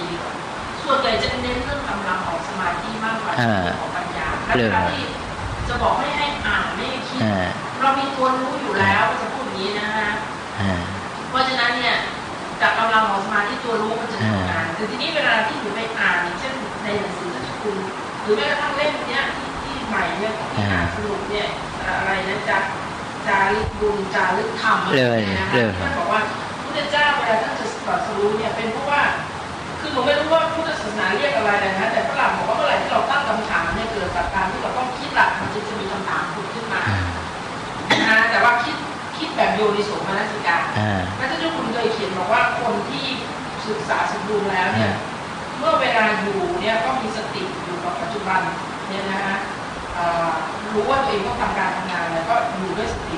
แต่เมื่อเวลาจะคิดก็คิดอย่างมีโยนิโสมนสิการเพราะฉะนั้นตัวความคิดไม่ได้เป็นตัวที่บอกว่าไม่ต้องคิดให้รู้ทีนี้เวลาเรามาปฏิบัติธรรมทำไมบอกว่าไม่ให้คิดอันนั้นก็เป็นเพราะก็ที่ว่าอาตมาไม่ได้พูดอย่างนั้นทีนี้บางสำนักท่านจะพูดแบบนั้นซึ่งมันจะทำให้เขวเพราะว่ากลายเป็นว่าไปตัดความคิดหมดเลยต้องแยกเป็นว่าคิดอย่างไรต่างหากใช่ไหมมันไม่ใช่บอกว่าไม่คิดแต่ต้องพูดว่าคิดอย่างไรใช่ไหมต้องเปลี่ยนใหม่คือถ้าไปบอกไม่คิดนี่ก็อาจจะเกิดผลร้ายได้แต่บอกคิดอย่างไรไม่คิดอย่างไรเนี่ย อันนี้ก็เป็นปมปัญหาแล้วก็พวกสมาธิอีกถ้าเอาแต่สมาธิคือไปคิดว่าเมื่อจิตเป็นสมาธิแล้วก็เห็นความเป็นจริงเองเข้าใจอย่างนั้นไปอ้างพุทธภาษิตพุทธพจน์ที่บอกสมาหิโตยถาภูตังปัจฉานาติก็แปลว่าจิตเป็นสมาธิก็เกิดปัญญาเองคล้ายๆอย่างนั้นนะต้องระวังนะอันนี้ถ้าเกิดสมาธิแล้วปัญญามาเองงั้นฤาษีชีไพรก่อนพระพุทธเจ้าได้ฌานสมาบัติสมาธิลึกมากไม่ใช่เหรอเลยบอยใช่ไหมทำไมพวกนั้นก็น่าจะตรัสรู้ไปหมดสิถ้าสมาธิมันพอใช่ไหมแล้วจากประสบการณ์ของหนูแล้วก็กับคนที่รู้จักการนั่งสมาธิหนูเล่าประสบการณ์ตรงเลยนะก่อนที่ว่าตอนหลังนี่มาได้มากในโสมนัสการคือนี้เวลาที่เราไปแล้วก็บอกไม่ต้องอ่านไม่ต้องอะไรเลยฝึกนำฝึกไปตามเนี้ยนะเขาฝึกการนั่งหายใจฝึกการนั่งสมาธิการเดินจงกรมอะไรเงี้ยนะคะคือเอาเป็นว่าฝึกรูปแบบหนูจะมองเป็นว่าฝึกรูปแบบโดยสาระเนี่ยก็อธิบายได้ชัดเจนนะเราก็ฝึกไปพอฝึกไปถึงจุดหนึ่งที่จิตใจเรามีหมายถึงว่าเรามีสมาธิพอสมควรนะการดูอะไรลมหายใจนะฮะดูเวทนาที่เกิดขึ้นอะไรเนี่ยนะฮะเสร็จแล้วเนี่ยสักพักหนึ่งเนี่ยมันมีอยู่ช่วงหนึ่งที่เกิดประสบการณ์กับตัวหนูเลยเนี่ยนะมันก็เกิดความเบื่อหน่ายเพราะว่าเราก็ฟังบางทีท่านก็เทศด้วยเทศที่ท่านบอกว่านั่นก็คือจริงๆนั่นก็คือตัวปริยัติแหละนะฮะก็เทศให้เบื่อหน่ายในร่างกายในอะไรเนี่ยทีนี้พอเรามีสมาธิแล้วเราก็ฟังเทศในเบื่อหน่ายร่างกายเนี่ยเราก็เลยเบื่อเลยไม่อยากทำอะไรหลายคนก็บ่นอย่างนั้นนะเบื่ออยากที่งานอยากทำอะไรเพราะว่ามีมันอนัตตาอะไรก็เบื่อแต่แล้วก็เกิดเป็นอาการอยู่นานมากนะฮะพอนั่งสมาธิก็เกิดอาการเบื่อมากแล้วก็มีปัญหาแต่ว่าเอาไปใช้กับประโยชน์ไม่ค่อยต่อสังคมไม่ได้ก็เบื่อแล้วมันก็จะมีจนกระทั่งหนูมาเห็นเนี่ยโยนิโสมนสิการเมื่อมาอ่านละเอียดเนี่ยที่มันเกิดขึ้นหลายปีแล้วนะเขียนว่าจริงๆเวลาพิจารณาความตายเนี่ยสุดท้ายมันต้องไม่ประมาทแล้วจริงๆเนี่ยมันไม่ได้ว่าให้เบื่อหน่ายนะเบื่อหน่ายในตัวสังขารหรืออะไรเนี่ยนะแต่ว่ามันจะต้องใช้ตัวตนเราเนี่ยทำประโยชน์ให้ได้มากที่สุดจริงๆว่าถ้าต้องใกล้ตัวสมาธิต้องมีความสุขเบื่อหน่ายนี่มันเป็นใกล้ๆความทุกข์ด้วยนะฮะท่านเบื่อมันเป็นเพียงขั้นตอนหนึ่งคือว่าเรื่องนี้มีแง่มุมเยอะเอางี้ก่อนว่าหนึ่งมรณสติระลึกถึงความตายเนี่ยมันให้โยนิโสมนสิการได้ทั้งสองด้านคือว่าทำให้เห็นความจริงก็ได้ให้เห็นอนิจจังทุกขังอนัตตาอนิจจังของชีวิตสังขารที่มันมีการเกิดขึ้นดับไปใช่ไหมนี่ในแง่มรณสติในแง่นิยมไปหาการให้เห็นความจริงแต่อีกด้านหนึ่งก็คือปลุกเร้ากุศลนะพอมรณสติก็ทำให้เราจะต้องไม่ประมาทนะต้องรีบทำชีวิตให้มีคุณค่าทำความดีนี้เรียกว่าฝ่ายมองเห็นประโยชน์หมายความมรณสติได้ทั้งในแง่ให้เห็นความจริงและในแง่ให้หาประโยชน์ได้ทั้งคู่เลยแล้วอย่างอนิจจังที่ว่าเมื่อกี้อาตมาที่พูดไปก็พอเห็นความจริงของสิ่งทั้งหลายมันไม่เที่ยงมันเป็นทุกข์เป็นอนัตตาที่เห็นความจริงอนิจจังก็ทำให้เราไม่ประมาทก็ได้ประโยชน์ก็ได้ทั้งคู่แต่ทีนี้ว่าเรื่องของการที่ว่าเทศแล้วก็ให้เบื่อ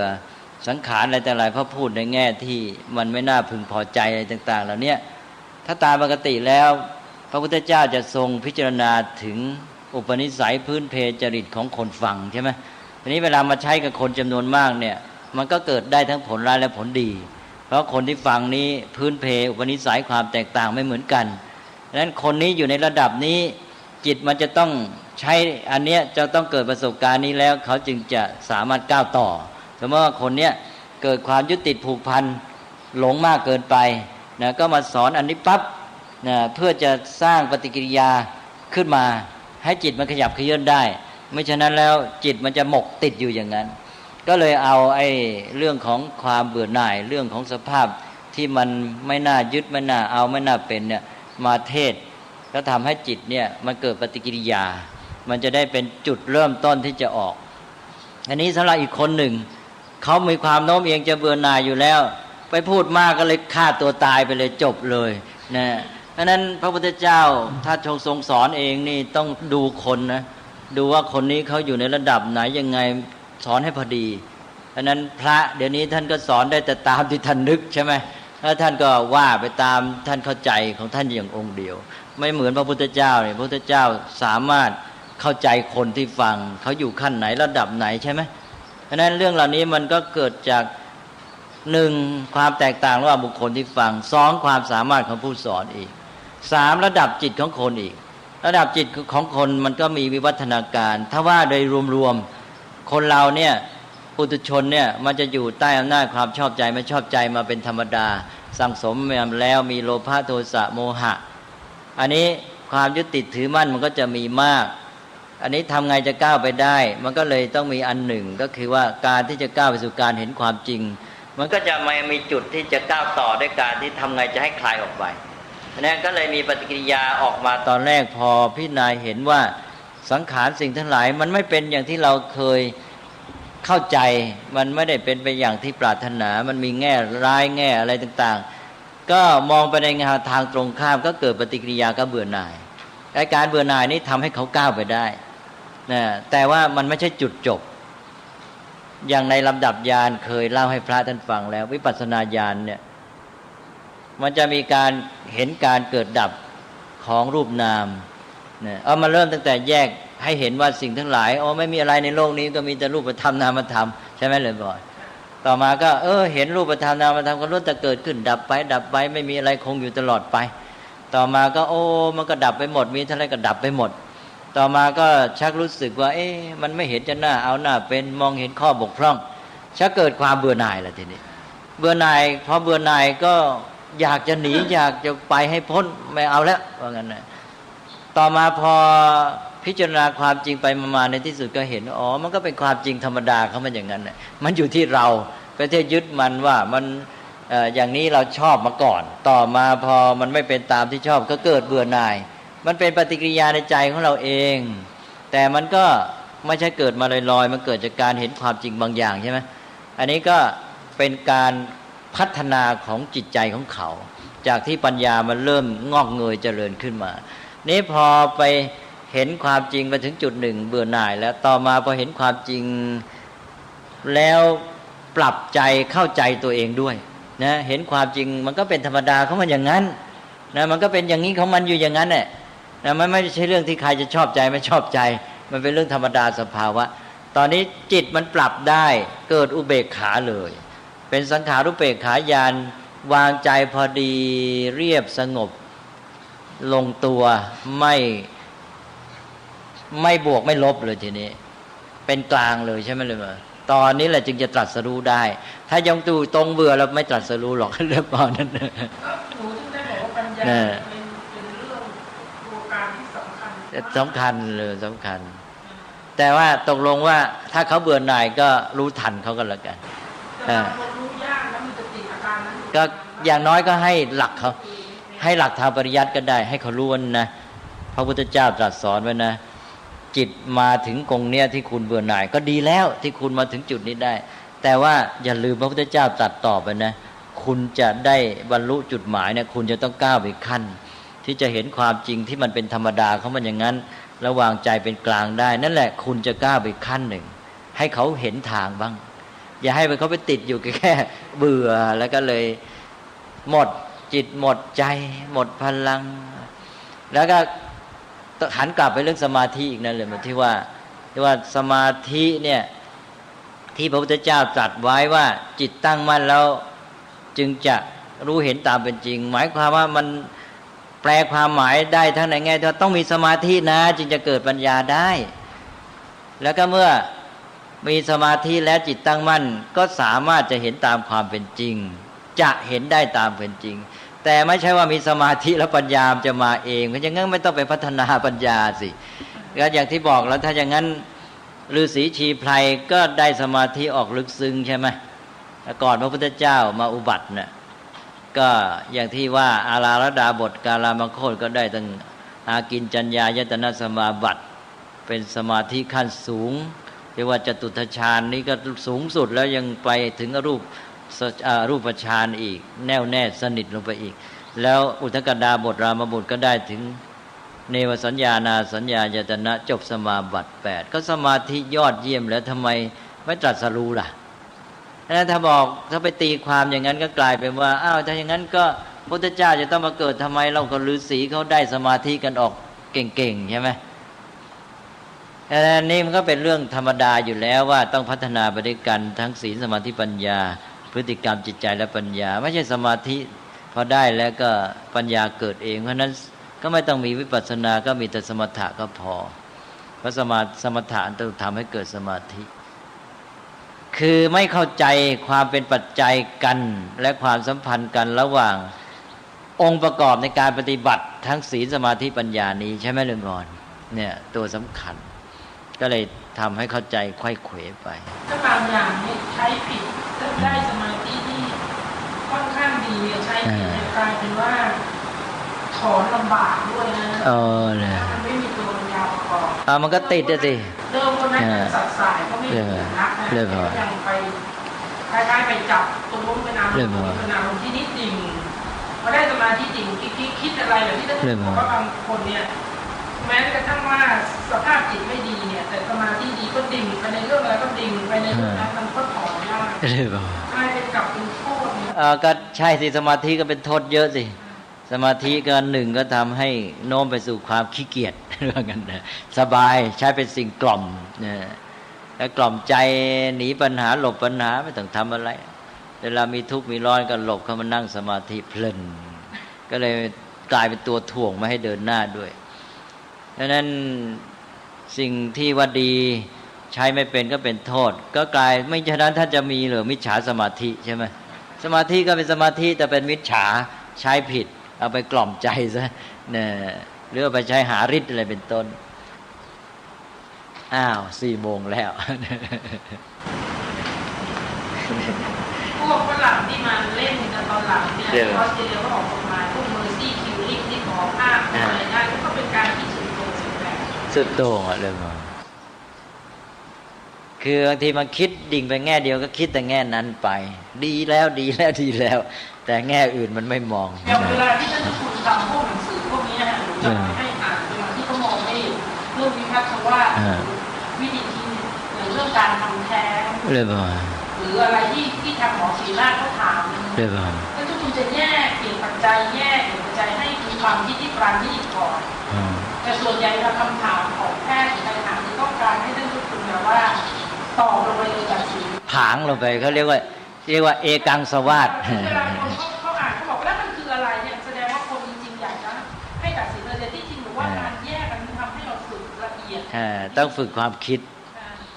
พระพุทธเจ้าจะไม่ใช้เอกังสวาสนอกจากเป็นความจริงที่เด็ดขาด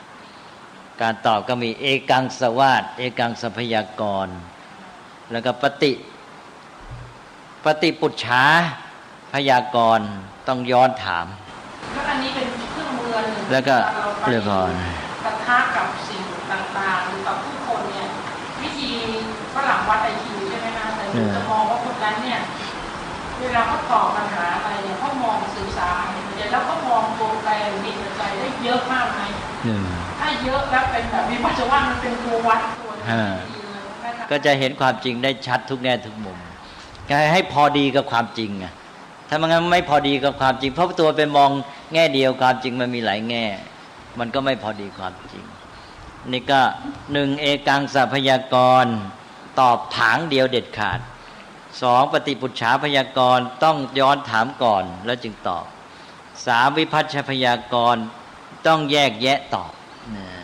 จำแนกแจกแจงแล้วก็สุดท้ายก็ทับปัญหาเลย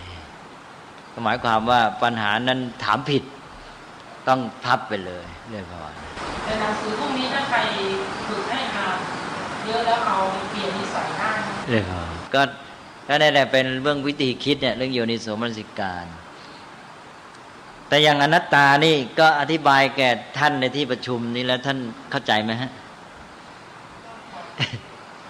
นะฮะถ้าเห็นอนัตตาก็มีแต่ว่ามันพอในภาวะทั่วไปเนี่ยคือเราจะไปเริ่มที่อะไรที่จับจุดตายตัวซะเราต้องพูดถึงสภาพทั่วไปคือการที่สิ่งทั้งหลายเนี่ยคือพอเรามองเอาไปในโลกเนี่ยมันก็จะเห็นสิ่งทั้งหลายใช่ไหมสิ่งทั้งหลายเนี่ยไม่ได้อยู่นิ่งเลยนะมีความเป็นไปเนี่ยความเป็นไปเนี่ย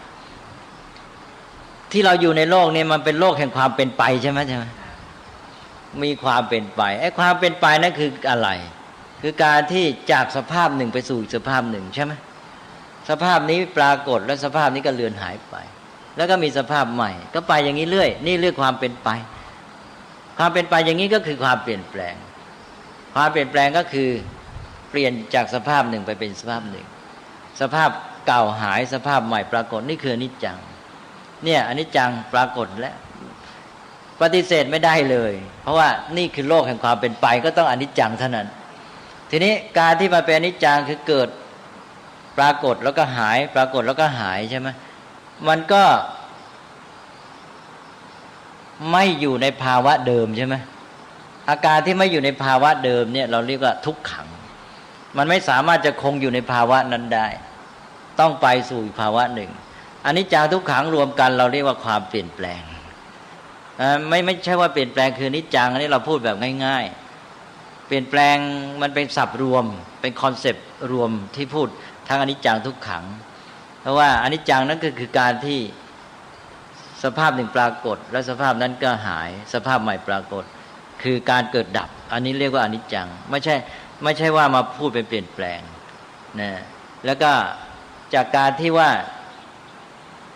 ไม่คงอยู่ในภาวะนั้นไม่คงอยู่ในภาวะนั้นอันนี้เรียกว่าทุกขังใช่ไหมแล้วทีนี้การที่มันไม่คงอยู่ในภาวะนั้นเนี่ยมันก็เกิดการที่เรียกว่าเปลี่ยนแปลงแล้วตอนนี้เราได้แล้วอนิจจังทุกขังเป็นเปลี่ยนแปลงพอเปลี่ยนแปลงไปมันก็เป็นสภาวะของมันเองนะแล้วที่มันเป็นอย่างนี้เนี่ยมันไม่ได้เป็นไปโดยเลื่อนลอยที่มันปรากฏใหม่ในภาวะอย่างนั้นอย่างนี้ไม่ใช่เกิดโดยเลื่อนลอยนะแต่มันปรากฏเพราะมันอยู่ในระบบความสัมพันธ์ใช่ไหมและอิทธิพลของสิ่งที่มันเกี่ยวข้องสัมพันธ์นั่นแหละทำให้มันปรากฏรูปอีกอย่างหนึ่งนี่อันนี้ก็คือความสัมพันธ์ของสิ่งทั้งหลายระบบความสัมพันธ์ที่สิ่งทั้งหลายนี่ขึ้นต่อกันเป็นปัจจัยหนุนแก่กันเป็นไปตามเหตุปัจจัยก็คือภาวะที่มันเป็นไปตามสภาพของมันเนี่ยมันเป็นอยู่เป็นไปตามสภาพของมันตามเหตุปัจจัยของมันเป็นต้นโดยไม่ได้มีใครมาเป็นเจ้าของครอบครองบังคับบัญชาสั่งการได้นี่เรียกว่าอนัตตาก็จบ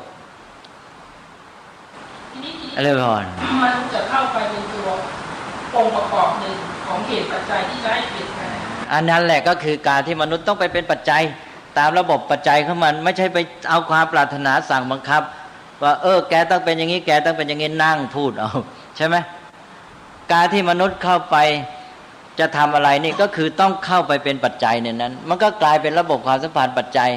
ก็เท่านั้นไม่ได้มีตัวสั่งบังคับได้นะเรื่องพรในฐานะคนที่นี่ก็จะบอกว่าเพราะฉะนั้นถ้าเราจะไม่เกิดความทุกข์สุขภาพจิตคือเราก็มองตามเหตุปัจจัยเมื่อมนุษย์เข้าไปตัวองค์ประกอบของเหตุปัจจัยแต่ก็มีการโต้แย้งกันมากเลยเราคิดอย่างนี้นะคะเขาบอกว่าเวลาที่เราจะเข้าไปเกี่ยวข้องในฐานะเหตุปัจจัยก็ตามเราจะต้องมองเป้าหมายคือมีการวางแผนแล้วเมื่อมองเป้าหมายเรามีการวางแผนคือเริ่มคิดว่าคิดสระดับก่อนถ้าไปเกี่ยวข้องมันมีความคาดหวังมี expectation แล้วพอมี expect ก็บอกว่าแล้วมนุษย์จะไม่ไปคาดหวังคุณผู้ชมมันเป็นไปไม่ได้มันจะมีความคาดหวังแล้วที่คุณก็เทศต่อไปว่าไอ้นี่แหละไอ้สิ่งที่เราไปหวังเนี่ยถ้ามันสวนกับกระแสธรรมชาติเนี่ยนะมันทำให้เกิดทุกข์ก็ถามบอกว่าถ้าไม่หวังจะทำยังไงให้ไม่หวังคือทำให้เป็นกลางที่สุดแล้วก็เราก็เข้าไปเกี่ยวข้องเท่าที่ปัญญาเรารู้และดูว่ามันเปลี่ยนแปลงไปยังไงมันเปลี่ยนแปลงไปยังไงเราก็ดูอีกระยะเป็นอะไรก็เปลี่ยนไปก็บอกมันในสภาพเป็นจริงมันเป็นไปไม่ได้เหมือนเราเลยจะคิดวางอะไรเราก็ไปข้างหน้าก่อนไม่ใช่อย่างนั้นแหละการคาดหวังนี่ต้องเอาเลยต้องวางแผนจะเอายังไงมันควรจะเป็นโดยปัญญาคือปัญญามองเห็นโดยเหตุผลว่ามันควรจะเป็นอย่างนี้ตั้งเป้าเลยแล้วทำตามเหตุปัจจัยศึกษาเหตุปัจจัยทำตามเหตุปัจจัยแล้วผลเกิดเท่าไรสำเร็จไม่สำเร็จเป็นไปตามเหตุปัจจัยรู้ตามนั้นนี่ต่างหากที่สำคัญคือไม่ใช่เอาตัวความอยากของตัวไม่มันมีคาดหวังสองอย่างคาดหวังด้วยความอยากเป็นอิโมชันการคาดหวังด้วยปัญญาว่ามันควรจะเป็นยังไงทีนี้การคาดหวังนี้สำเร็จไม่สำเร็จเรารู้ตามที่เหตุปัจจัยให้เป็นสำเร็จหรือไม่สำเร็จก็เป็นไปตามเหตุปัจจัยของมันแม้แต่เวลารอผลก็ไม่เกิดทุกข์ใช่ไหมเพราะมันมองว่ามันจะสำเร็จไม่สำเร็จตามนี้ก็ตามเหตุปัจจัย เมื่อไม่สำเร็จเราก็มองว่าอ้าวแสดงว่าเหตุปัจจัยอะไรขาดที่จะให้เกิดผลไม่ได้หรือมีเหตุปัจจัยอื่นมาขัดแย้ง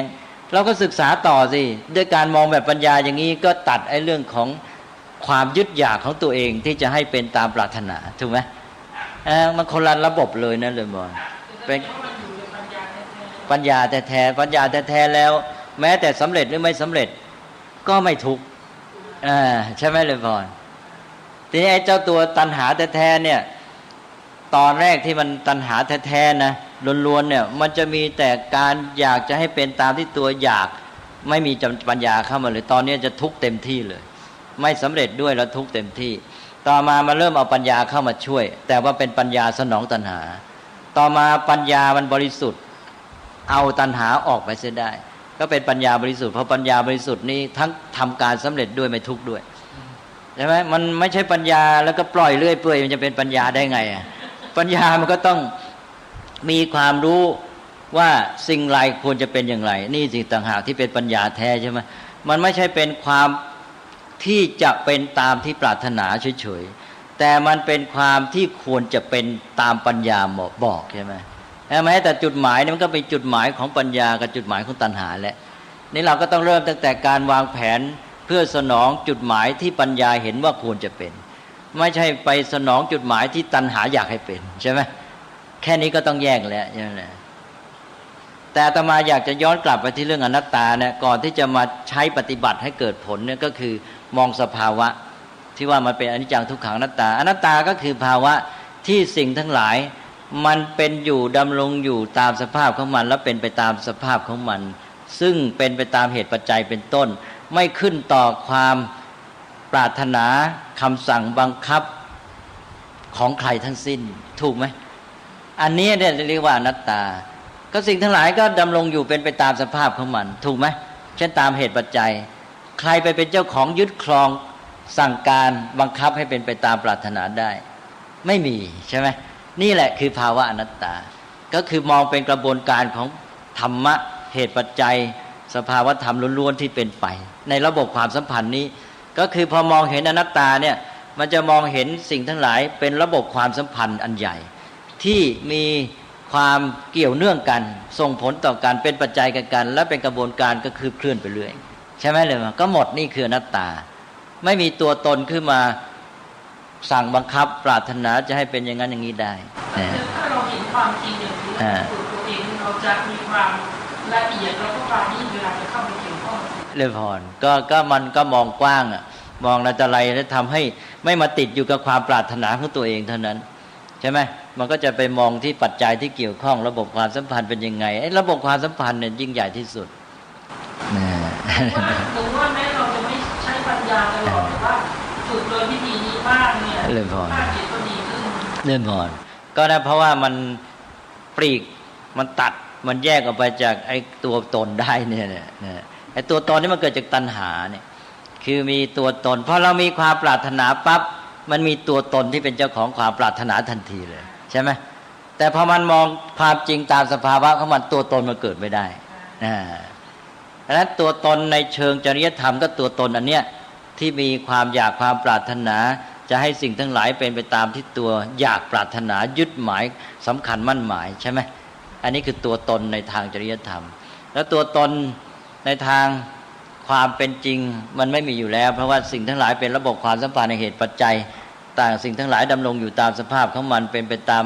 คันลองของมันเองซึ่งมันเป็นระบบความสัมพันธ์อย่างที่ว่าเลยพอแต่อาจารย์ว่าจะชัดพอไหมล่ะเลยหนูได้ความคิดขึ้นเยอะแล้วก็โดยบางทีเนี่ยเราเข้าใจแล้วตัวภาษาเนี่ยเราไม่ชัดเนี่ยเวลาเราไปสื่อคนอื่นเนี่ยมันล็อกเลยตัวภาษาเลยพอนะฮะแล้วมันก็มี2ระดับด้วยอย่างระดับสัจธรรมกับระดับจริยธรรมระดับโลกุตระเลยพอ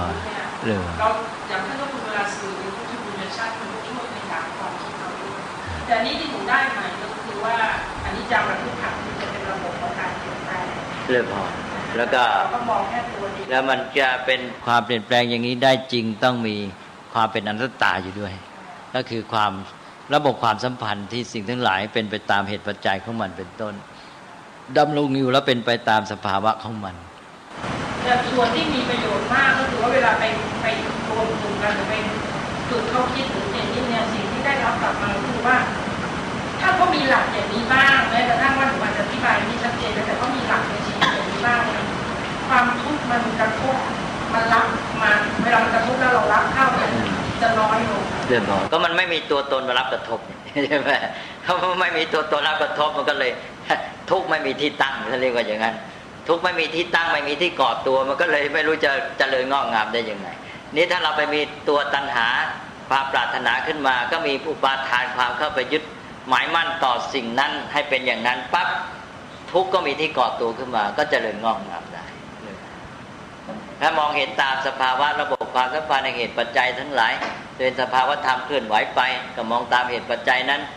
มันก็ไม่มีตัวตนที่จะมาเป็นจุดเริ่มต้นก่อตั้งทุกข์ที่จะเดินงอกงามได้เอาละใช่ไหมหรือพอเพราะฉะนั้นก็พูดมาวันนี้ก็ยาวยืดเลยซีดีธรรมบรรยายชุดตามพระใหม่ไปเรียนธรรมโดยพระพรหมคุณาภรณ์ปอ.ประยุตโตวัดยานเวศกวันตำบลบางกระทึกอำเภอสามพรานจังหวัดนครปฐมบรรยายแก่พระนวกะรุ่นพรรษา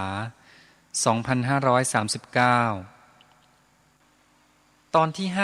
50 เรื่องทางชีวิตของอารยชนเริ่มต้นด้วยปัจจัย2มีหน่วยหนุนประคองอีก5รวมเป็นแสงอรุณ7รัศมีมาคุยกันต่อเรื่องบุพนิมิตแห่งมรรคทั้ง7ประการว่าโดยสรุปอีกครั้งหนึ่งก็ก่อนที่จะว่าทั้งหมดก็มาพูดถึงหัวข้อเพื่อทวนความจำ7ข้อก็มี1กัลยาณมิตรตาความมีกัลยาณมิตรหรือการรู้จักเลือกคบหากัลยาณมิตร2ศีลสัมปทาถึงพร้อมด้วยศีลคือตั้งอยู่ในวินัย3ก็ฉันทสัมปทาถึงพร้อมด้วยฉันทะมีความใฝ่รู้ใฝ่ดีหรือใฝ่ศึกษาใฝ่สร้างสรรค์หรืออยากจะทำในสิ่งที่ดีงามแล้วก็อัตตสัมปทาการทำตนให้ถึงพร้อมหมายถึงว่าการพัฒนาศักยภาพให้สมบูรณ์ให้เต็มเปี่ยมนะมีจิตสำนึกในการฝึกตนต่อไป5ก็ทิฏฐิสัมปทาถึงพร้อมด้วยทิฏฐิมีความเชื่อแนวความคิดความเห็นการยึดถือในหลักการทัศนคติค่านิยมที่เอื้อต่อการพัฒนาปัญญาและความดีงามแล้วก็อัปปมาทสัมปทาถึงพร้อมด้วยความไม่ประมาทมีความกระตือรือร้น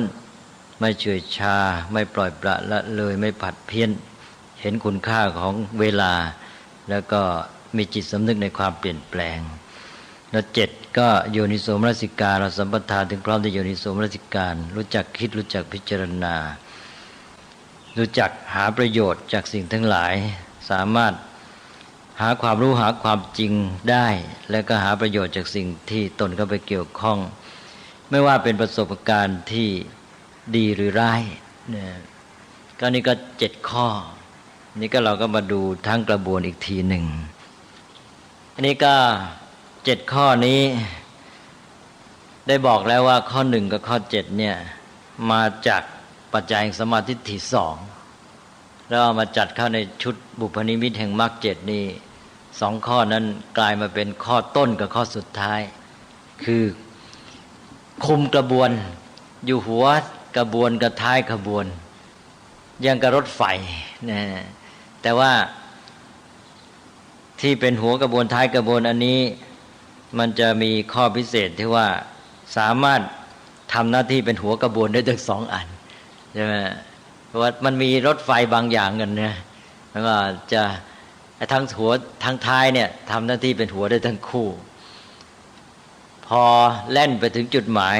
ไอ้ฝ่ายหัวข้างหนึ่งพาไปพอไปถึงแล้วไม่ต้องกลับแหละนะใช้ท้ายเนี่ยกลับเป็นหัววิ่งนำไปได้อีกอันนี้ก็เช่นเดียวกัน เจ้าสองตัวนี้คุมหัวคุมท้ายนั้นที่จริงเป็นหัวได้ทั้งคู่นำกระบวนได้ทั้งหมดอันนี้เป็นข้อพิเศษของเขาอันนี้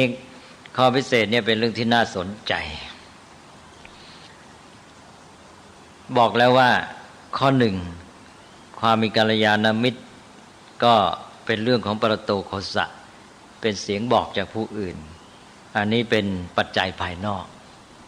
ส่วนโยนิโสมนสิการนั้นเป็นปัจจัยภายในอยู่ในตนเองนี้สำหรับคนทั่วไปนี่เราจะมาอาศัยเจ้าตัวแรกกัลยาณมิตรตาปัจจัยภายนอกมาเป็นตัวนำกระบวนพาชักพาให้ทั้ง7ทั้ง6ตัวข้างหลังเนี่ยเกิดขึ้นได้เพราะว่ากัลยาณมิตรนี่เป็นผู้ที่พัฒนาแล้วหรือพัฒนาไปมากกว่าตัวเราหรือตัวเด็กนั้นเพราะนั้นเขาก็จะมีคุณสมบัติทั้ง7ประการเนี่ยดีกว่าอันนี้เมื่อเขามีทั้ง7ประการนี้เขาสามารถกระตุ้นได้ทุกตัวกัลยาณมิตรนี่กระตุ้นได้หมดนะชักจูงให้เด็กรู้จักหากัลยาณมิตรก็ได้แล้วก็ให้เด็กรู้จักวินัยตั้งอยู่ในวินัยมีศีลก็ได้จะให้เกิดฉันทะก็ได้จะให้ฝึกตนก็ได้จะให้มีแนวความคิดถูกต้องก็ได้ให้มีความไม่ประมาทก็ได้แล้วก็ให้มีโยนิโสมนสิการก็ได้นะทีนี้ในทางตรงข้ามกันก็โยนิโสมนสิการซึ่งเป็นปัจจัยภายในมีขึ้นในผู้ใดนี่ก็สามารถไปทำให้คุณสมบัติอื่นเกิดได้หมด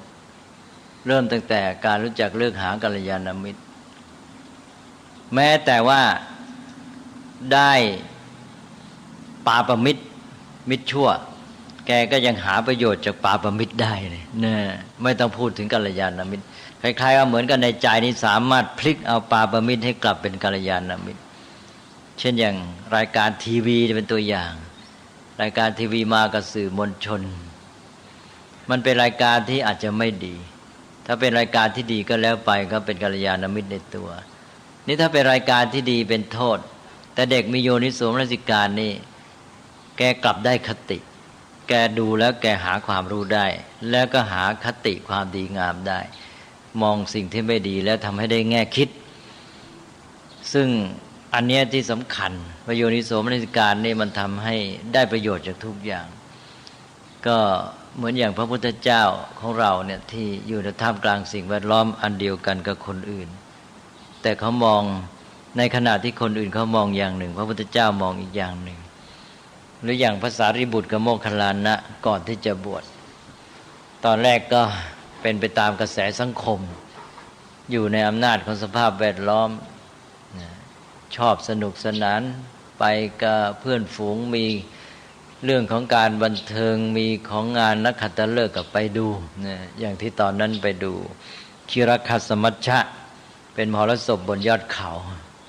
ถ้าไปดูมาทุกปีก็สนุกสนานปีนั้นไปดูแล้วเกิดได้คติความคิดอีกอย่างเนี่ยโยนิโสมนสิการมันเกิดขึ้นมามองใหม่มองสิ่งเดิมแต่ไม่เห็นเหมือนเดิมเห็นได้ความคิดอะไรเนี่ยก็เป็นโยนิโสมนสิการเพราะฉะนั้นแม้แต่สิ่งที่ไม่ดีนี่โยนิโสมนสิการก็สามารถทำให้ได้ความรู้ความเข้าใจใหม่ได้ฉะนั้นโยนิโสมนสิการนี่เป็นตัวที่สำคัญมากเป็นอันว่ากัลยาณมิตรตานี่ก็เป็นตัวหัวกระบวนที่อยู่ข้างนอกที่มาช่วยเด็กหรือแม้แต่ตัวเราซึ่งตัวเราอาจจะเป็นเด็กก็ได้มาปลุกเร้าทำให้เราเนี่ยได้เกิดคุณสมบัติหมดทั้งชุดและในทางตรงข้ามก็โยนิโสมนสิการเป็นปัจจัยภายในตัวเราถ้าเกิดมีขึ้นมาก็สามารถทำให้คุณสมบัติอื่นเกิดขึ้นมาได้หมดทั้งชุดเช่นเดียวกันอันนี้เก่งกว่าอัปปมาทสัมปทาเมื่อวานนี้บอกว่าเรื่องความไม่ประมาทก็สามารถไปปลุกไอ้เจ้า5ตัวแรกก่อนมันให้ทำงานแต่ว่ามันอยู่ตัวที่6เนี่ยมันปลุกได้5ตัวแรกรวมทั้งตัวมันเองด้วยแต่มันไปปลุกโยนิโสมนสิการไม่ค่อยได้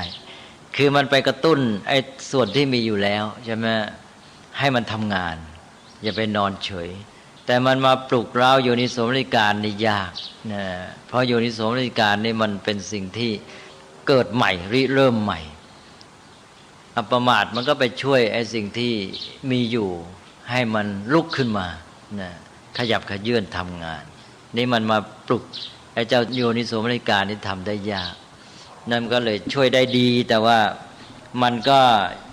ยังไม่ได้ทั้งกระบวนอันนี้กัลยาณมิตรตานี่ก็ได้ทั้งกระบวนเลยเนี่ยเป็นหัวกระบวนอันแรกก็มาช่วยชักนำทั้งชุดส่วนโยนิโสมนสิการอยู่ข้างในก็ชักนำได้ทั้งชุดเช่นเดียวกันนะอันนี้ฝ่ายกัลยาณมิตรตานี่นอกจากว่าจะชักนำทั้งชุดนี้ก็คือว่าถ้าพูดโดยทั่วไปกัลยาณมิตรนี่จะมาเป็นแบบอย่างจะมาช่วยนำให้ตัวเด็กเนี่ยได้พัฒนาในด้านต่างๆซึ่งอยู่ที่ความสามารถของกัลยาณมิตรนั้นอย่างกัลยาณมิตรสูงสุดได้แก่พระพุทธเจ้านี่ก็สามารถทำให้คนที่มีปัญญามากแล้วแต่ว่ามีเหมือนกับขนตาบังอยู่หรือว่ามีธุลีบังในตาอยู่มาเขี่ยออกนะทำให้ได้ตรัสรู้เลยหรือว่ามาสามารถฝึกคนที่เขาฝึกกันไม่ค่อยได้นะอันนี้ก็อยู่ที่ความสามารถของกัลยาณมิตรกัลยาณมิตรนี่ก็โยงเข้าหาไตรสิกขาถ้าพูดโดยย่อก็เท่ากับช่วยพัฒนาคนอื่นโดยเฉพาะพัฒนาเด็กนี่ทั้งในแง่พฤติกรรมที่เราเรียกว่าเรื่องศีลทำให้พฤติกรรมดีงามแล้วก็พัฒนาด้านจิตใจแล้วก็พัฒนาด้านปัญญาอันนี้พูดโดยสรุปเลยใช่ไหมมันพัฒนาอะไรก็ตามรวมแล้วมันก็พัฒนา3ด้านเนี่ยกัลยาณมิตรก็มีหน้าที่อันเนี้ยพัฒนาศีลสมาธิปัญญาหรือพัฒนาพฤติกรรมพัฒนาจิตใจและพัฒนาปัญญาแต่จุดเน้นที่สำคัญมากก็คือเน้นคุณสมบัติชุดที่เรียกว่าบุพนิมิตแห่งมรรคเนี่ย7ประการแล้วท่านเน้นหนักเข้าไปอีกก็มาเน้นเรื่องโยนิโสมนสิการเนี่ยถ้าหากว่ากัลยาณมิตรมาเจาะปลุกเร้าชักนำให้เกิดโยนิโสมนสิการนี้ได้เป็นดีที่สุดเพราะอะไรเพราะว่ากัลยาณมิตรนั้นเป็นปัจจัยภายนอกอย่างที่ทราบอยู่แล้วอันนี้ตราบใดที่เด็กยังไม่มีโยนิโสมนสิการก็ต้องอาศัยผู้อื่นยังไม่เป็นอิสระพึ่งตนเองไม่ได้มีกัลยาณมิตรเช่นพ่อแม่ดีมีครูอาจารย์ดีหรือมีเพื่อนใกล้ชิดที่ดีคอยชักนำคอยหนุนคอยชี้แนะทำให้เกิดปัญญาทำให้ได้คติอะไรจากสิ่งต่างๆแต่ก็เป็นผู้อื่นถ้าตัวเองอยู่คนเดียวทำไม่ได้นี่ต้องอาศัยผู้อื่นขึ้นต่อผู้อื่นต้องพึ่งเขายังพึ่งตัวเองไม่ได้ยังไม่ปลอดภัยความสัมพันธ์กับกัลยาณมิตรก็อาศัยศรัทธาถ้าเรามีศรัทธาต่อกัลยาณมิตรหรืออย่างเด็กเนี่ยเด็กมีศรัทธาต่อพ่อแม่เชื่อฟังเห็นความสำคัญของพ่อแม่เห็นว่าพ่อแม่นี้เก่งโดยปกติแล้วเด็กๆเนี่ยจะเอาพ่อแม่นี้เป็นแบบอย่างเชื่อถือเป็นคนที่ยอดประเสริฐสุดดังนั้นเขาก็มีความเชื่อฟังก็อาศัยศรัทธาเนี่ยไปถึงครูก็เหมือนกันถ้ามีศรัทธาเขาก็พร้อมที่จะเชื่อฟังการแนะนำชักจูงก็ได้ผลแต่ถ้าขาดศรัทธาซะเมื่อไหร่แล้วกัลยาณมิตรก็ทำหน้าที่ยากเพราะเด็กจะหันไปมองที่อื่นเช่นเด็กสมัยนี้มีปัญหาเยอะเพราะว่ามีทีวีเป็นต้นบุกเข้าไปถึงในบ้านในห้องนอนถ้าแกไปเชื่อฟังทีวีมากกว่าเชื่อฟังพ่อแม่หรือ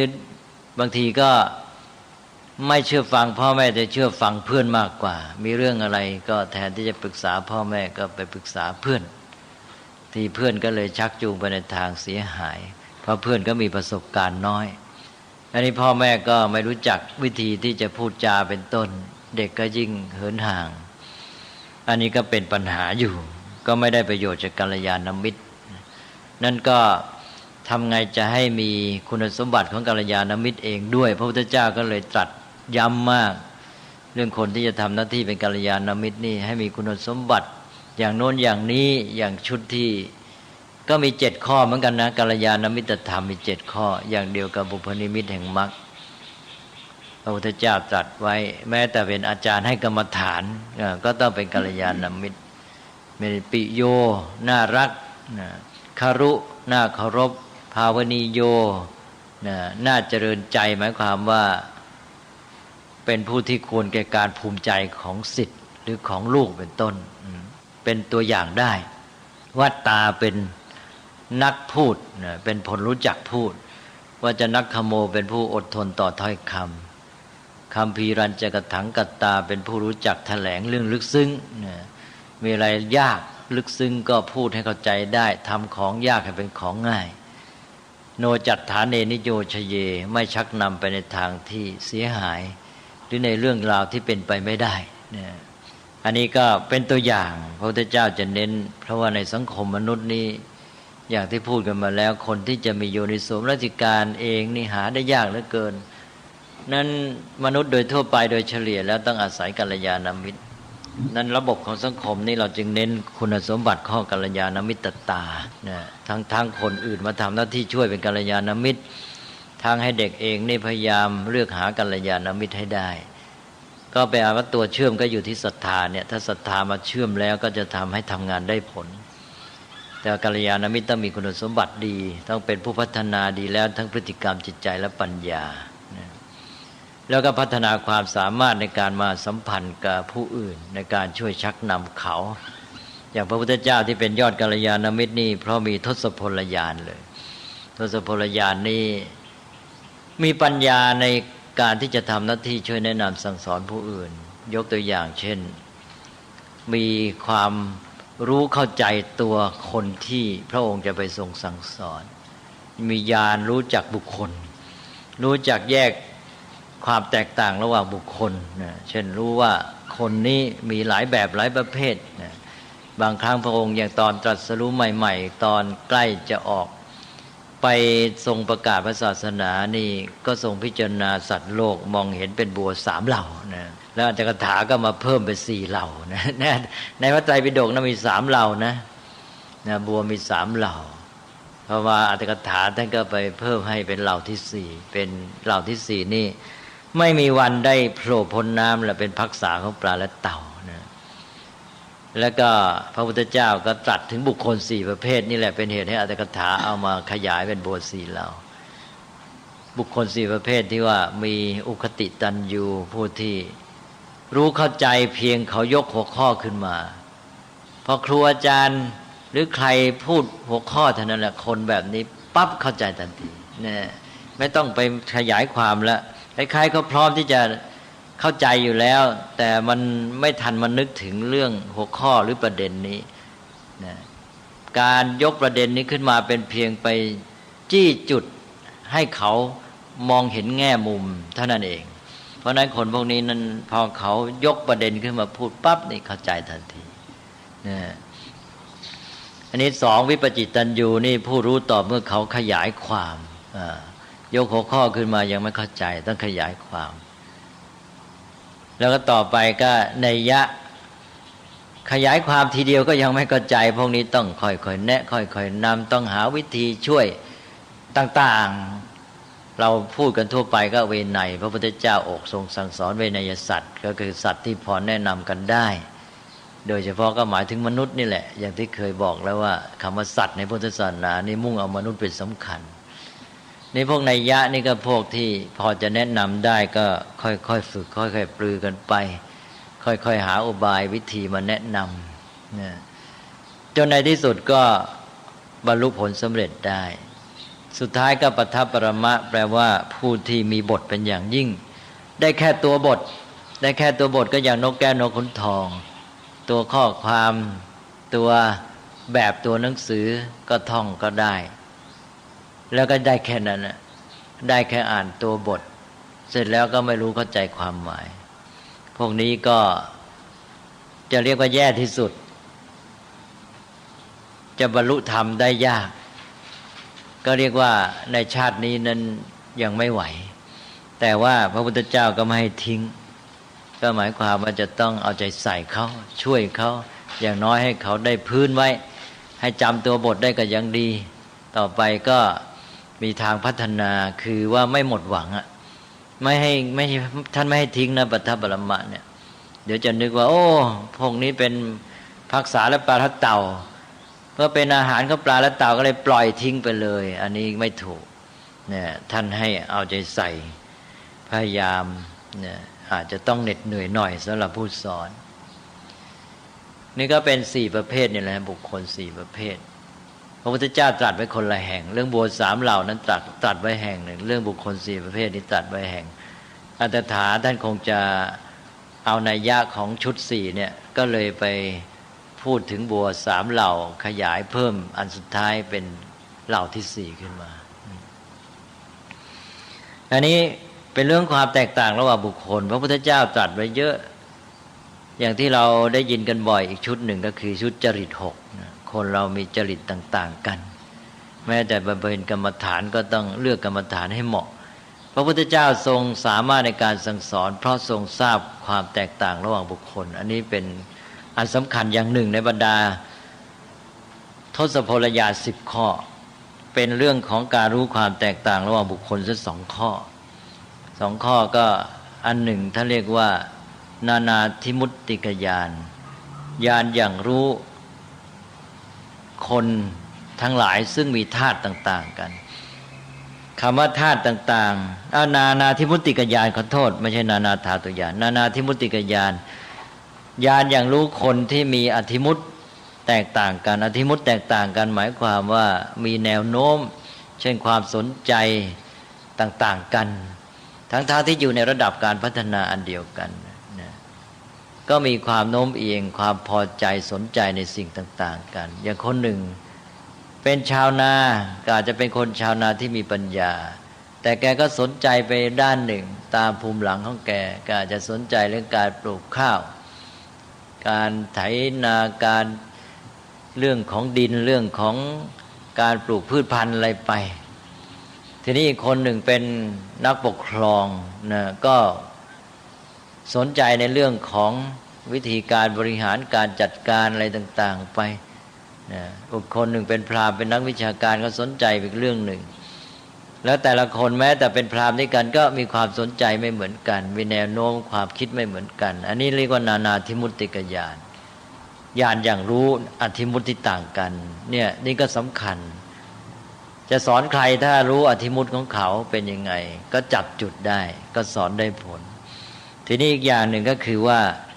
อินทริยปโรปริยัตญาณก็คือญาณอย่างรู้ความยิ่งและหย่อนแห่งอินทรีย์รู้ความแตกต่างระหว่างบุคคลในแง่ของระดับการพัฒนาว่ามีอินทรีย์อ่อนอินทรีย์แก่อินทรีย์อ่อนต้องสอนอย่างหนึ่งอินทรีย์แก่ต้องสอนอย่างหนึ่งคนอินทรีย์อ่อนยังไม่พร้อมในเรื่องนี้ก็ต้องไปเตรียมเขา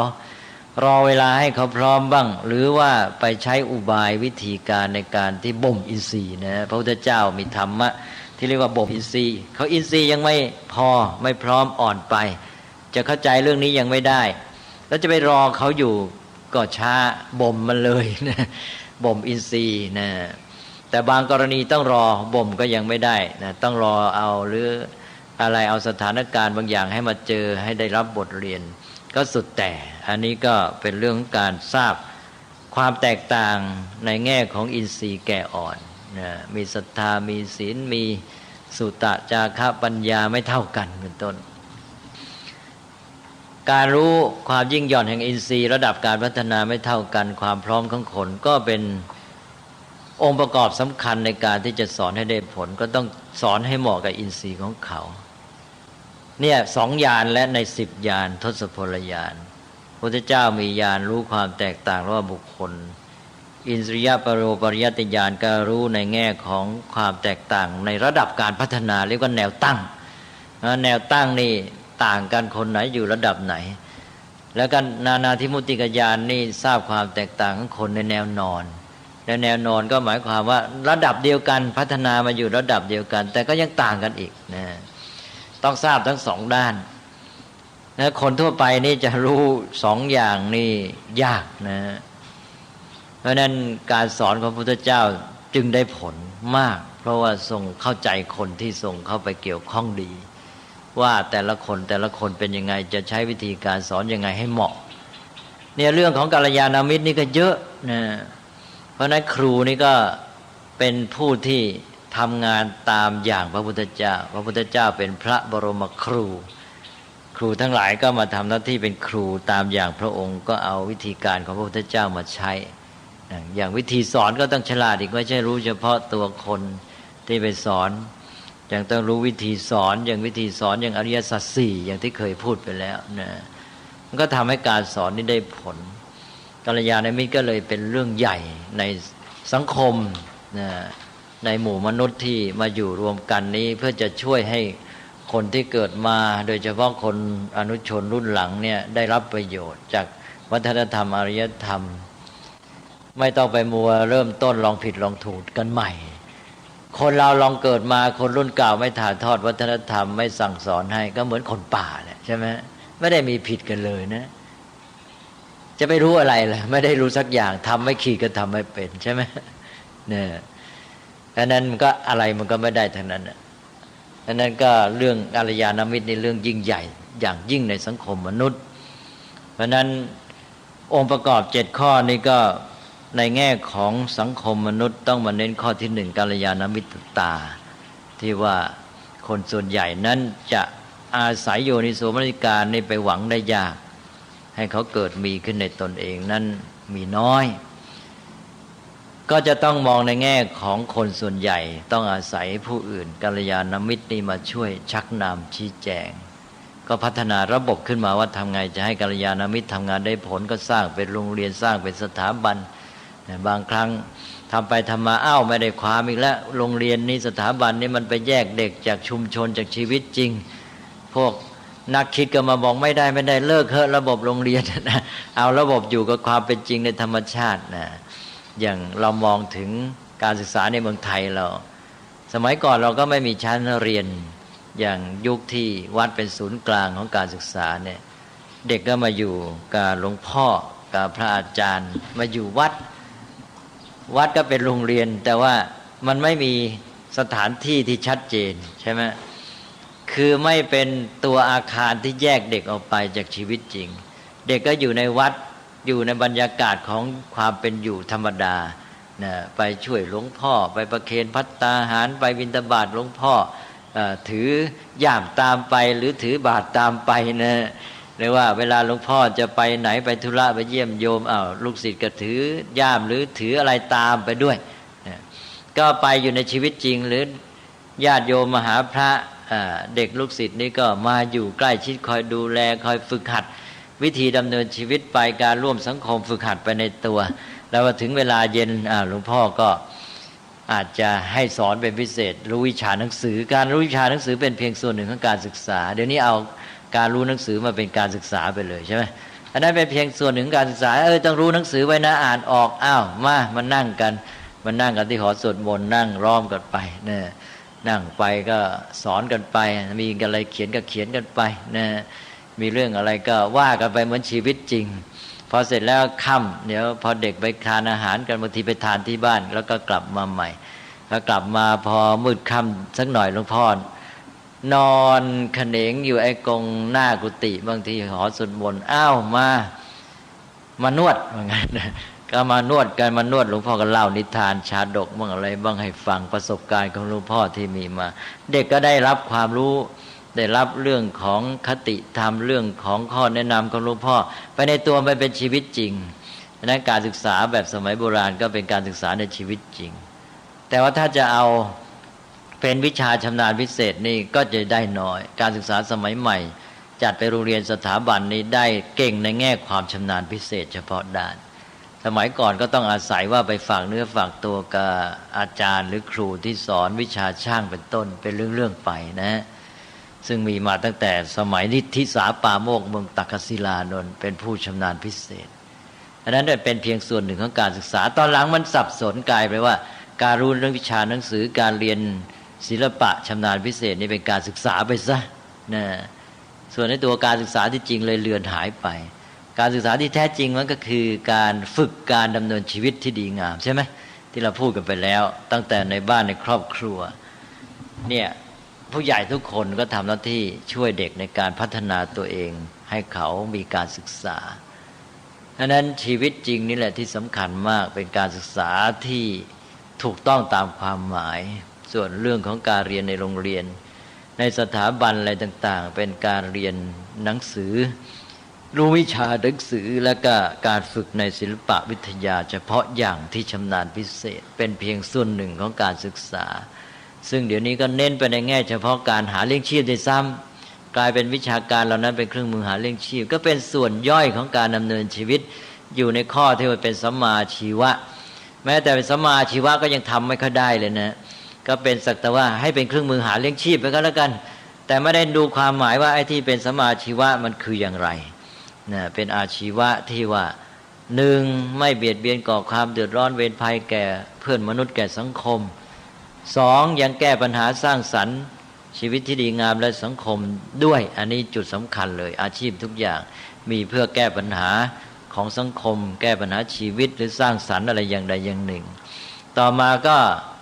สัมมาอาชีพก็เป็นแดนของการฝึกฝนพัฒนาตัวเองด้วยอย่างที่ว่าเนี่ยเดี๋ยวนี้สัมมาอาชีพการเรียนวิชาในแง่อาชีพก็ไม่ได้คำนึงเลยเรื่องเหล่านี้ใช่ไหมสักแต่ว่าให้ได้เรียนวิชาไปหาเลี้ยงชีพก็พอแล้วเนี่ยอันนั้นมันก็แคบมากการศึกษาสมัยปัจจุบันนี้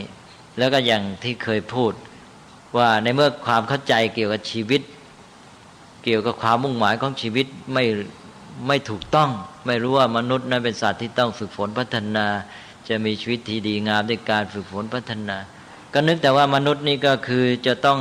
หาผลประโยชน์มาเสพต้องได้ผลประโยชน์เยอะๆใช่ไหมในการศึกษาก็เลยกลายเป็นเครื่องมือพัฒนาความสามารถที่จะหาสิ่งเสพมาบำเรอความสุขเท่านั้นเองและการศึกษาไปมามีความหมายอย่างนี้เยอะเลยนะเดี๋ยวนี้คนไม่น้อยมองแค่นี้การศึกษาทำไมล่ะเก่งในการที่จะไปหาเงินหาทองมา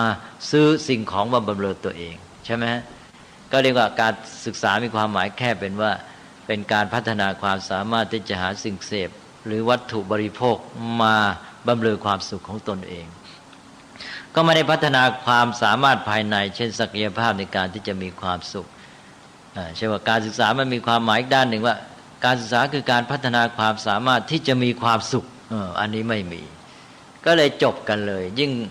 เรียนไปศึกษาไปก็ยิ่งเป็นคนขาดความสุขเป็นคนหมดความสามารถในการมีความสุขเป็นคนที่สุขได้ยากแทนที่จะสุขง่ายขึ้นปัญหาก็ตามมาหมดเพราะว่ารวมแล้วก็คือว่าการศึกษานี่มันไม่ใช่เป็นการศึกษาที่เกิดจากฐานของความรู้เข้าใจความจริงของโลกและชีวิตแล้วก็ไม่เป็นการศึกษาที่พร้อมทุกด้านเป็นบูรณาการพฤติกรรมจิตใจและปัญญาไม่เกิดจากความเข้าใจทั้งสิ่งแวดล้อมแล้วก็ตัวธรรมชาติของมนุษย์เองนะแล้วก็แยกส่วนออกมาเป็นความชำนาญพิเศษพรากเด็กหรือตัวผู้ศึกษาออกจากสังคมออกจากสิ่งแวดล้อมออกจากชีวิตที่เป็นอยู่จริงนะนั่นก็จะต้องมองหาประโยชน์ใช้ประโยชน์สิ่งเหล่านี้ให้ถูกต้องถ้าไปสุดโต่งก็จะกลายไปว่าเห็นว่าสิ่งนี้ไม่ดีก็จะล้มเลิกไปหมดต้องระวังเหมือนกันเดี๋ยวไม่ได้ความแล้ว บอกว่าโรงเรียนเลิกมหาวิทยาลัยเลิกอันนี้ก็อาจจะไปสุดโต่งสิ่งเหล่านี้มีแต่รู้ตามเป็นจริงว่ามันมีเพื่ออะไรมีประโยชน์อย่างไรโรงเรียนก็ดีสำหรับให้รู้วิชาหนังสือแล้วก็เพิ่มองค์ประกอบปัจจัยที่ขาดไปมหาวิทยาลัยก็ดีทำให้ชำนาญพิเศษดีแต่ว่ามันไม่บริบูรณ์ต้องเพิ่มการศึกษาด้านอื่นการศึกษาจะได้บริบูรณ์เต็มตามความหมายของมันอย่าไปจำกัดแค่การเรียนในชั้นเรียนและในมหาวิทยาลัยนี่ก็กิจกรรมของสังคมนี่ก็เป็นเรื่องใหญ่นะก็คือระบบกัลยาณมิตรเองหมายความว่าเรามีหลักกัลยาณมิตรแล้วทำไงจะให้กัลยาณมิตรนี่เกิดมีเป็นจริงในสังคมก็เลยจัดตั้งระบบกัลยาณมิตรขึ้นมานั้นระบบการศึกษากระบวนการศึกษากิจการการศึกษาของรัฐของสังคมทั้งหมดก็คือระบบกัลยาณมิตรจัดตั้งนั่นเองนะไม่ใช่อะไรอื่นถ้าทำได้สำเร็จก็คือว่าจะให้กัลยาณมิตรมาทำหน้าที่อย่างได้ผลแล้วผู้ที่เกี่ยวข้องในเรื่องนี้ก็จะต้องมาช่วยกันทำหน้าที่ให้ดีโดยเฉพาะปัจจุบันก็สื่อมวลชนเนี่ยมีอิทธิพลอย่างสำคัญ อย่างที่พูดว่าเข้าไปยึดครองอำนาจครอบครองดินแดนของพ่อแม่ในบ้านก็ยังได้นะแย่งบทบาทของพ่อแม่ไปทำแต่ว่าพอแย่งไปแล้วไม่ได้ทำได้ดีทำให้เสียซะอีกนะก็เลยยิ่งแยกกันไปกันใหญ่เอาละครับถึงยังไงก็ตามกัลยาณมิตรก็ต้องอาศัยปัจจัยภายนอกยังต้องพึ่งพายังต้องอาศัยศรัทธามาเป็นตัวเชื่อมนะถ้าศรัทธาไปอยู่ที่มิตรอันไหนนะเด็กก็จะไหลไปตามมิตรนั้นเช่นอย่างปัจจุบันนี้เด็กมีศรัทธาต่อทีวีมากนะเพราะฉะนั้นอิทธิพลทีวีก็จะเต็มที่เลยเด็กศรัทธาต่อพ่อแม่ครูอาจารย์น้อยลงปัจจุบันนี้ก็เลยไปเชื่อฟังทีวีมากกว่าเพราะนั้นพ่อแม่ครูอาจารย์จะต้องสร้างศรัทธาเกิดขึ้นเพื่อให้กระแสในการที่จะได้รับอิทธิพลจากกัลยาณมิตรนั้นมันมีกำลังเพียงพอนะเพราะฉะนั้นแล้วเด็กก็จะออกไปนอกลู่นอกทางไปศรัทธาทีวีไปศรัทธาเพื่อนซะนะไปศรัทธาเพื่อนดีไม่ดีก็ไปยาเสพติดไปเลยถ้าเพื่อนไม่ดีรวมแล้วก็คือยังเป็นระบบพึ่งปัจจัยภายนอกตราบใดที่ยังต้องอาศัยกัลยาณมิตรเด็กก็ยังพึ่งตัวเองไม่ได้จริงและยังไว้ใจเต็มที่ไม่ได้เพราะนั้นก็เลยต้องไปเอาข้อสุดท้ายมาถ้าเมื่อไรเด็กได้มีโยนิโสมนสิการในตัวเองคิดเองเป็นคราวนี้แล้วก็ได้ความละพึ่งตนเองได้นะเพราะนั้นจุดหมายของเราจึงอยู่ที่ข้อโยนิโสมนสิการเพราะเป็นปัจจัยภายในนะซึ่งจะทำให้เด็กนี้สามารถหาความรู้หาความจริงจากสิ่งทั้งหลายได้และหาประโยชน์เอาประโยชน์ได้จากทุกสิ่งทุกอย่างถ้าใครทำได้อย่างนี้ก็พึ่งตนเองได้เป็นอิสระนี่คือจุดหมายพอมีโยนิโสมนสิการก็พึ่งตนเองได้มีแนวความคิดมีปัญญาพัฒนาตัวเองได้อย่างแท้จริงก็ปลอดภัยพ่อแม่ครูอาจารย์ก็มั่นใจต่อเด็กต่อลูกศิษย์ได้เลยนี่ก็เป็นเรื่องของระบบของบุพนิมิตแห่งมรรคนะก็มี7ข้อโยนิโสมนสิการนี่น่าจะสำคัญที่สุดนะครับสำคัญที่สุดสิฮะเป็นปัจจัยภายในที่ทำให้พึ่งตนเองได้เป็นอิสระถ้าตราบใดยังต้องอาศัยกัลยาณมิตรมันก็ต้องพึ่งพายังไว้ใจไม่ได้นะฮะแล้วเด็กมันยังไม่สามารถที่จะคิดด้วยตนเองนะไม่สามารถเดินเข้าสู่ทางที่ถูกต้องด้วยตนเองแท้จริงยังต้องพึ่งพาอาศัยผู้อื่นกัลยาณมิตรมาช่วยนั่นข้อนี้กับข้อกัลยาณมิตรมันก็ปรับสมดุลกันอยู่ในตัวได้นะโยนิโสมนสิการสูงก็อาจจะพึ่งกัลยาณมิตรน้อยก็ใช่สิฮะพึ่งกัลยาณมิตรน้อยทีนี้ถ้าคนทั่วไปเพราะว่าเราจะไปหวังกัลยาณขออภัยหวังโยนิโสมนสิการจากคนทั่วไปนี่ยากใช่ไหมคนโดยมากเราจะต้องอาศัยกัลยาณมิตรแล้วก็เลยมาประสานกันโดยวิธีที่เคยพูดไปแล้วนะเพื่อให้2ตัวนี้มาช่วยกันก็กัลยาณมิตรก็พยายามจัดสิ่งแวดล้อมระบบข่าวสารข้อมูลอะไรต่างๆให้เด็กเนี่ยเจอสิ่งที่ดีที่สุดใช่ไหมใช่ว่าเราจัดวินัยขึ้นมาวินัยมันก็คือการที่ว่าจะให้กัลยาณมิตรเนี่ยทำงานได้ผลหมายความหมายหนึ่งของมันจัดระบบสังคมเพื่อจะให้เกิดความสัมพันธ์ที่ดีงามระหว่างมนุษย์คนรุ่นผู้ใหญ่พ่อแม่ครูอาจารย์จะได้ทำหน้าที่กัลยาณมิตรได้เต็มที่การทำหน้าที่กัลยาณมิตรในแง่วินัยก็เช่นว่าตัดโอกาสที่จะทำให้เด็กถูกชักจูงไปในทางที่เสียออกวินัยนี่มันมีทั้งในแง่ที่ว่ากั้นปิดโอกาสที่จะทำให้ชักนำไปในทางเสียหายในทางลบนี่ตัดออกแล้วก็ส่งเสริมโอกาสในการที่จะพัฒนาในการที่จะได้สิ่งที่ดีงามใช่ไหมวินัยนี่เราพยายามจัดสิ่งที่ดีให้กับเด็กเพราะนั้นกัลยาณมิตรนี่ก็จะมาเป็นแง่ในการที่ว่าตั้งใจจัดสรรสภาพแวดล้อมเช่นข่าวสารข้อมูลที่ดีที่สุดให้กับเด็กนี่เป็นคติของฝ่ายกัลยาณมิตรนะว่าจัดสรรที่ดีที่สุดจัดสรรสิ่งที่ดีที่สุดให้กับเด็กนะแล้วเสร็จแล้วฝ่ายโยนิโสมนสิการก็กลายเป็นตรงข้ามบอกว่าพัฒนาในตัวเด็กให้สามารถหาความรู้ความจริงและประโยชน์ได้จากสิ่งที่เลวที่สุดจากสิ่งแวดล้อมอะไรต่างๆที่เลวที่สุดไม่ได้เรื่องเนี่ยถ้าเด็กมีโยนิโสมนสิการก็หาประโยชน์หาความจริงได้ถ้ามิฉะนั้นแล้วมหาบุรุษไม่เกิดเพ ระมหาบุรุษนี่เดินมาไปเกิดในยุคที่มันแย่ อย่างพระพุทธเจ้าเขามีทุกข์มีความเดือดร้อนมากกลับสามารถที่จะหาคติหาความรู้หาความจริงหาความดีงามจากสภาพเช่นนั้นแล้วมาช่วยคนอื่นนั้นสองอันนี้ก็จึงมาบรรจบนะฮะประสานกันในแง่ที่ว่ากัลยาณมิตรจัดสิ่งที่ดีที่สุดให้แก่เด็กโยนิโสในการพัฒนาในตัวเด็กให้หาความรู้ความจริงและประโยชน์ได้จากสิ่งที่เลวที่สุดนะกลับกันถ้าได้สองอันนี้สบายเลยนี่จะเอาอย่างเดียวก็ไม่ได้เป็นนึกแต่คติว่าจัดสรรสิ่งที่ดีที่สุดให้แก่เด็กโธ่เด็กมันจะไปเจอสิ่งที่ดีที่สุดมันอยู่กับเราตลอดเมื่อไหร่ล่ะอยู่กับพ่อแม่อยู่กับครูอาจารย์ตลอดเมื่อไหร่ใช่ไหมเดี๋ยวมันก็ออกไปมันก็ไปเจอสิ่งที่ชั่วที่ร้ายแล้วไว้ใจได้หรือเด็กพึ่งตัวเองไม่ได้อันนั้นก็ต้องพัฒนาในตัวเด็กให้เอาประโยชน์ได้จากสิ่งที่เลวที่สุดด้วยถ้าได้อย่างนั้นก็สบายไปเลยนี่เดี๋ยวนี้มีคติไปถึงก็ใช้คำว่าสิทธิเดี๋ยวบอกเด็กมีสิทธิที่จะได้สิ่งที่ดีที่สุดจากสังคมอันนี้ก็เป็นเรื่องสมมติของมนุษย์คือพยายามที่จะสร้างความรู้สึกผูกพันความรู้สึกรับผิดชอบของสังคมของผู้ใหญ่ที่จะให้สิ่งที่ดีที่สุดให้แก่เด็กนะอันนี้ก็เป็นคติกันไปเป็นเรื่องของความพยายามของมนุษย์ในการสร้างสรรค์สังคมแต่ว่าต้องรู้ความจริงว่าที่จริงมันไม่ได้มีสิทธิ์มีสุดอะไรนะเรื่องสิทธินี่มันเป็นเรื่องสมมติทั้งสิ้นนะในคติของธรรมชาติมันไม่มีสิทธิอะไรหรอกนะเดี๋ยวนี้เราก็พูดว่าคนทุกคนมีสิทธิในชีวิตและทรัพย์สินถูกไหมฮะอันนี้เป็นกฎหมายเป็นข้อสมมติของมนุษย์ลองไปอ้างกับเสือสินะเข้าป่าไปเจอเสือบอกข้ามีสิทธิ์ในชีวิตของข้านะแกไม่มีสิทธิ์จะมากินข้าวกันใช่ไหมแล้วก็เสือไม่ฟังใช่ไหมเนี่ยฉะนั้น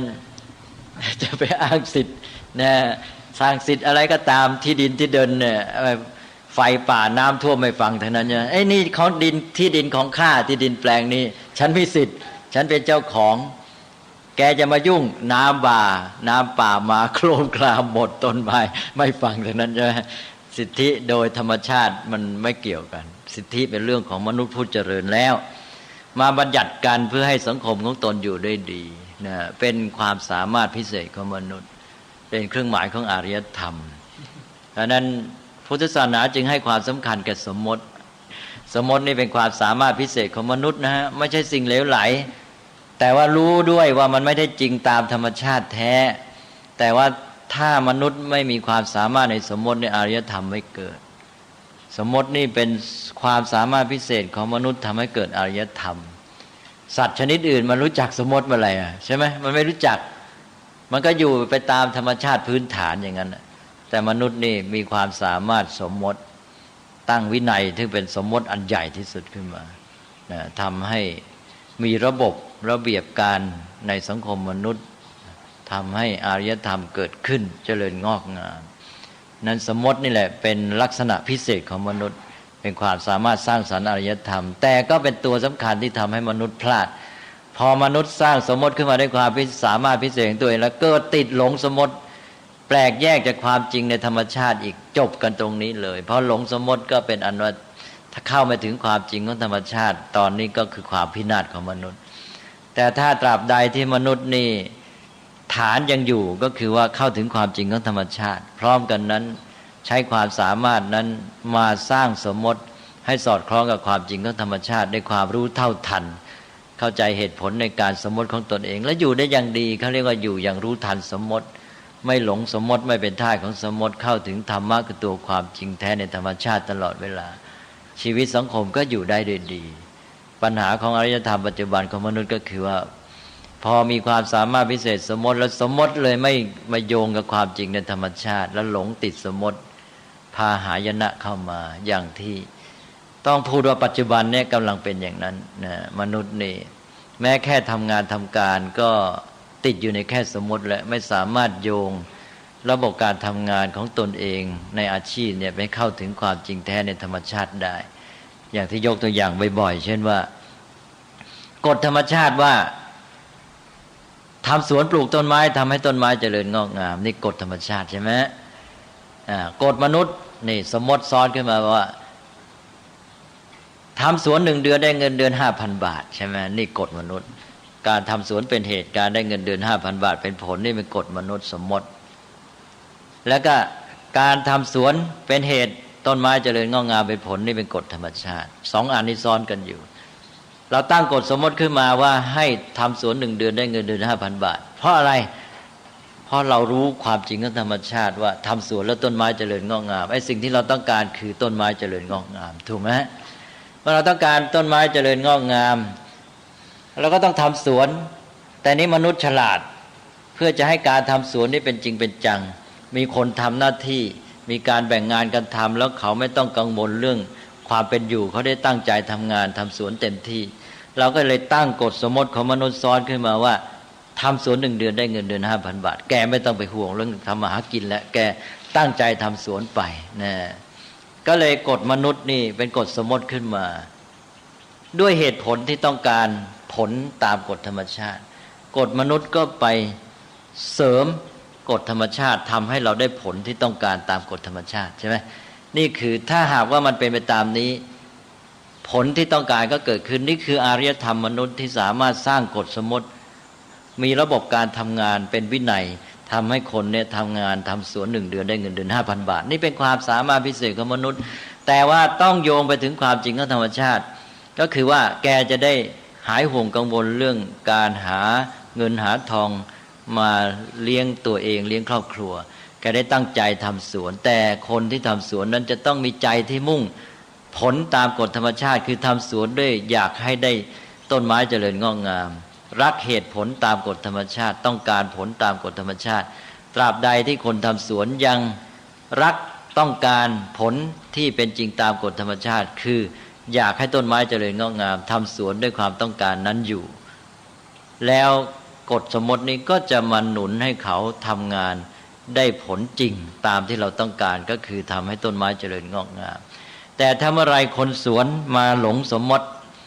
ก็คือว่าไม่ได้นึกถึงแล้วเรื่องว่าทำสวนนั้นทำให้ต้นไม้เจริญงอกงามเอาแต่เพียงว่าทำสวนแล้วเป็นเหตุแล้วได้เงินเดือน 5,000 บาทเป็นผลทำสวนเพื่อให้ได้เงินเดือน 5,000 บาทอย่างเดียวก็หลงสมมติพอหลงสมมติปั๊บตัดขาดแปลกแยกจากความจริงของธรรมชาติไม่ต้องการต้นไม้เจริญงอกงามทำสวนด้วยความจำใจแล้วโอ้ตัวฉันต้องการเงินเดือน 5,000 บาททำสวนเป็นเหตุเงินเดือน 5,000 บาทเป็นผลต้องการอยู่แค่นี้ใจไม่นึกถึงเลยเรื่องต้นไม้เจริญงอกงามตัวเองใจไม่เป็นสุขแหละเพราะใจอยู่ที่ผลสมมติคือเงินเดือน 5,000 บาทนั้นการทำสวนกลายเป็นความทุกข์ทรมานจำใจทำไม่ตั้งใจไม่เต็มใจทำมีความทุกข์ไม่ตั้งใจทำงานไม่ได้ผลอีกเสียหมดเลยเพราะนั้นเมื่อมนุษย์เจริญในอารยธรรมสร้างสมมติขึ้นมาแล้วกลับหลงสมมติเสียนั่นก็คือความพินาศของมนุษย์เองที่แปลกแยกจากความจริงของกฎธรรมชาติก็ตัดขาดจากตัวธรรมะใช่ไหมเหลืออยู่แต่วินัยแล้ววินัยนั้นขาดความหมายวินัยก็คือสมมตินั้นขาดความหมายไปแล้วทำสวน1 เดือนได้เงินเดือน 5,000 บาทนี่เป็นวินัยกฎสมมติของมนุษย์แล้วไม่มีความหมายโยงไปถึงธรรมะที่เป็นผลตามกฎธรรมชาติก็คือมนุษย์นั้นอยู่อย่างเรียกว่าแปลกแยกจากธรรมชาติขาดความสุขที่ควรจะมีโดยธรรมชาติไปเสียและทำให้ระบบสังคมนั้นแปรปรวนวิปลาสก็เสื่อมเพราะนั้นจุดนี้ตอนนี้อารยธรรมมนุษย์กำลังถึงจุดนี้นะเป็นไปทั่วหมดเลยนั่นก็ถ้ายังขืนอยู่ในภาวะนี้ก็บอกได้เลยว่ากำลังจะไปสู่ความพินาศนะนอกจากจะกลับตัวได้ลักษณะที่มันจะไปสู่ความพินาศนี่อาจจะผิดถึงสมดุลอย่างหนึ่งของธรรมชาติใช่ไหมครับมันเรื่องธรรมชาติมันไม่มีอะไรธรรมชาติมันไม่มีเสียหายละธรรมชาติมันไม่มีเสื่อมมีเจริญเราบอกว่าธรรมชาติเสื่อมโทรมมันไม่ได้เสื่อมได้โทรมมันก็เป็นของมันตามเหตุปัจจัยใช่ไหมมันเป็นความเสื่อมโทรมในสายตามนุษย์อะไรที่มันไม่เกื้อหนุนต่อมนุษย์เราไม่ชอบใจมันเราก็บอกมันเสื่อมอะไรที่เราชอบเราก็บอกเจริญนะก็เป็นต้องให้คำจำกัดความเรื่องของมนุษย์นี่ต้นไม้มันจะหมดมันจะแห้งมันก็เป็นเรื่องธรรมชาติใช่ไหมมันก็เป็นภาวะตามเหตุปัจจัยก็เป็นไปของมันจนกระทั่งว่า โลกนี้ลุกเป็นไฟทั้งโลกมันก็เป็นธรรมชาติอยู่นั่นแหละมันก็ไม่ได้เป็นอะไรนะมีอะไรอีกไหมครับเดี๋ยวเลยว่าออกนอกเรื่องบุพนิมิตแห่งมรรคไปแล้วนะแต่มันโยงกันไปหมดนะตกลงว่าตัว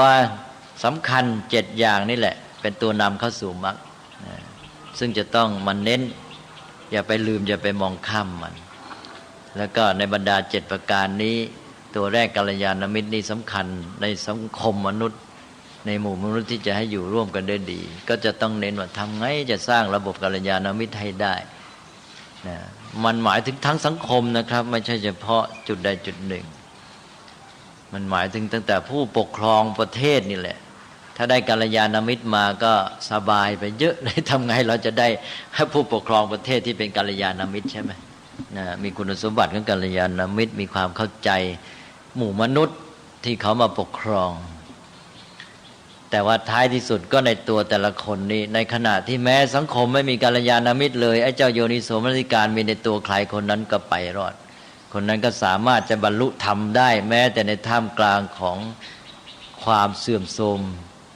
ความวิบัติต่างๆนะบางทีตอนวิบัตินั่นแหละเขากลับได้ประโยชน์ซะอีกอย่างคนที่จะตายบางทีบรรลุธรรมตอนตายเลยใช่ไหมหาประโยชน์ได้จากความตายเขาบอกแล้วว่าโยนิโสมนสิการนั้นทำให้มนุษย์สามารถพลิกกลับสิ่งที่ว่าร้ายให้กลายเป็นดีหาประโยชน์ได้จากสิ่งที่เลวทรามที่สุดมีอะไรสงสัยไหมครับหลวงลุงหัวเราะอะไรผมฟังเริ่มจากคนป่วยทั้งหมดแล้วก็ผมชิบแล้วมันยากจังยากอะไรที่ยากเพราะมันไม่ช่วยกันไม่ต้องอย่างกัลยาณมิตรเนี่ยเดี๋ยวนี้ก็หาไม่ค่อยมีถึงมีมันก็ไม่ค่อยไปหากัลยาณมิตรกันใช่ไหมฮะเพราะมันไม่ได้เงินก็มาติดในสมมตินั่นเลยครับ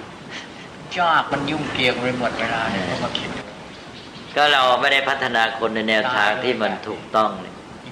เพราะว่าเราไปพัฒนาการศึกษาว่าคือการพัฒนาความสามารถหาสิ่งเสพบำเรอความสุขของตนใช่ไหมนี่พอแค่จุดนี้มันก็ไปแล้วมันก็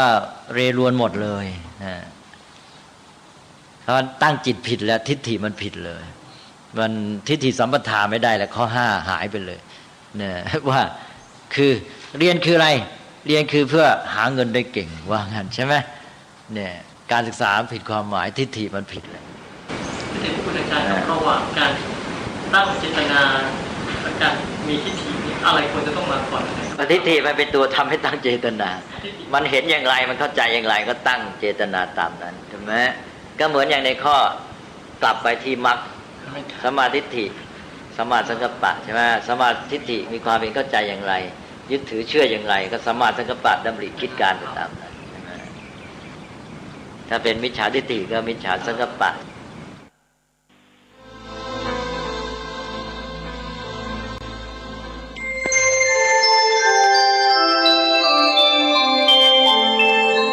ขณะนี้ท่านกำลังฟังสถานีวิทยุกระจายเสียงพระพุทธศาสนา FM 104.5 เมกะเฮิรตซ์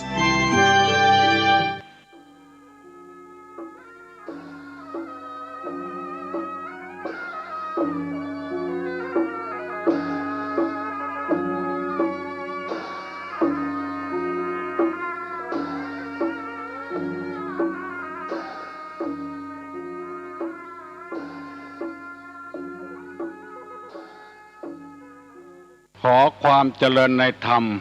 และความผาสุกทางใจจงได้มาบังเกิดมีกับท่านสาธุชนคนดีผู้เจริญในศีลผู้เจริญในธรรมทุกท่านพร้อมกันนี้ขอยกมือ10 นิ้วกราบอาราธนาเอาคุณพระศรีรัตนตรัยบุญศีลบุญทานคุณพ่อคุณแม่เสื้อวัดเสื้อวาเสื้อบ้านเสื้อเมืองกับพระสยามเทวาธิราชสิ่งศักดิ์สิทธิ์ทั้งหลายอันมีพระบรมธาตุเจ้าดอยสุเทพและครูบาเจ้าศรีวิจัยนักบุญแห่งล้านนาไทยเป็นต้น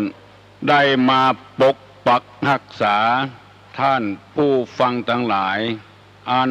ประกอบไปด้วยพระสงฆ์ครูบาอาจารย์ที่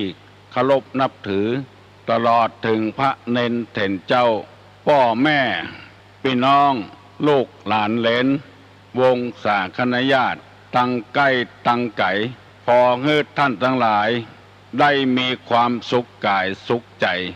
ตลอดกาลนานกาเลนะธรรมัสสวนังเอตัมมังคละมุตตัมมังมาแล้วเด้อบอกออกแม่ออกเสียงก้องเสียงก้องเสียงมองต่ำเข้าเสียงตุเจ้าเตสนาธรรมมาแถมแล้วมาตึงวันบ่มีวันติดบ่มีวันเสาร์บ่มีวันปิดตั้งแต่6 โมงถึง7 โมงตุลงจะได้นำเอาธรรมะมาประกาศท่านทั้งหลายได้ฟังเพื่อเป็นสิริมงคลแล้วเก็บเอาธรรมนั้นมาประพฤติปฏิบัติเพื่อคัดเก่าความทุกข์ความโศกของตัวเองในทางพระพุทธศาสนานี้สอนที่จิตที่ใจอย่างเดียวบ่ได้สอนหิหาก้าขาย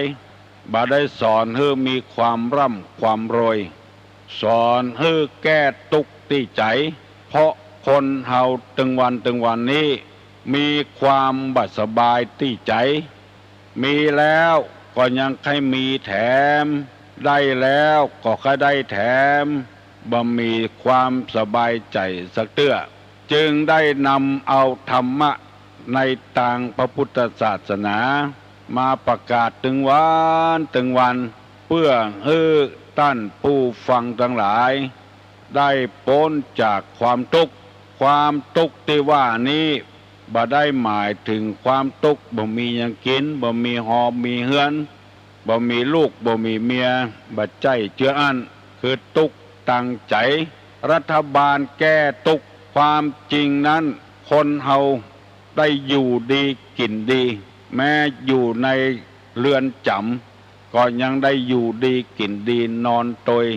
สบายเหลืออยู่ข้างนอกก็เฮายังเปื้อนทุกข์อยู่เพราะทุกข์ตั้งใจกรณีเช่นมีหลายคนลูกหลานของตุลงเนี่ยมาปรึกษาหารือกันว่าเนี่ยจะได้ตุลงไอ้กอไอ้ขอนี่มันไปคบเปื้อนคบปุ๋งบอกเข้าบ้านเขาจองมาแล้วพ่อแม่ก็เป็นทุกข์กระวนกระวายกลัวไปตายเหี้ยกลัวไปเจ็บไปป่วยกลัวอนาคตมันบ่เจริญรุ่งเรือง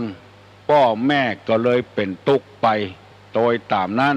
กินบ่ได้นอนบ่หลับมาปรึกษากับตุลุงก็ได้ศึกษาเล่าเรียนในพระธรรมวินัยว่าพระพุทธเจ้าว่าไอ้หยังในโลกนี้เปิ้นฮ้องว่าสังขารแปลว่าสิ่งไม่เที่ยงเป็นทุกข์เป็นอนัตตาสังขารนั้นมีอยู่2 อย่างอุปทินนกะสังขารอนุปทินนกะสังขารแปลว่าสังขารที่มีใจครองอย่างคนเราเนี่ยมีใจครองอยู่แล้วสังขารที่ไม่มีใจครองเป็นต้นว่าต้นไม้หินขี้ดินอากาศดินน้ำไฟลมหมู่นี้บ่มีวิญญาณครองคนเฮานั้นมีวิญญาณครองทุกอย่างมันเป็นทุกข์เหมือนกันหมดเฮาบ่ฮู้บ่ได้กรณีเช่นละอ่อนบ่อยู่ถ้อยฟังกรรมพ่อกับแม่เลี้ยงทุกอย่างคือความสุขทุกอย่างแต่มันบ่ฟังกรรมเฮาไปฟังกรรมเปื้อนกรรมฝูงลักของสรีระศาสตร์เพิ่นก็ถึงบอกว่าอายุเต้าอั้นถึงเต้าอั้นปีละอ่อนมันจะเป็นคนจะอีจากตาอั้นปีจะเป็นคนจะอีจากตาอั้นปีมันจะเป็นคนจะอีเพิ่นตึงแบ่งกันอยู่แล้วบ่าว่าลูกเฮาคนเดียวบ่าว่าลูกไผมันเหมือนกันหมดถึงเวลานี้มอกพอหายพอขาดนี่มันจะจังพ่อจังแม่พ่อแม่ว่าหยังมันบ่ฟังบ่ฮู้บุญบ่ฮู้คุณของพ่อของแม่แล้วก็บ่ฟังกับพ่อกับแม่มันไปติดเปื้อนติดฝูงมอกอย่างอี้แล้วตึงหูตึงหันอยู่บอกว่าคนบอกว่าควาย กินหญ้าโดยกันเป็นหมู่พอถึงอายุป่านนี้มาแล้วธรรมชาติมันต้องการคบเพื่อนคบฝูงมันก็แตกจากเฮาไปมานึกถึงพระพุทธเจ้าเปิ้นว่าทุกอย่างมันเป็นอนัตตาคือของบัจจัยของเฮาสิ่งที่เป็นของเฮาแต่นั่นก็คือหัวใจของเฮาไปไหนเอาไปโตยได้นอนก็นอนได้อยู่กับเฮาตลอด24ชั่วโมงเหลือกว่านั้นเป็นของบัจจัยเฮาสักอย่างถ้ามันเป็นของเฮาเฮาบังคับมันได้หัวเข้าเฮาบ่ให้เจ็บมันถึงคราวแล้วที่มันจะไปอยู่กับเฮาแล้วมันเบื่อเฮาแล้วมันหน่ายเฮาแล้วมันก็เจ็บตาบ่คือมันมืดมันมัวมันถึงเวลาแล้วที่มันจะจากเฮาไปแล้วเฮาบังคับมันบ่ได้มันเป็นอนัตตาบ่ใช่ของตัวของตนเมียเฮาผัวเฮามันถึงเวลาแล้วที่จะพากจากกันไปเจ็บพ้องป่วยพ้องเหมือนกับคนทั้งหลายต่างๆเนี่ยพากันยกมือไหว้สิ่งศักดิ์สิทธิ์ทั้งหลายขอให้ตุลุงอยู่กับลูกกับหลานเมินเน้อหมู่เนี้ยถ้าขาดไม่สักวันก็เดือดร้อนว่าตุลุงไปไหนเป็นหยังเพราะเฮาบอกหูจักคำว่าอนัตตาจะเฮือเป็นอย่างใจเฮาปัดตกประเสียงเฮือตุลุงมีสุขภาพดีตลอดมันเป็นไปบ่ได้มันเป็นธรรมชาติหลวงพ่อชาเปิ้นเคยเทศน์ไว้เมื่อ6-70 ปีแต่ก่อนว่าน้ำท่วมบ้านไฟไหม้บ้านฮือมันท่วมกับบ้านพอแล้วอย่ามาท่วมใจเฮาถ้าน้ำท่วมบ้านท่วมใจเฮาแถมกำเดียวเฮาจะเป็นบ้าเป็นบ้อเป็นโรคประสาทกึดนักไฟไหม้บ้านก็ฮือมันไหม้กับบ้านพอแล้วอย่าฮือไฟได้ไหม้ใจเฮาแถมเฮาจะทุกข์เฮาจะเดือดร้อนวิธีทำนั้นก็ฮือมันไหม้กับบ้านท่วมกับบ้านพอแล้วอย่าไปฮือมันบ้าไหม้หัวใจเฮาท่วมหัวใจเฮาโดยแถมเสียหนึ่งแล้วมาเสียอันที่สองแล้วเฮาก็จะใจอ่อนบ่ใคร่กึดบ่ใคร่สร้างอย่างแล้วมีความหวังเสาะทรัพย์สมบัติเพื่อฮือลูกฮือเต้าลูกเต้าเหมือนกับบยินดีหนีพ่อหนีแม่ไปอยู่ที่อื่นบัดใจกับลูกเฮาคนเดียวเน้ออันนี้จะอู้พระอู้ผายไปเลยนอกจากลูกจากหลานของตุลุงที่มาปรึกษาแล้วคนอื่นอาจจะมีพ่องก็ขอให้ทำใจไว้เถอะพออายุเขาขึ้นมาเป็น24-25เขาจะนึกขึ้นคนเดียวเขาจะย่างคนเดียวคนเฮานี่มีความสำนึกเปิ้นบอกว่าพระพุทธเจ้าปรงสังขารคำว่าสังขารก็คือสิ่งที่บ่มั่นบ่เที่ยงเนี่ยคือร่างกายของเฮาเนี่ยเปิ้นปรงไว้เหียเปิ้นบ่เอาไปโตยแล้วเพราะว่าหัวเข่าก็ปวดท้องก็ปวดตั้งหัวก็เจ็บเก้าเมาหัวพระพุทธเจ้าเปิ้นปรงไว้เหียเปิ้นบ่เอาไปโตยแล้วหัวเข่ามันเจ็บก็ไปเสาะยุกโชยาเหียจะไปเจ็บใจโตยปวดใจโตยมันเดือดร้อนถึง2 อย่าง 3 อย่างฮือมันเสียอย่างเดียวพอแล้วอย่าไปฮือเสียหลายอย่างลูกออกคอกออกนอกบ้านนอกจองบ่ใจลูกเอาคนเดียวลูกคนอื่นก็มีปะเลอะปะเต๋อบ่ใจลูกเอาคนเดียวเมื่อเป็นอย่างนี้แล้วก็ขอให้พี่น้องทั้งหลายนึกเห็นว่ามันเป็นของบ่ใจเฮาเมียก็ดีเฮาก็ดีลูกก็ดีสิ่งแวดล้อมก็ดีบางคนนั้นขนาดว่าซื้อรถเครื่องฮือกันแล้วกันเล่าเอาไปหาย2 เตื้อ 3 เตื้อมาปรึกษาหารือกับตุลุงเพราะว่ามันบ่ใจของเฮาถึงข่าวมันก่อนอายุมันนักขึ้นแล้ว เศร้าไปมันจะกลับตัวกลับใจขึ้นมาเฮาพยายามนั่งรอท่ามันฟังฟังตุกอกตุกใจกินบะลำนอนบะลับเตื้อโป้งมันไว้เหี้ยเตอะป้องออกไม่ออกมีละอ่อนอู้หูฟังโอ้บางคนยังตุกเหลือนี้ก่อนลูกแม่ยิงไปเรียนหนังสือพ่อแม่ออกก้าหอเงือหอที่พักที่พาอาศัยลูกไม่ยิงนะไปคบกับปวดใจเอามานอนต่อยกันพ่อแม่บ่งโอ้ไปขอเงินพ่อเงินแม่เอามาเลี้ยงปวดใจนอนกอดนอนฟันกันอยู่หั่นเฮียนหนึ่งเก่าเฮียนหนังสือเก่าแต่ยังคบปวดใจอยู่แม่บ่งโอ้พ่อบ่งโอ้ถ้าหูกอดอย่างเงี้ยน้ำตานองหน้าอันนั้นเป็นลูกไม่ยิง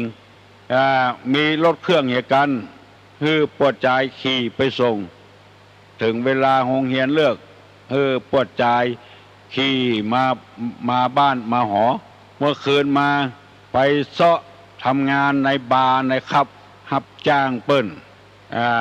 ได้กะทิบกันอย่างเอามาเลี้ยงปวดใจอยู่ในหอละอ่อนอู้ฮึดตุลงฟังว่ามีปะเลอะปะเตอตุลงก็ตกอกตกใจเหมือนกันก็คิดไปคิดมาเฮาเลี้ยงลูกเลี้ยงได้กัดตัวนะใจเฮาเลี้ยงบ่ได้บ่มีไผเลี้ยงได้สักคนกึดเติงหาเมื่อเฮาเมาเมียเมื่อเฮาใครได้เปิ้นเฮาลืมพ่อลืมแม่หมดเอาจนได้กันแล้วมีลูกมีเต้าก็อย่างเดียวกันมันก็ลืมพ่อลืมแม่เช่นเดียวกันพอถึงเวลามามันจะย่างคนเดียวมันไปเป็นทหารพ่องไปอย่างพ่องถูกเปิ้นค่ำเปิ้นเขมันจะย่างคนเดียวมันถ้ามันมีเมียถ้ามันมีลูกมันก็จะนึกถึงบุญถึงคุณระยะนี้ขอเงื่อท่านทั้งหลายได้ปลงใจไว้อย่าก่อนฟังตุกใจเตื้องเพื่อมันเสียอย่างเดียวก็พอละใจเฮาจะไปเสียตัวหิหาก้าขายไปเรื่อยๆสังคมเปิ้นให้อภัยเปิ้นบ่ดูแคว้นถ้าสังคมปากเฟะปากเน่าตามบ้านนี้อาจจะเล่าพอลูกมันเหรออย่างอีเป็นต้นอย่างตุลุงโดนนั่นนะเมื่อเจ้ามาก่อเต้ทำเมื่อเจ้ามาก่อเต้ทำเนี่ยแล้วลูกหลานมันจะหาถูกกันแนบโตดใส่ว่าลูกหลานตุลุงบ่ถูกกันเฮาว่าฮือเขาบ่ได้มันเป็นหลานอย่างเดียว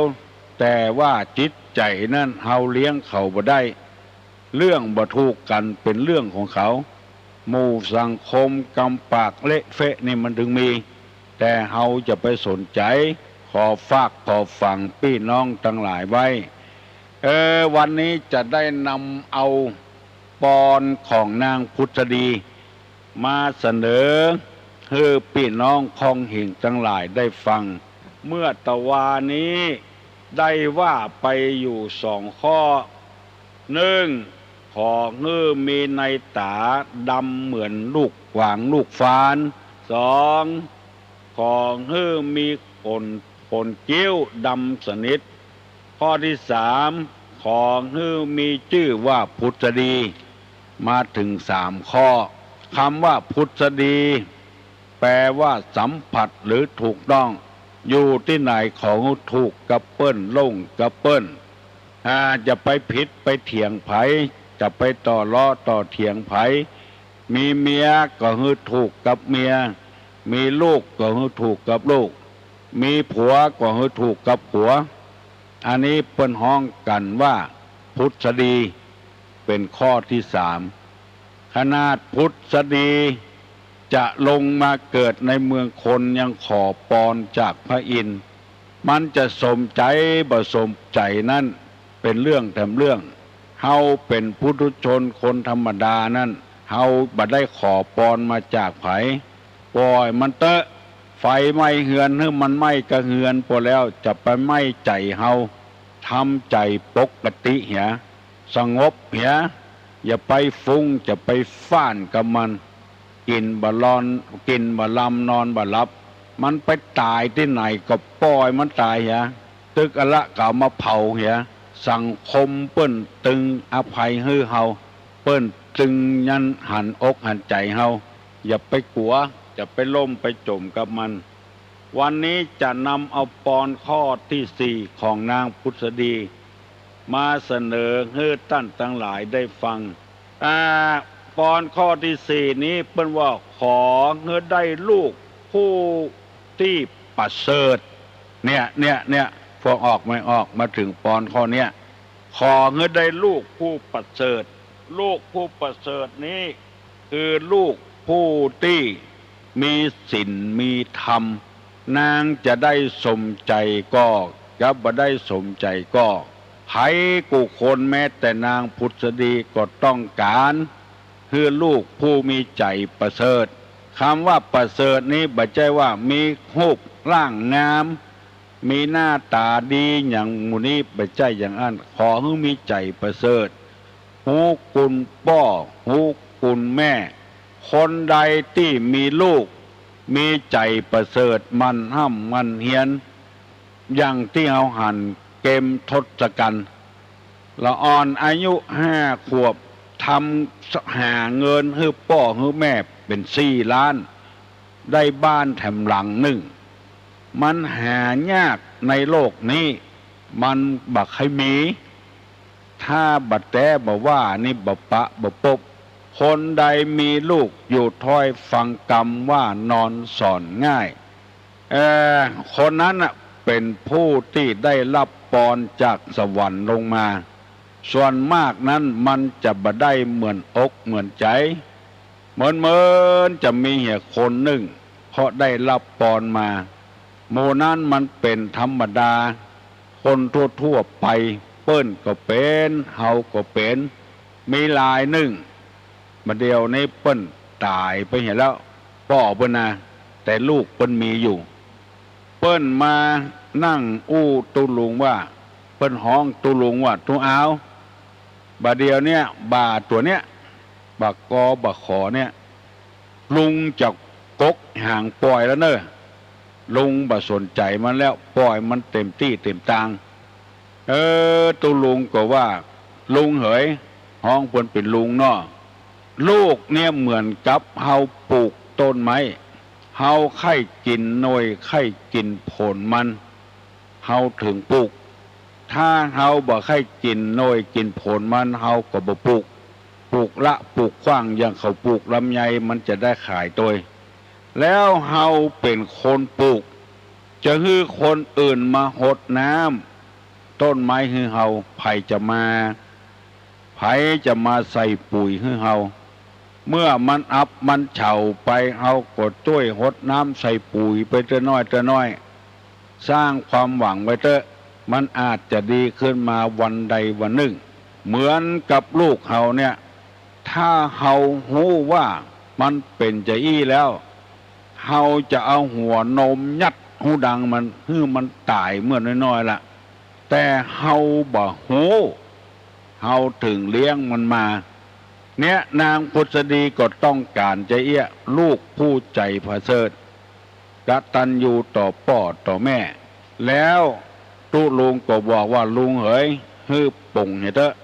มันมาบ้านก็ฮื้อมันกินข้าวเหียอาบน้ำเหียฮื้อมันรับมันนอนเหีย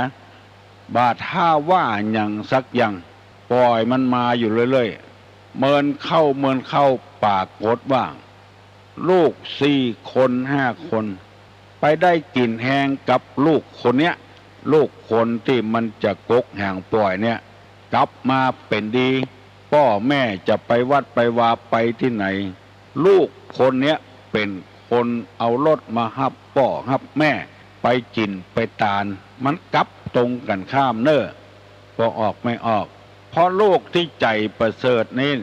จะเป็นลูกที่ดีที่งามไผก็ต้องการหมด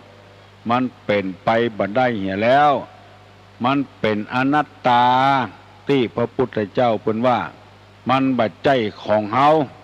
มันบ่ใจตัวใจตนของเฮาไอ้อย่างกูอย่างในโลกเนี้ยที่เฮาครองอยู่รถยนต์ก็ดีตู้เย็นก็ดีพัดลมก็ดีเป็นทองเป็นหย่องก็ดีอยู่ในคอแต่ เขายังมาปาดคอแล้วเอาทองจากคอเขาไปก็เพราะบัจจัยของเฮาเนี่ยคำว่าอนัตตาเนี่ยคนเฮาฟังไว้บ่ได้เฮาบ่ได้เอามาคึดมาล่ำความจริงของโลกมันเป็นไปอย่างนี้ลงหนังสือพิมพ์ไปอ่านพ่อแม่อุ้ยอยู่บ้านคนเดียวมาปาดคอเปิ้นมาฆ่าเปิ้นที่เชียงรายพุ่นแม่ยิงแต่นะมาเนี้ยมาฆ่าแม่อุ้ยแล้วเอาเงินเอาคำของแม่อุ้ยไปอายุพอ80 ปีแล้วตายเพราะสายคอที่ห้อยคออยู่มันของเฮามันบัดใจของเฮามันเป็นของมันไปเหียในที่สุดหน้าที่มันจะเอาทองไปขายเอาไปเลี้ยงผัวมันผัวอย่างที่เขาว่าเนี่ยผัวแอบผัวแฝงเนี่ยหากินกับปจายเนี่ยหากินกับแม่ยิงเนี่ยมอละอ่อนหมูนี้เพราะว่าแมงดาไปพอเถอะแมงดาตัวปูนี่นะมันไปเกาะหลังแมงดาตัวแม่อยู่ตลอดเวลาคนอย่างอี้ปนหอกแมงดามันบ่มีเงินอย่างจะไปเลี้ยงผัวมันก็ไปฆ่าคนเฒ่าคนเฒ่าได้เงินพอคนเฒ่าไปแล้วหน้าที่มันจะได้เอาไปซื้อกินซื้อว่าตำรวจยับเหีย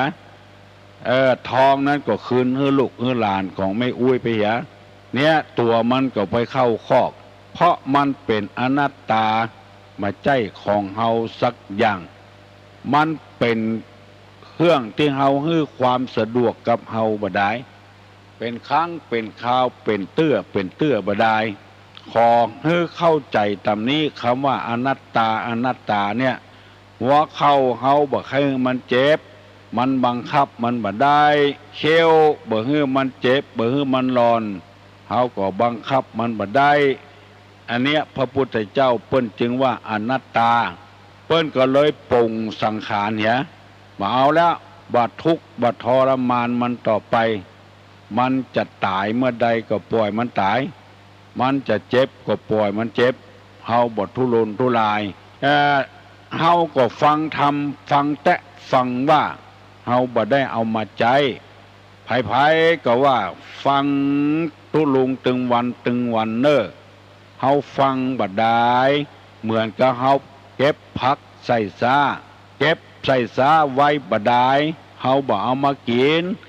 เฮาบ่เอามาลวกบ่เอามานึ่งกับน้ำพริกมันก็บ่มีสาระบ่มีประโยชน์เน้อบ่ออกไม่ออกอันเรื่องราวต่างๆนั้นให้เฮาปรงใจเหียพระพุทธเจ้าเปิ้นปรับปรงพระชนมายุสังขารปล่อยมันเตอะมันใครไปก็ปล่อยมันไปเตอะเหลือก็ดวงจิตเฮาดวงเดียวตะอันเนี้ยเป็นของเฮาแต่เฮาจะให้เหมือนพ่อเหมือนแม่ก็บ่ได้พ่อแม่จะให้เหมือนเฮาก็บ่ได้นางกุศดีต้องการลูกผู้ประเสริฐเพราะว่าปอนอันนี้ขอกับพญาอินทร์เพิ่นบอกว่าคนใดใครหื้นน้ำปิงไหลขึ้นเหนือคนนั้นน่ะเป็นคนที่ฝืนธรรมชาติไปเห็นแล้วมันเป็นบัจจัยของเฮาไปบังคับมันบ่ได้ถึงแม้นว่าจะใช้หลักวิทยาศาสตร์ก็เถอะเครื่องมันรู้ไปเห็นแล้วมันก็ไหลล่องอย่างที่เก่าที่เดิมภัยไข้หื้อเป็ดเป็นไก่ไข้หื้อไก่เป็นเป็ดมันเป็นไปบ่ได้มันไม่ใช่ธรรมชาติภัยธรรมชาติมันบาดเจื้อลองเอาไข่เป็ดหื้อไก่ฟักเถอะพอสังเกตง่ายๆอันเนี้ยมันบังคับบ่ได้พอเกิดลูกมาปากแป๊บเป็นเป็ดหมดแม่มันเลี้ยงได้น้อยเดียวใหญ่ขึ้นมาเตอน้อยหันก็ลูกลงน้ำหมดแม่มันกุกอยู่บนบกเพมันถึงบ่ขึ้นมาหาพ่อหาแม่มันละมันสัญชาตญาณมันเป็นไปอย่างนั้นละอ่อนตี้มันเป็นไปอย่างนั้นมันห้องมาบ่ได้แล้วแม่มันฟักได้เป็นจะบุหูกี่วันปุ่นออกมาหน้าที่จะอยู่ตัวพ่อตัวแม่ลงน้ำมดละอ่อนตี้มันหายมันขาดก็เป็นไปอย่างนั้นนะ เฮาบังคับมันบ่ได้ห้องมันบ่ได้มันเป็นลูกเป็ดไปเหี่ยแล้วธรรมชาติของมันไปอย่างนั้นแล้วรอท่าเอาเนอะพุทธดีว่าลูกผู้ใจประเสริฐนี่ลูกอย่างใดลูกมีศีลมีธรรมห่มศีลห่มทานห่มคบบัณฑิตนักปราชญ์ผู้รู้ผู้ฉลาดทั้งหลายห่มห้ำห่มเฮียนพ่อแม่ส่งเงินไปบ่เสียเงินให้พ่อให้แม่บางคนยังไปรับจ้างล้างถ้วยล้างจานเซาะสตางค์จ้อยพ่อจ้อยแม่ทำซ้ำบ่ให้พ่อแม่ได้จ่ายนักอันเนี้ยเป็นลูกผู้ใจประเสริฐเมื่อเฮาได้ลูกผู้บดีเหี่ยก่อนเฮาก็จังมันปล่อยมันเถอะจะไปบดีตัวลูกตัวเต้าวันหลังมาเขาถึงจะหูคนเดียวมันเพราะคนมันบ่ใจเหมือนสิ่งสารสัตว์ถึงหูคนเดียวมันอย่างเฮาแต่ก่อนเมื่ออายุ17 18 19นี่ก็อย่างเดียวกันว่าใครเข้าบ้านเข้าจองไปคบเพื่อนคบฝูงไปเมาไม่ย่าไม่ยิงพ่องไม่ยิงก็ไปเมาปวดใจพ่องว่าจะได้ก็บ่ใครหูเมินเข้ามันหูตัวคนเดียวมันเพราะฉะนั้นขอฮึบป่งฮึบวางไว้นางพุทธดีก็ขอได้ลูกเถอะคือว่านอนสอนง่ายมันเป็นความปรารถนาของทุกคนมีอันใดก็ฮือเหมือนใจหมดแต่มันเหมือนใจบ่ได้มันเป็นอนัตตาเป็นว่าไม่ใช่ตัวไม่ใช่ตนของเราที่เป็นของเรานั่นก็คือดวงใจดวงเดียวนอนก็เอานอนตยกินข้าวก็กินตยไปที่ไหนก็เอาไปตยดวงใจดวงเนี้ยจะต้องมีคุณธรรมอย่าไปประมาทคือมีสติอยู่ตลอดเวลาประมาทพลาดพลั้งก็ถึงตายขับรถอยู่ประมาท